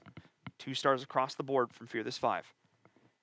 If they tie this, they will not lose. It's mathematically impossible that they're able to recover this with the 2-star. They have to go for the 3. Yep. Before we jump into this last game, if you were talking to this final player, what would your word of advice be?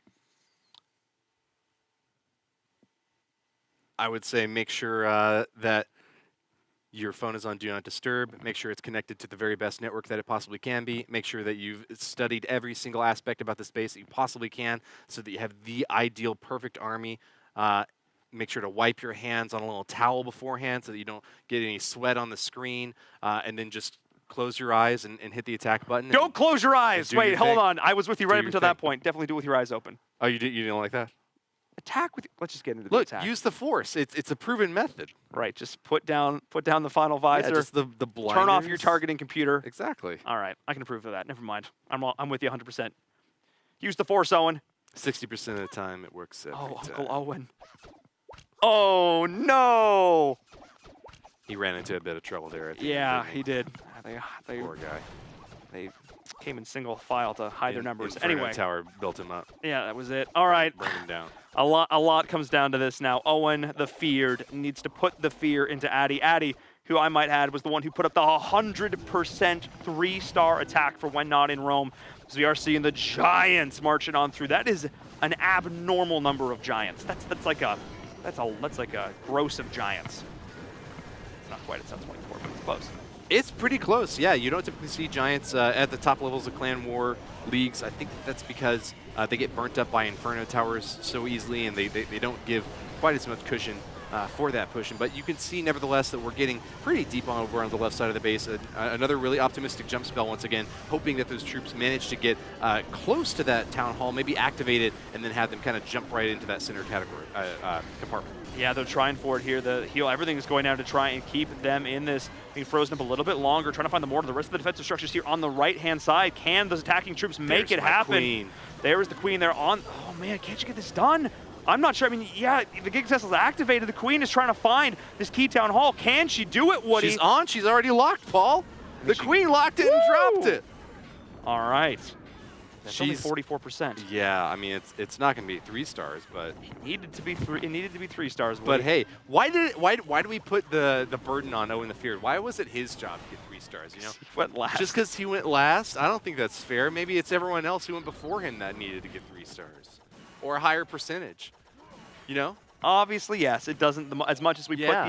put the onus, we put I the don't burden. blame you at all, Owen the Feared. Actually, you might have had the lowest destruction percentage out of anyone on your team, so maybe it was your fault. Yeah, 51%. Look. Step your game up. Just kidding. Just No, kidding. I'm messing- no. I'm sorry. I'm Come sorry. on, be nice to the players. No, they're You're stepping right. up here in a big way. They went up against a really tough team and When Not in Rome, and they still came out. They tied in terms of stars. They still were able to pull out the consistent 2 stars every single time. That is an impressive feat all on its own, but they just weren't quite able to round out the percent. 24% exactly. We'll talk about a comeback. When Not in Rome was Oh, yeah. down a star, but managed to get a 3-star hit. That's the one that I want to take a look at one more time.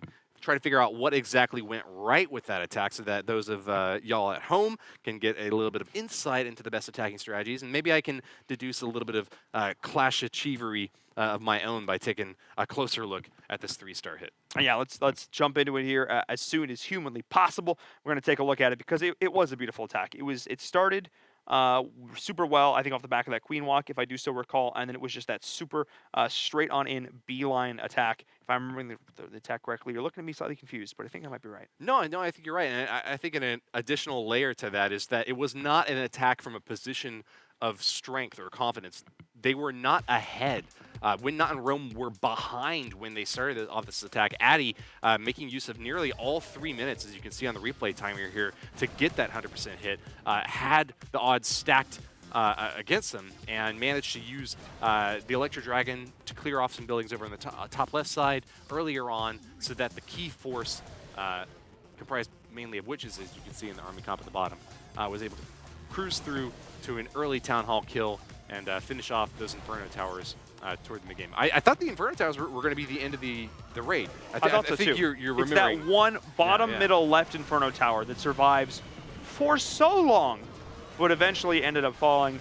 I just think it's interesting. We don't often see attacks so very split as this. We have like basically down in like the 7 o'clock position, as well as like the 11, the 12, going all in, just this massive sweep. The entire top left-hand side is the playing field right now as Addy is pushing on through and making it look easy.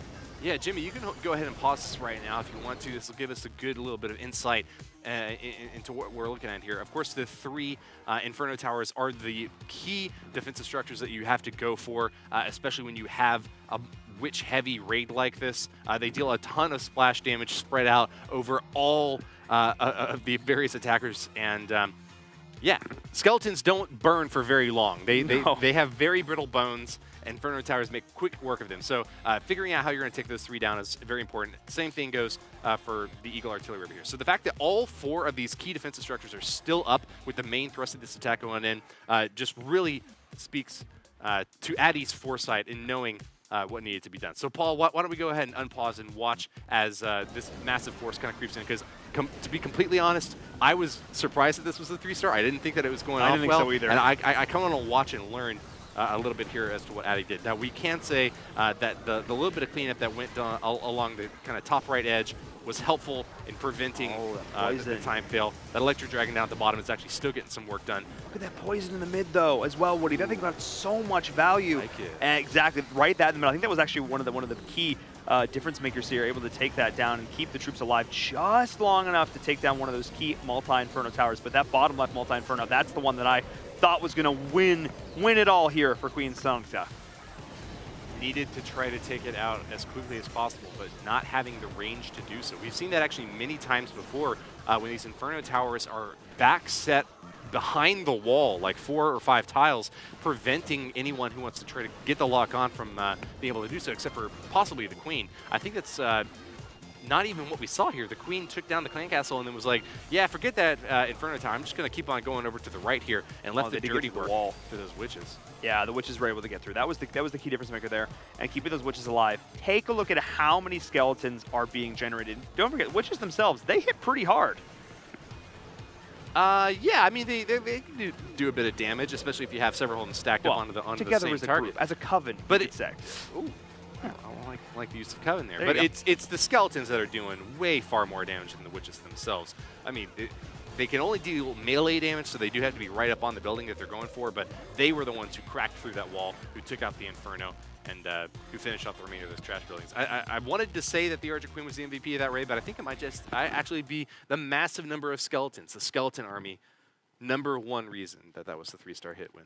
Strength in numbers demonstrated right there. Addy pulling it back out for the team. Great job there, as we saw the Win on Rome Team 1 finding that redemption for the squad, taking down Fear. This 5 being a little bit less feared today, but still putting up one heck of a show. Speaking of putting on a heck of a show, we could not do this without our sponsor, AT&T, making this all happen, helping to support the grassroots of mobile esports here, not just Clash of Clans, but all the other amazing games that we're bringing to you here for the ESL Mobile Open, helping to give it all this prizing that we're doing, helping us put on these big LAN events. They are, of course, our presenting partners, so big thanks to AT&T for making this all happen. Yeah. Well said, Paul. Yeah. We haven't seen a crushing victory like that by such a large number of troops since the Great Emu War. So a little bit of history call out for all y'all out there trying to learn. Random tidbit of Australian history. Don't listen to him. Don't listen to him at all. Why those skeletons were successful. All right, don't worry about If you it. fail to learn from history, you are doomed to repeat it. There you go. True. Just like you could learn Thanks very much, Jay. from following us on Twitter at Let's do ESL Clash of Clans. Don't forget. That's how we're going to make that segue happen. And that's how we're going to get it done. There you are. It's underneath the table. I can't exactly reach there. Don't worry about it. You know what? Follow us on Twitter at ESL Clash of Clans. Keep up to date on everything that ESL is doing. Do it. Of course, if you want to keep up to date with all of this awesome action here for the Mobile Open, it's going to be one of the places to do so. Or check out ESLMobileOpen.com. All that other good stuff. We got one more match, though, Paul. We do. This is not the end of the day yet. We have one final clan war to be had. We're going to hop onto a short break. But when we return, it will be that final match. So don't go anywhere.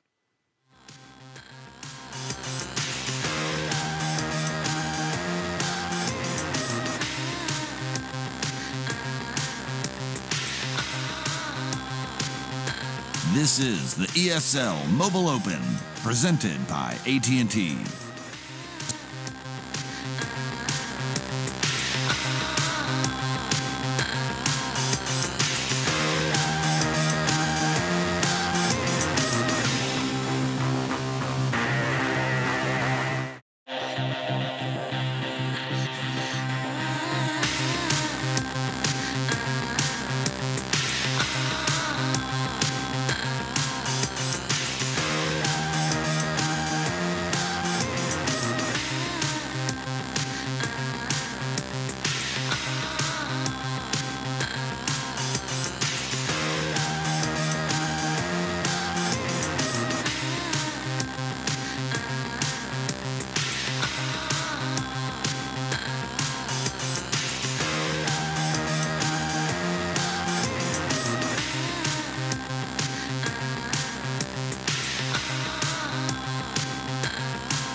This is the ESL Mobile Open, presented by AT&T.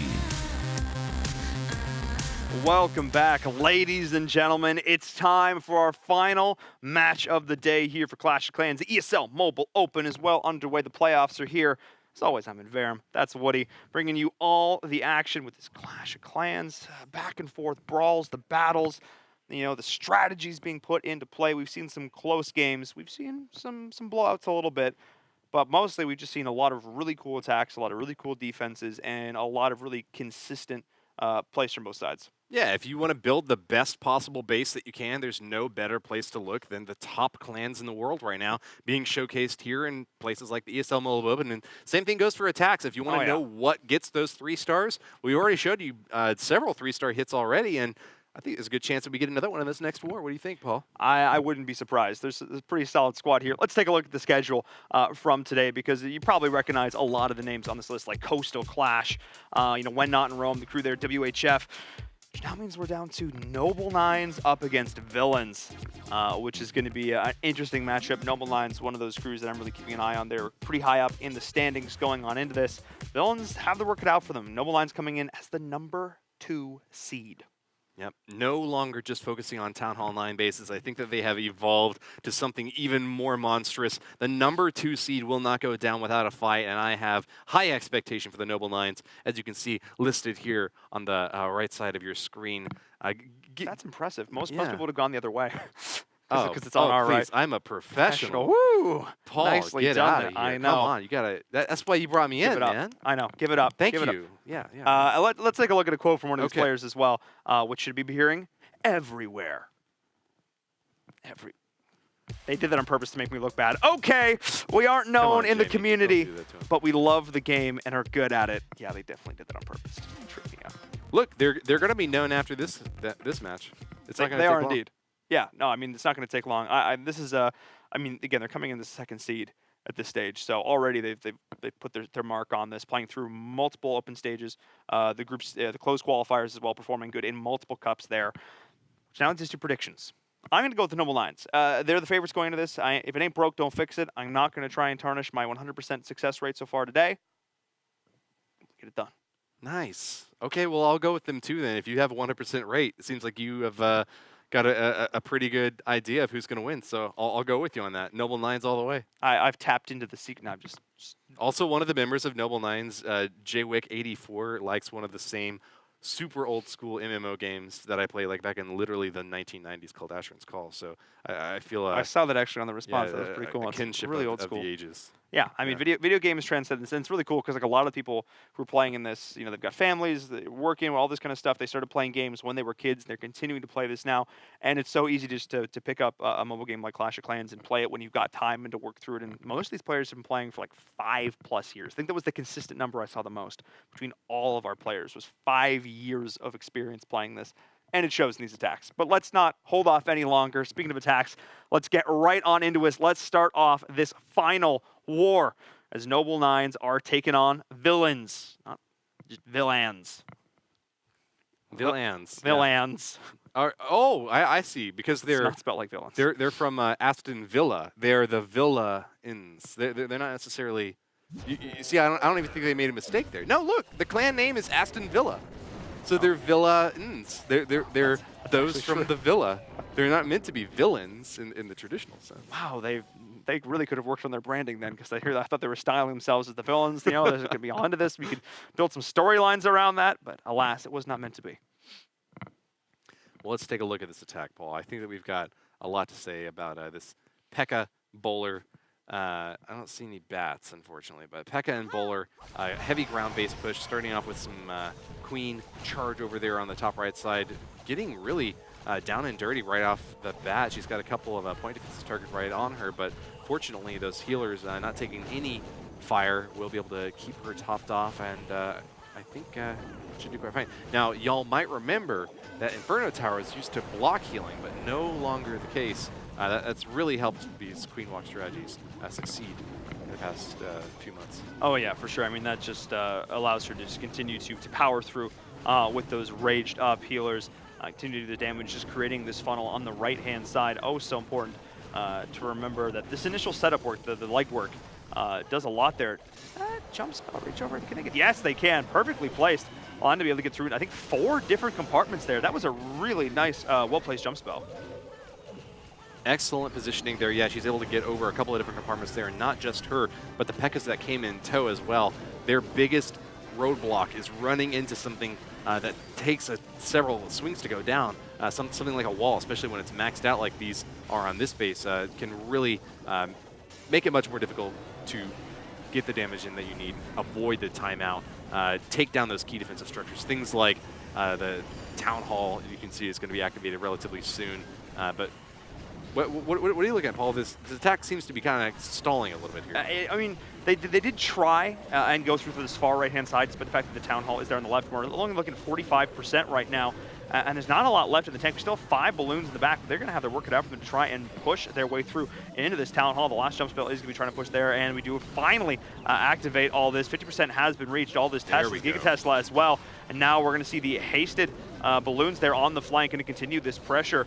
Can they get it done in time? That's the 2-star being achieved here for Airsick. Karma, nice play from him as he's continuing to push this out now. And we are going to see the 70-plus attack, I think, coming on through. The Barb King there up top is still up and kicking, as well as this Archer Queen. So I think they're going to be able to clean up a lot of these structures along the outside. And I wouldn't be surprised if we see 80+%. Pekka's got a little bit distracted earlier on, but they finally managed to jump into that last compartment thanks to jump spells lasting basically forever, taking down that Town Hall, cleared out the first star for them, and it looks like the villains are still going to get a bit more percentage on the backside. Fortunately for this Archer Queen, it looks like the Barbarian King out in front to block for her, but oh wait, never mind, time is up. Ooh, I predicted that 80%, not quite going to be able to find it there, but still a nice opening attack to start that off. 77% is absolutely respectable, locking in that 2-star that we've come to expect from these clans. That's exactly middle of the road. It's exactly what you want to do. Right down the middle. It's yeah. I mean, it's not a great attack. It's not a terrible attack. It's a solid one though. It's fun. And in a day when we've seen maybe about a 25% fail rate in terms of getting 1-stars or 0-star hits, just getting a solid, reliable, good hit to start the war off with, I think the villains have got to be pretty happy about that. I think 25 is, I think maybe like 10. We've only seen like 1 or 2 maybe per attack. We've had like 50 games so far. So I think 25 might be a little bit much there. You feel like that's a little high? Okay, yeah, maybe it is. But either way, we have seen those fails. Let's hope we don't see one right now as we see the response coming in from their opponents in this next attack. Yeah, 25% would be what? Could you imagine? Maybe the base defense maybe would be insane to get 25%. That's absolutely nuts. No, I'm not talking about average destruction. I'm talking about whenever a clan gets a 0-star or a 1-star hit. I get you. Okay. I think we've seen 4. Yeah. At 50 attacks. Okay. So 5%. 4%. Well, I know we saw 2 fails in the first war, so. Oh, maybe you're right. Maybe I'm off here. Anyway, it's probably closer to 15 or 10. I don't think we're going to. It's probably not at the 25. Either way, I just hope we don't see any more. I want to see only 2s and 3s. I want to see pushing towards the 3-stars every single time. That's really what I'm hoping to see from these squads. As we are going to see that first star being racked up pretty instantly there. As that Town Hall sitting out all by its lonesome. It's going to drop.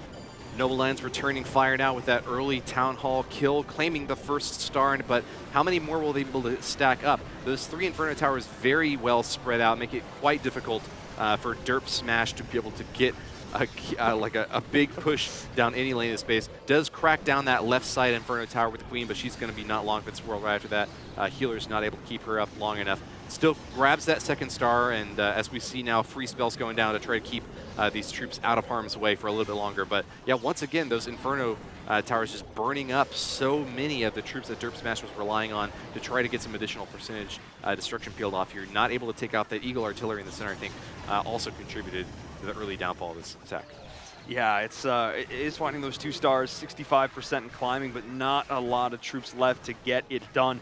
Trying to match that 77% as close as you humanly can. That Sweeper's being so annoying, just pushing back. He just wants to heal people, all right? Just wants to get it done.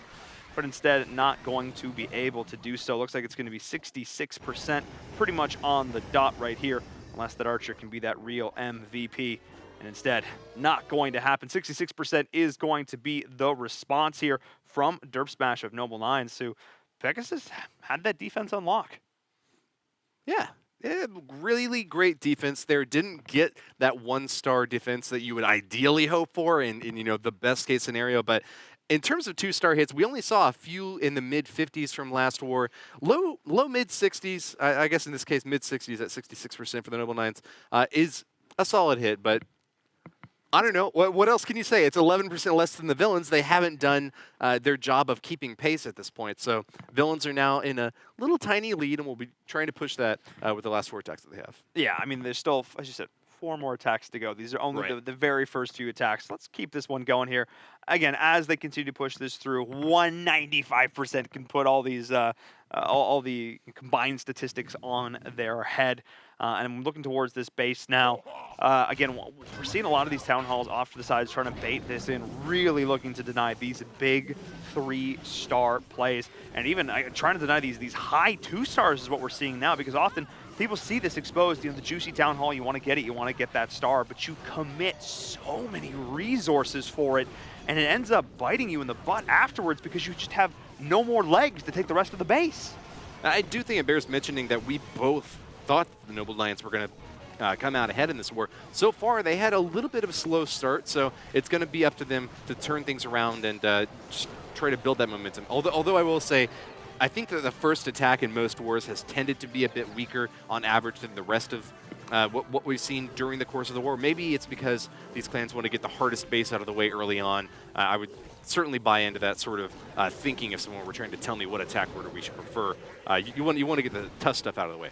I would absolutely agree. We've seen oftentimes these first attacks resulting in 1 stars pretty consistently to the point that it has become a trend. As we are now considering, continuing to see this queen walk turn into a queen charge, and the rage is being activated, looking to try and push through, take down this town hall. We have the healers continue to pump her up, and that's gonna be the first star, 30% almost here on the board, just off the back of this very low committal of troops. And now we are seeing the Eagle Artillery going to be coming into play soon as the rest of the troops are joining us on the field. This full air assault is coming in. Starting off with the Queen, she has made it through the Town Hall and is now in her second compartment, about to jump into the third thanks to that spell. I always love to see a really well thought out strategy come to fruition. Clearly, you're holding on to that jump spell, expecting the Queen to still be alive and to be able to support this Lava push. Only 1 Lava Hound to block for these balloons, but as it turns out, it looks like that is a very good block for them. I mean, you only really need 1 Lava Hound per air defense, and as they kind of spread out here, looks like they'll be able to take that one out of the right side thanks to the Grand Warden. Yeah, we're even seeing a Seeking Airmine being tanked during that Eternal Tome as well, so just denying these further traps. This is looking like a great push for Slayer here, slaying the base of Derp Smash. Now, this last multi-target Inferno is one of the few remaining defenses standing between this base and the Apocalypse, Woody. Well, losing those balloons to the multi-Inferno Tower there is not what you want to see. There's still a lot of cleanup left to do along the edges, and only 30 seconds left to do it at this point. It's still anyone's game, though. I definitely think that this could very well be a 3-star if the cleanup manages to go in Slayer's favor. Has to take out that Wizard Tower nice and quick and ensure that no further troops start to try to target on to those attacking troops. Unfortunately, they'll lose the Grand Warden to that Seeking Air Mine. Definitely not what Slayer was hoping for. Going to be able to take out those troops on the buildings on the top, but yeah, I think a little bit too late to expect that Archer Queen to be able to make it over to the other 3. Yeah, minions are going to charge on through and try and find those last few structures on the rim, but not able to do so. 97% 2-star attack. That's what we were expecting. That's a little better there. It was a great hit. I mean, I wasn't even expecting that. I'll be completely honest. I think most of the time we see something in the 60s and 70s, so crashing toward the end so close to a 3-star. I'm impressed, I'll say, from the Villains to not just have taken the edge in that first matchup, but to follow up with something that very nearly was 3 stars. I think that my initial prediction of the Noble Nines is starting to be on a little bit shaky ground here. I mean, keep in mind, this is the number 2 seed going up against, I think, the number 31 seed, something along those lines from them. But again, I'm just expecting big plays from all these teams all the time, especially just considering how that started. I guess I should put a quantifying statement on that. Considering how that attack started out, that beautiful queen walk, when that happened, they got the town hall that early. I was looking for the 3-star. I was expecting at least high 90s, which is what we saw. Yeah. Well, you had good expectations then. I'm ready to see if it's going to be tied up, though, if we're going to have the other side, the Noble Nines, prove that their vaunted legacy is deserved and worth defending, you know? Vaunted legacy, I like it. I dig it. No, they're definitely one of these teams. They claim that, you probably haven't heard of us. Don't worry about it. You're going to know us after this. But they're coming in as the number 2 seed, which means that they have performed consistently from start to finish so far in 4 weeks of open play, from 2 weeks of closed qualifiers, 6 weeks of play combined. They have been consistent from start to finish. And their consistency needs to be a factor here for them, and they need to put up some big numbers because now they're behind about 20% in terms of average damage, albeit only off of one attack. And you know, it was actually Asuka who provided us with that quote. So if Asuka wants to prove that the clan is worth something to be feared, then now's the time to do it. I mean, crashing in toward this town hall now with the wall wrecker out in front, busting through these near-max walls, giving those P.E.K.K.A.s a chance to make some inroads. I think going to lose a P.E.K.K.A. kind of looping around toward the bottom, but 4 of them still making the march in to claim that first star, Paul. What do you think is going to happen in the second stage of this hit? Well, I imagine they're going to follow through on the back of that jump spell and try and take out the rest of this. The question is going to become, are they going to make it over to that Eagle Artillery? That one P.E.K.K.A. is on there. She's swinging away for dear life, but not able to take it down. That was one of those key structures. Instead, the army has gone over to the left. This could spell disaster for Asuka if they continue to clump like this and take all this damage from that Eagle Artillery. Yeah, that's a massive amount of splash damage coming down. Fortunately, those P.E.K.K.A.s just have a ton of hit points, so even with a ton of splash damage coming down on against them, they're a bit more worried about point defenses getting the job done. Nevertheless, though, I think that we're barely expecting this attack to crack 50%. Can she get that Eagle down? I think she's got the lock and the ability still left. Yep. Very nice. So she's popping that Royal Cloak and be pushing on through and trying to find these last few defenses, but oh my, that Inferno is going to be taking it down. However, Bats now are being pulled out here on the flank. The Bats are making that appearance. Nice free spell trying to lock down the multi-target. Inferno layering those beautifully. Can the Bats get there in time? I think they're going to be able to, no problem there, taking this down. Wow. So many committals from those free spells, but paying off in a big way. Those last few Teslas, and this attack is looking great with 50 seconds remaining. 50 seconds left, but we're not too confident about the number of troops, I guess, to taking that make Wizard this Tower, cleanup those happen. Bats though. Dude, that was a clutch call there, man. The fact that the Wizard Tower was fired onto the, I think it was the P.E.K.K.A.s instead of Bats. Yeah. That might have actually been the key difference maker. the key to the victory there. 28 seconds left, though, and still quite a bit to clean up. Having to fly over these walls, you're going to be relying on these Bats, and unfortunately, they're kind of getting distracted by these lava pups out here on the left side. Instead of going for the buildings, they've been having to focus on the CC troops. Yeah, but I think they're going to be able to get this done here with 14 seconds remaining. No. I'm not optimistic, Paul. Oh, no, you're right. 10 seconds left. Not enough Bats there. It's hard to tell, and they're all swarming like that, but not enough to get it done. Instead, Asuka returning the favor with a high 90% attack with 1 second remaining, not able to get it done. 95% the response for Noble Nines. See, if we wanted to see if the Noble Nines were worth their salt, I think that we did just get confirmation of that. Asuka said, you're going to know our name after today, and I think that that's good proof right there that their name's worth remembering. The Noble Nines getting a 95% hit in their second attack, still behind the Villains, but clearly showing that they've got the ability to put a 3-star up on the board sometime in the next 3 hits. I mean, yeah, not planned, but I guess kind of saving the best for last here in terms of a lot of these attacks. We're seeing back and forth, high-level hits, 4 stars apiece for each of these teams. I want to continue going on through this. I want to see this next Villains attack. I want to see what they're made of. If they can continue this trend. I mean, oftentimes we've seen it. We'll see a couple of good ones, a really nice high 90, and then like a low, like 60% one. And then the 3-star if we're going to see it. So let's see what we're going to see next. If we're going to see that low attack, or if maybe a little bit of surprise coming on through. Maybe we see the 3-star now, mixing things up. Hubble Dubba Scoop. Hubble Dubba Scope. Hubble Dubba Scope. Hubble Oh, Dubba that's a Scope. no. You're absolutely right. Wow, that's a name. Versus LMF. Perfect. A little easier. Is that like the Hubble telescope? Oh, Except it is. It's a Duboscope? Hub- What is a Duboscope? I don't know, but it's definitely a play on the Hubble telescope.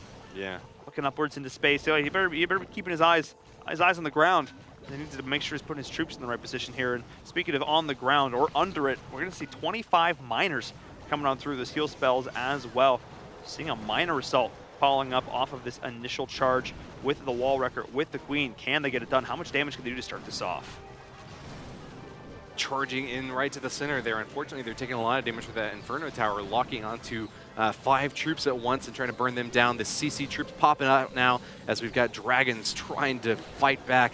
Unfortunately, though, this the beginning of this attack is looking a little bit scary, and especially with the Town Hall in the bottom right corner, I'm a little bit worried about whether or not Hubble Dubscope is going to be able to get the Town Hall finished off. I guess if you send all your miners in and have them go in correct pathing right under those walls, it might still be able to work out, but the funneling's going to be a little bit awkward. You have to take out a few edge buildings to make that happen, Paul. Yeah, you do indeed. And then we're going to try and see the Barb King going here on the right and trying to take as many as he can. The minute 30 mark is coming in just a second. The Miners are going to start to burrow their way through. Grand Warden behind them can be giving them that HP buff, of course, and preemptively putting down this heal. Nice heal positioning, catching most of those Miners, but a lot of them going off to the left, being baited by that can a little bit, forcing out another heal spell early here. That might not be what Hubble Double Scope wanted, as they still have not gotten the key damage onto that Town Hall. Can they follow up? Now the Miners are going to try and come on through, but that Giga Tesla's doing so much work. Can the Grand Warden and crew keep them up through this? That's the big question mark. Will they be able to get it down? Will they be able to find that second star? They've locked on. They've dealt quite a bit of damage to it, but it's still standing. The Grand Warden's going to retarget, and it looks like there's no more Miners left. This is going to be a one-star hit for Hubble Double Scope. The villains fallen back now with only 5 stars to their name, short of the 2-star hit that they needed there to keep pace. Miners letting us down. Miners have had a pretty good run so far today, and not being able to go clutch in this attack. Looking so very close to getting that second star and putting that on the board, but not able to do so, which means now 5-4. This is the opportunity that Noble Nines needs. They can just keep playing consistent, keep putting up those 2 stars, keep denying those 3 stars.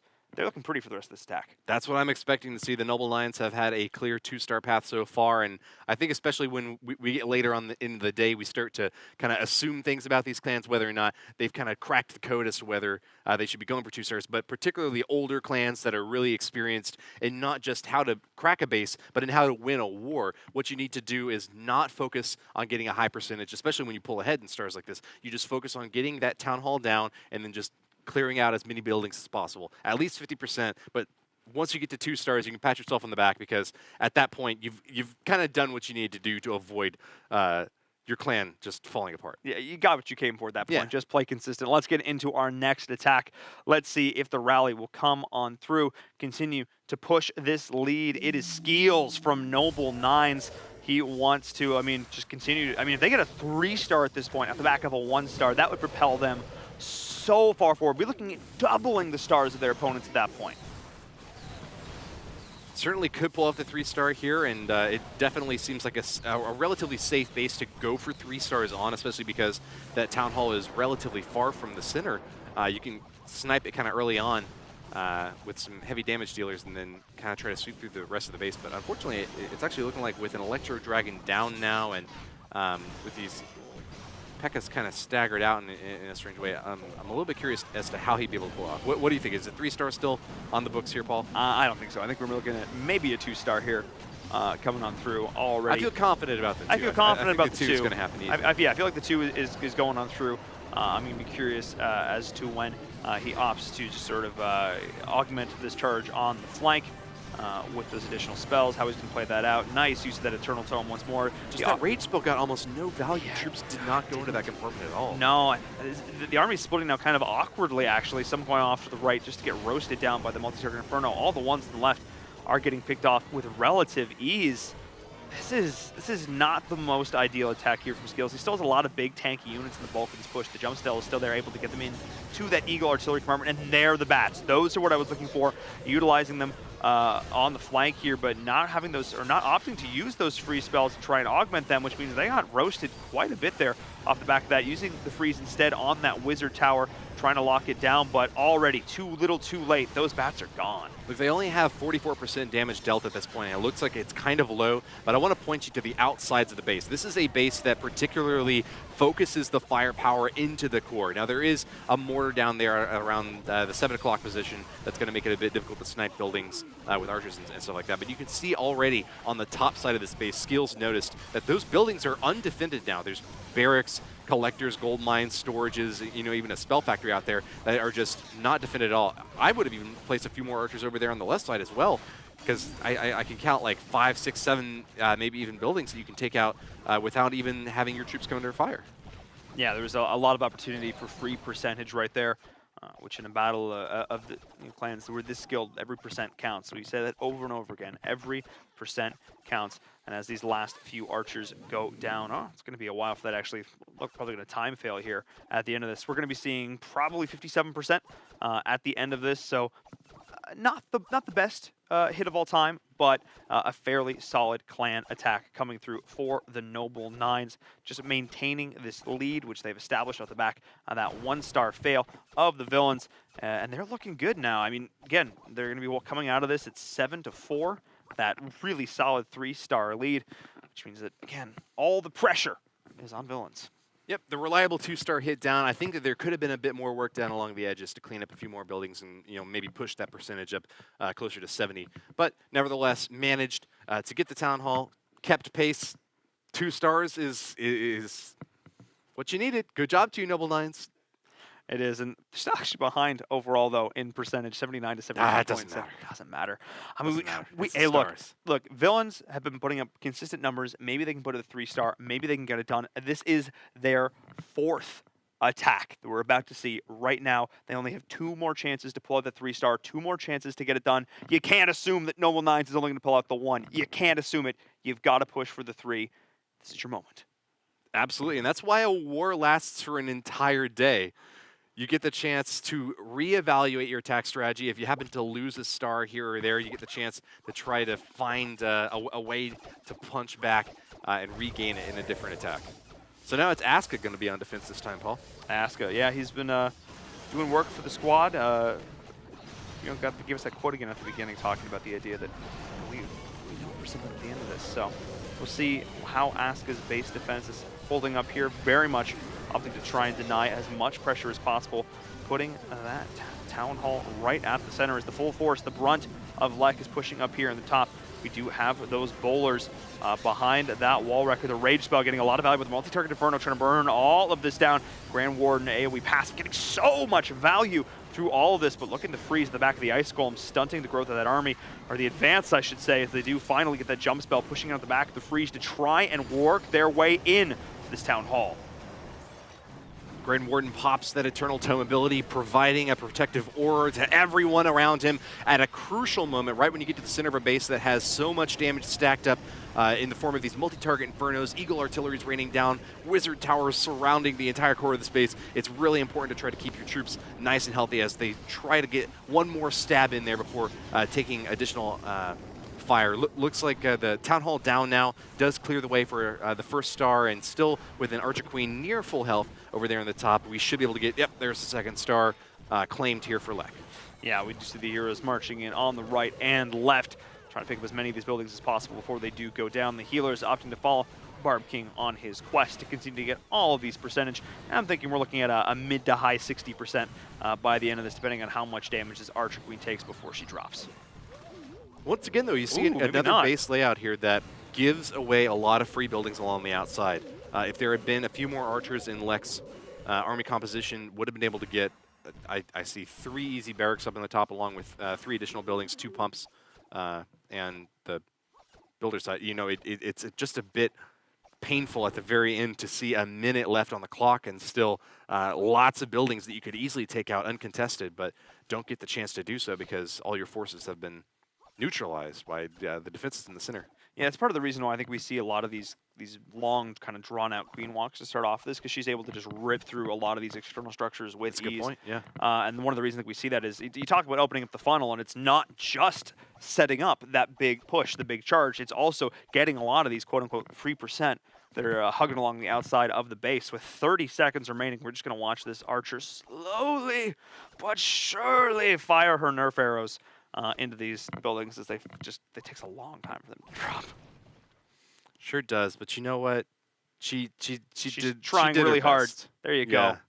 I think once he realized that Archer Tower is going to take out the attacking archer, he hit the end button. There you are. But with the 2 stars on lock, Lek has done it again, keeping his team in the race. Unfortunately, didn't get the 3 that we were hoping for to maybe turn things around for them. But since we both picked the Noble Nines, I think that's just as well.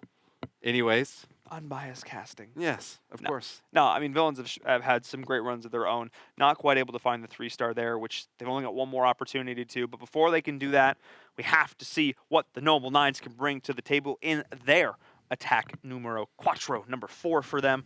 We'll see if they're going to be able to, I don't know, pull out another big attack, pull out something crazy maybe? Bring it on. I'm ready. Bring it on. Let's do it. Let's get into this 4th attack here for the Noble Nines. Let's see what they can do. I'm seeing an Electro Dragon once again to provide some clearing of the trash along the outside of the base. Looks like it got dropped toward the top here with Coconut Loon to try to catch a Seeking Air Mine. Didn't look like any air mines popped there, but nevertheless, the Dragon's going to get a lot of free buildings along the outside of this base in the early stages of attack ball.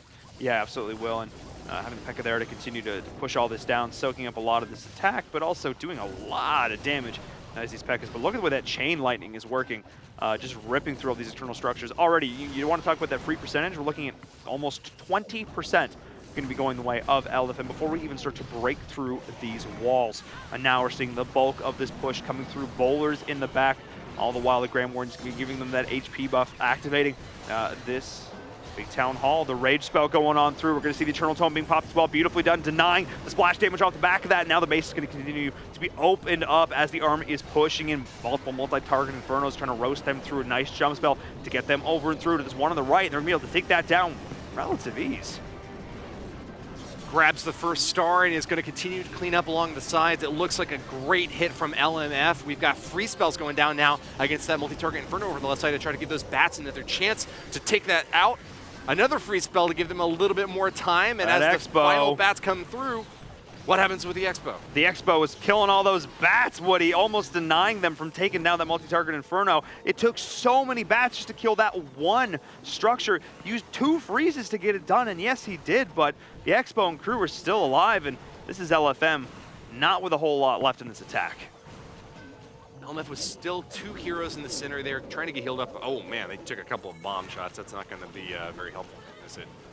Lost one of the healers there and took a bit of damage on the other ones. It looks like they just no longer have enough throughput to keep their heroes alive. Still have a few troops along the edges of the right side to try to get a few more buildings down. I guess it's just actually just one lone minion, and oh no, he's got a buddy now. Yeah, well, a couple of minions over there on the flank, which is gonna take a little bit here. As What accent is that? I don't know. Okay, it's a couple of minions out there on the flank. Couple of minions. I don't really know. We have fun. We have a lot of fun on this broadcast because we have 40 seconds left watching these minions. Watching these minions, just taking it on through. I'm sure you all have a little cousin or something who's in love with minions. Not necessarily these ones, but they're having some fun. I think the minions in Clash of Clans have been around longer, haven't they? Oh, absolutely. When did the first Minions movie come out? It was a long time ago. Despicable Me, the first one? Probably like early 2010s, I want to say. Okay. Probably pretty close then. Clash of Clans was around 2012, right? All right. Well, who knows? All right. This is somebody can Google this at home. Twitch chat, YouTube, let us know. As we are seeing these final few troops falling at the end, ending in a 74% attack, a respectable attack, 75.3 to 72.7. This is, if we can even out the stars, this is pretty darn close in terms of percentage. Unfortunately, we don't have that power. We can't just even out the stars. Just give you a bonus star. It's not how it works. Unfortunately. Caster star. Here's an additional star. You did your best. We want this to be a really close match, so here's another star. You did your best. Yeah, this is your gold star. As we're seeing the last 2 attacks lining up now, as you mentioned, 8 stars, 2-7, almost dead even in terms of percentage. It all comes down to these last few attacks, plural. Villains needs to get this done. They need to find the 3-star or just have the most impeccable defense of all time to force out the 1. Well, you can't do a whole lot about defense. You just sit there and watch the attackers do their thing. So I would put the emphasis on the attackers here now for Pegasus to try to get the 3. Can it be done? Can it? I mean, it absolutely can. Is this going to be the base? Is this going to be the army to do so? That is always the big question. So we got those P.E.K.K.As. We got those bowlers. We got a lot of additional support. We're going to be working towards them. Jump, the rage, all that good stuff. There's some bats in there as well. Times had by all. That wall wrecker's got a marathon to complete before it's able to make it to the town hall, though. It does target town halls, but it goes through every single wall it can on the way there. It's going to provide quite a bit of tanking for Pegasus up on the top with these bowlers and heroes. And I got to say, it looks like Pegasus recognizes that the 3-star attempt is necessary to try to get the win in this war and is making the Hail Mary pass attempt. I like this because this wall wrecker is still pushing through, still at half HP, and almost making it all the way down to that town hall. These rage spells have been so crucial to pushing through this. We have both of the big hero abilities now just being popped. That Iron Fist going through, trying to find their way all the way in to this key structure, but might have bitten off more than he could chew. He has to go for it. Go big or go home. Don't, you know, it's the idea of playing to not lose and playing to win. He's playing to win right here, trying to go in and find this 3-star, but as of yet, he has not found a single one. Still has 5 bat spells ready to throw out there for some mayhem wherever it may be best used. And I think that with the first star on lock, we're going to get the second one very shortly afterwards. Keep in mind that Archer Queen ability. Oh no! I think no! He missed the Archer Queen ability. No, she's still there. Oh, she's still there in the middle. Oh, God. Yeah, I thought that was the went untargetable I there got a for little a second. confused for a second. Ooh, it's all good. We are seeing the freeze spell going down to the right-hand side to facilitate this further bat push, dealing with this air defense, and now the Archers. Oh man, this Giga Tesla in the center, and all these additional Teslas. That's a lot of Teslas. That's a lot of Teslas. What do you think, Paul? I think we're seeing the 1-star. I think we're seeing that 1-star fail. I think he bit off more than he could chew. I appreciate it. I 100% do. I appreciate the idea of trying to go all in on this 3-star. I'm realizing I got to go big or go home at this point. But at the same time, it just wasn't quite enough. That is going to be it. Not able to get it done with that final attack. 74%, 1-star. Looked solid, get all the way through pretty much with that wall wrecker, able to spread out, but not able to find that Town Hall, the pot of gold at the end of the rainbow. That's how those 3-star attempts work, Paul. Unfortunately, you got to do your best. We do have one more battle to watch before the final results. So keep in mind, though, that when you try to go for 3 stars, oftentimes you wind up getting just one. So I'm completely convinced, I think as you are as well, that those by the way were the results for another match entirely. So don't feel like anything's getting spoiled. And there you go. And that was not a 3-star hit on the number 9. But nevertheless, what we're trying to say here is that when you go for 3 stars, oftentimes you get 1 star rather than 2 stars. Yes, absolutely. So it's the idea, again, of committing to the... You got to go for the safe 2. Right. Go for the safe 2. Or go big for the 3. He went big for the 3, not able to get it done. As we're looking now at this final attack for Noble Nines, they're looking oh so solid at this point. It's been a long day, but we're still on it, Paul. Look, this is our final attack. Yeah. Our final attack of the day, Woody. one. The day number 1 of the ESL Mobile Open Clash of Clans. Let's get into it without further ado. Let's start. More French. I was fluent at one point. Fun fact. Not so much anymore. How do you say fluent in French? I think it's the same. Wow. I think it's pretty much the same. So basically, I can speak French then. That's not how that works. I knew that was the word. It's probably not actually. It's probably another actual word. Fluent. Yeah, look, man, I learned Quebec French, which is just a lot of English words with French accents. I Anyway, really getting like back. poutine, though. Poutine's amazing. That's a whole other conversation for another day, Woody. Okay. As we're getting into this attack, Ice Golem's coming on through. The rest of the crew, the Wall Wrecker as well. The Wall Wrecker, I think, has been the most consistent facet of any of these attacks. I think we've seen more Wall Wreckers than anything else. Yeah, we've seen a couple like all-in, like... We've seen a lot of Stone Slammers. I want to give it its due. Yeah, no, we have. I was going to say, Yeah. it's probably a toss-up between those two. It's either the all-in aerial attack with the Stone Slammer, or it's been this Wall Wrecker. But I feel like we've seen more of these ground attacks coming in. And Battle a lot of Blow these... just gets short shrift. Yeah, exactly. Battle Blow, yeah, it's not happening. So we are seeing a lot of Witches, though, still coming in. Witch is one of my favorite attacking troops here. Which is one of my favorite. Nice, I'm trying my best on this one. And who else is trying his best? Who? It's Chicano. He's going on through. He's trying to make it happen for the Noble Nines, end on a hot streak, end on a high note. And he's already found that first star. He secured that Town Hall. He's going to try to knock down these last 3%. He is going to be able to do so, securing it with the 2-star for good measure. I don't think he's going to get much more than that. But he is finding those few key stars here in just a second. There it is. And that's going to be securing the victory here for Noble Nines. No questions asked. They have gotten done. Beautiful play here from Chicano on the Noble Nines to walk away with a W in this last match. Look, you see that easy 2-star right in front of you. You know all you have to do is pick it up in order for your clan to win. There's no need to try to go fancy mode on this and get an 89% destruction. You just do the job and you do it right, and your clan wins. The villains managed to get 8 stars. Could have had 9 if they had gone for the easy 2 instead of going for the risky 3. Made an attempt at 10, but didn't manage to get all the way there. With the Noble Knights having 8 stars already in the bank, all they needed really was to put another one on the board. I guess. I don't know why I said it at 2. They got it at 1. Yeah. Either way. Sounds a little bit better. Yeah. Yeah, there you are. With that, we're going to see those final few troops fall, ending things off at, I think, 68%. Going to be that last number here. Chicano putting up a decent score line as we are going to see the Noble Lions walk away with the victory here. The number 2 seed coming on in, facing off against, I believe, that number 31 seed. So an uphill battle for them by any stretch, but they put up one heck of a fight. Well played to them. Victory for the Noble Nines. Bit of a goof on the graphic there, so yeah. ignore that. But the Noble Lions did come out with the win here, so congratulations to them. We're going to keep their names in our memories as they will be advancing into the next stage of the winners bracket, which I think we'll be able to watch very shortly. But Yeah, why don't we do it? Yeah, next Thursday. Why don't we do a quick wrap on this last war, though?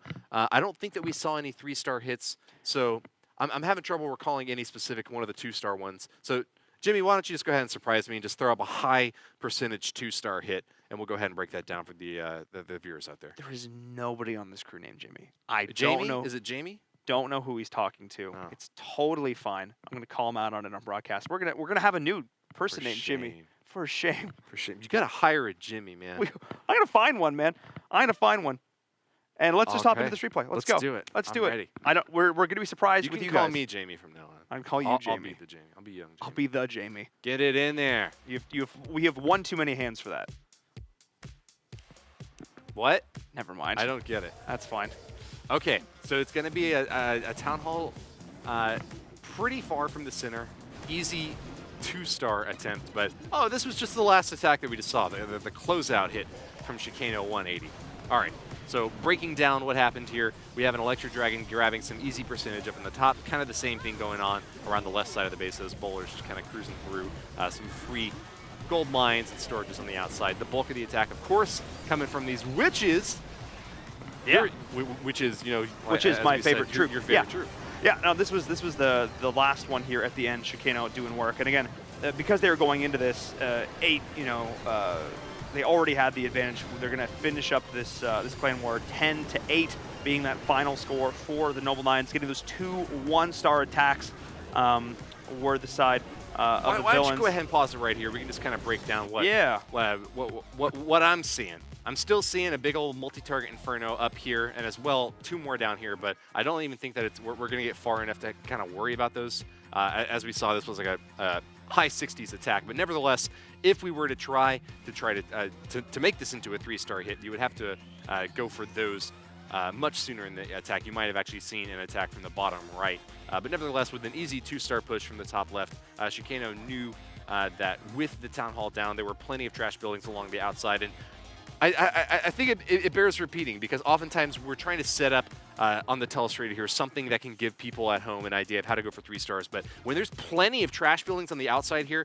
that are relatively unprotected, maybe just a cannon every once in a while or a mortar, it's really easy to get a high percentage 2-star push. So we can go ahead and hit play again and just kind of watch how it plays out. Paul, you have any last thoughts on this attack? Yeah, for sure. And I do appreciate the fact that there was some attempt to have that sort of rotational split.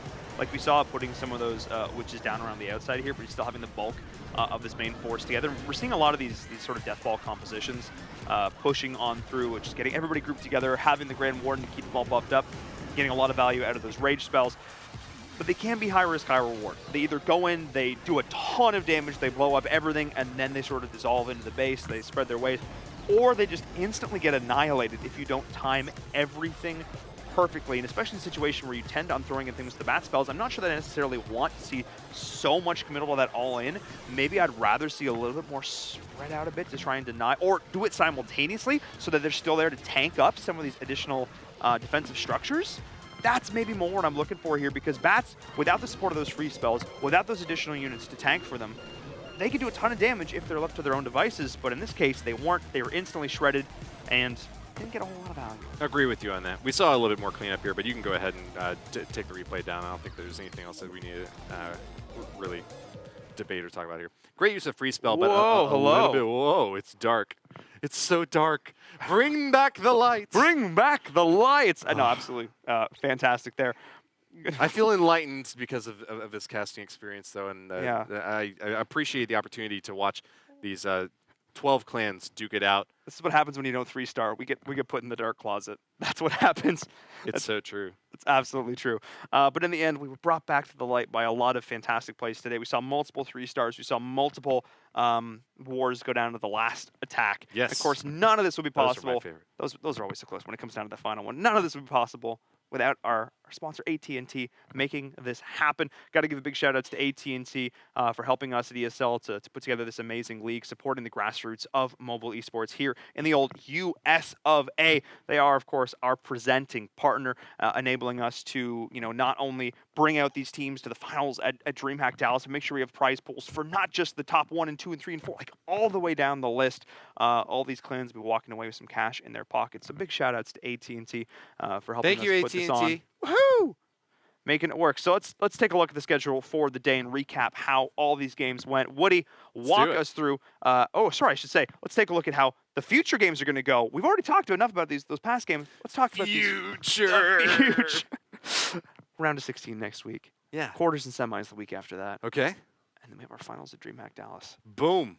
Boom. You excited? I'm super pumped, man. The matches are only getting better from this point on. I mean, the round of 32 had really high-quality gameplay, but I have a prediction that we're going to see even bigger and better in the round of 16 leading up to the DreamHack match. And a lot of times clans will kind of pump the brakes a little bit. They'll go easier on the earlier stages, especially of the really highly seeded teams, because they know that they don't want to give away their best bases this early on. They don't want to try their riskiest strategies when they don't even need to. If you're winning by 2 or 3 stars, that's not the time, to give it your all. That's the time to coast. To coast and to not give away too much. That's exactly it. You got to keep those pocket strats in the pocket.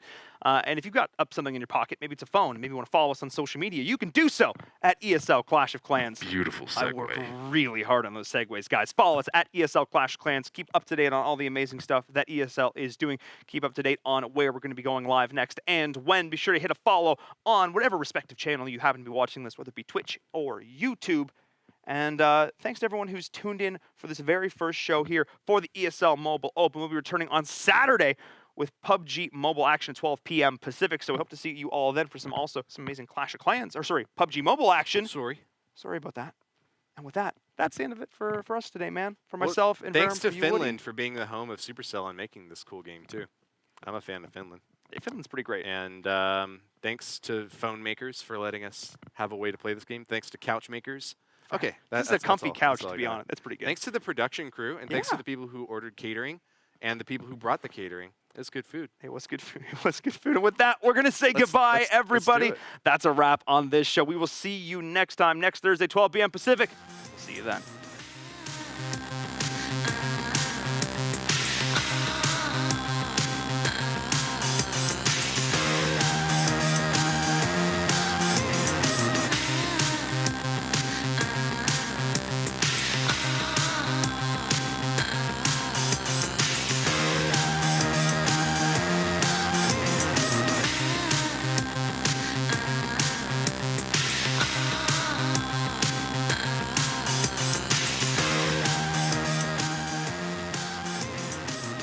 This is the ESL Mobile Open, presented by AT&T.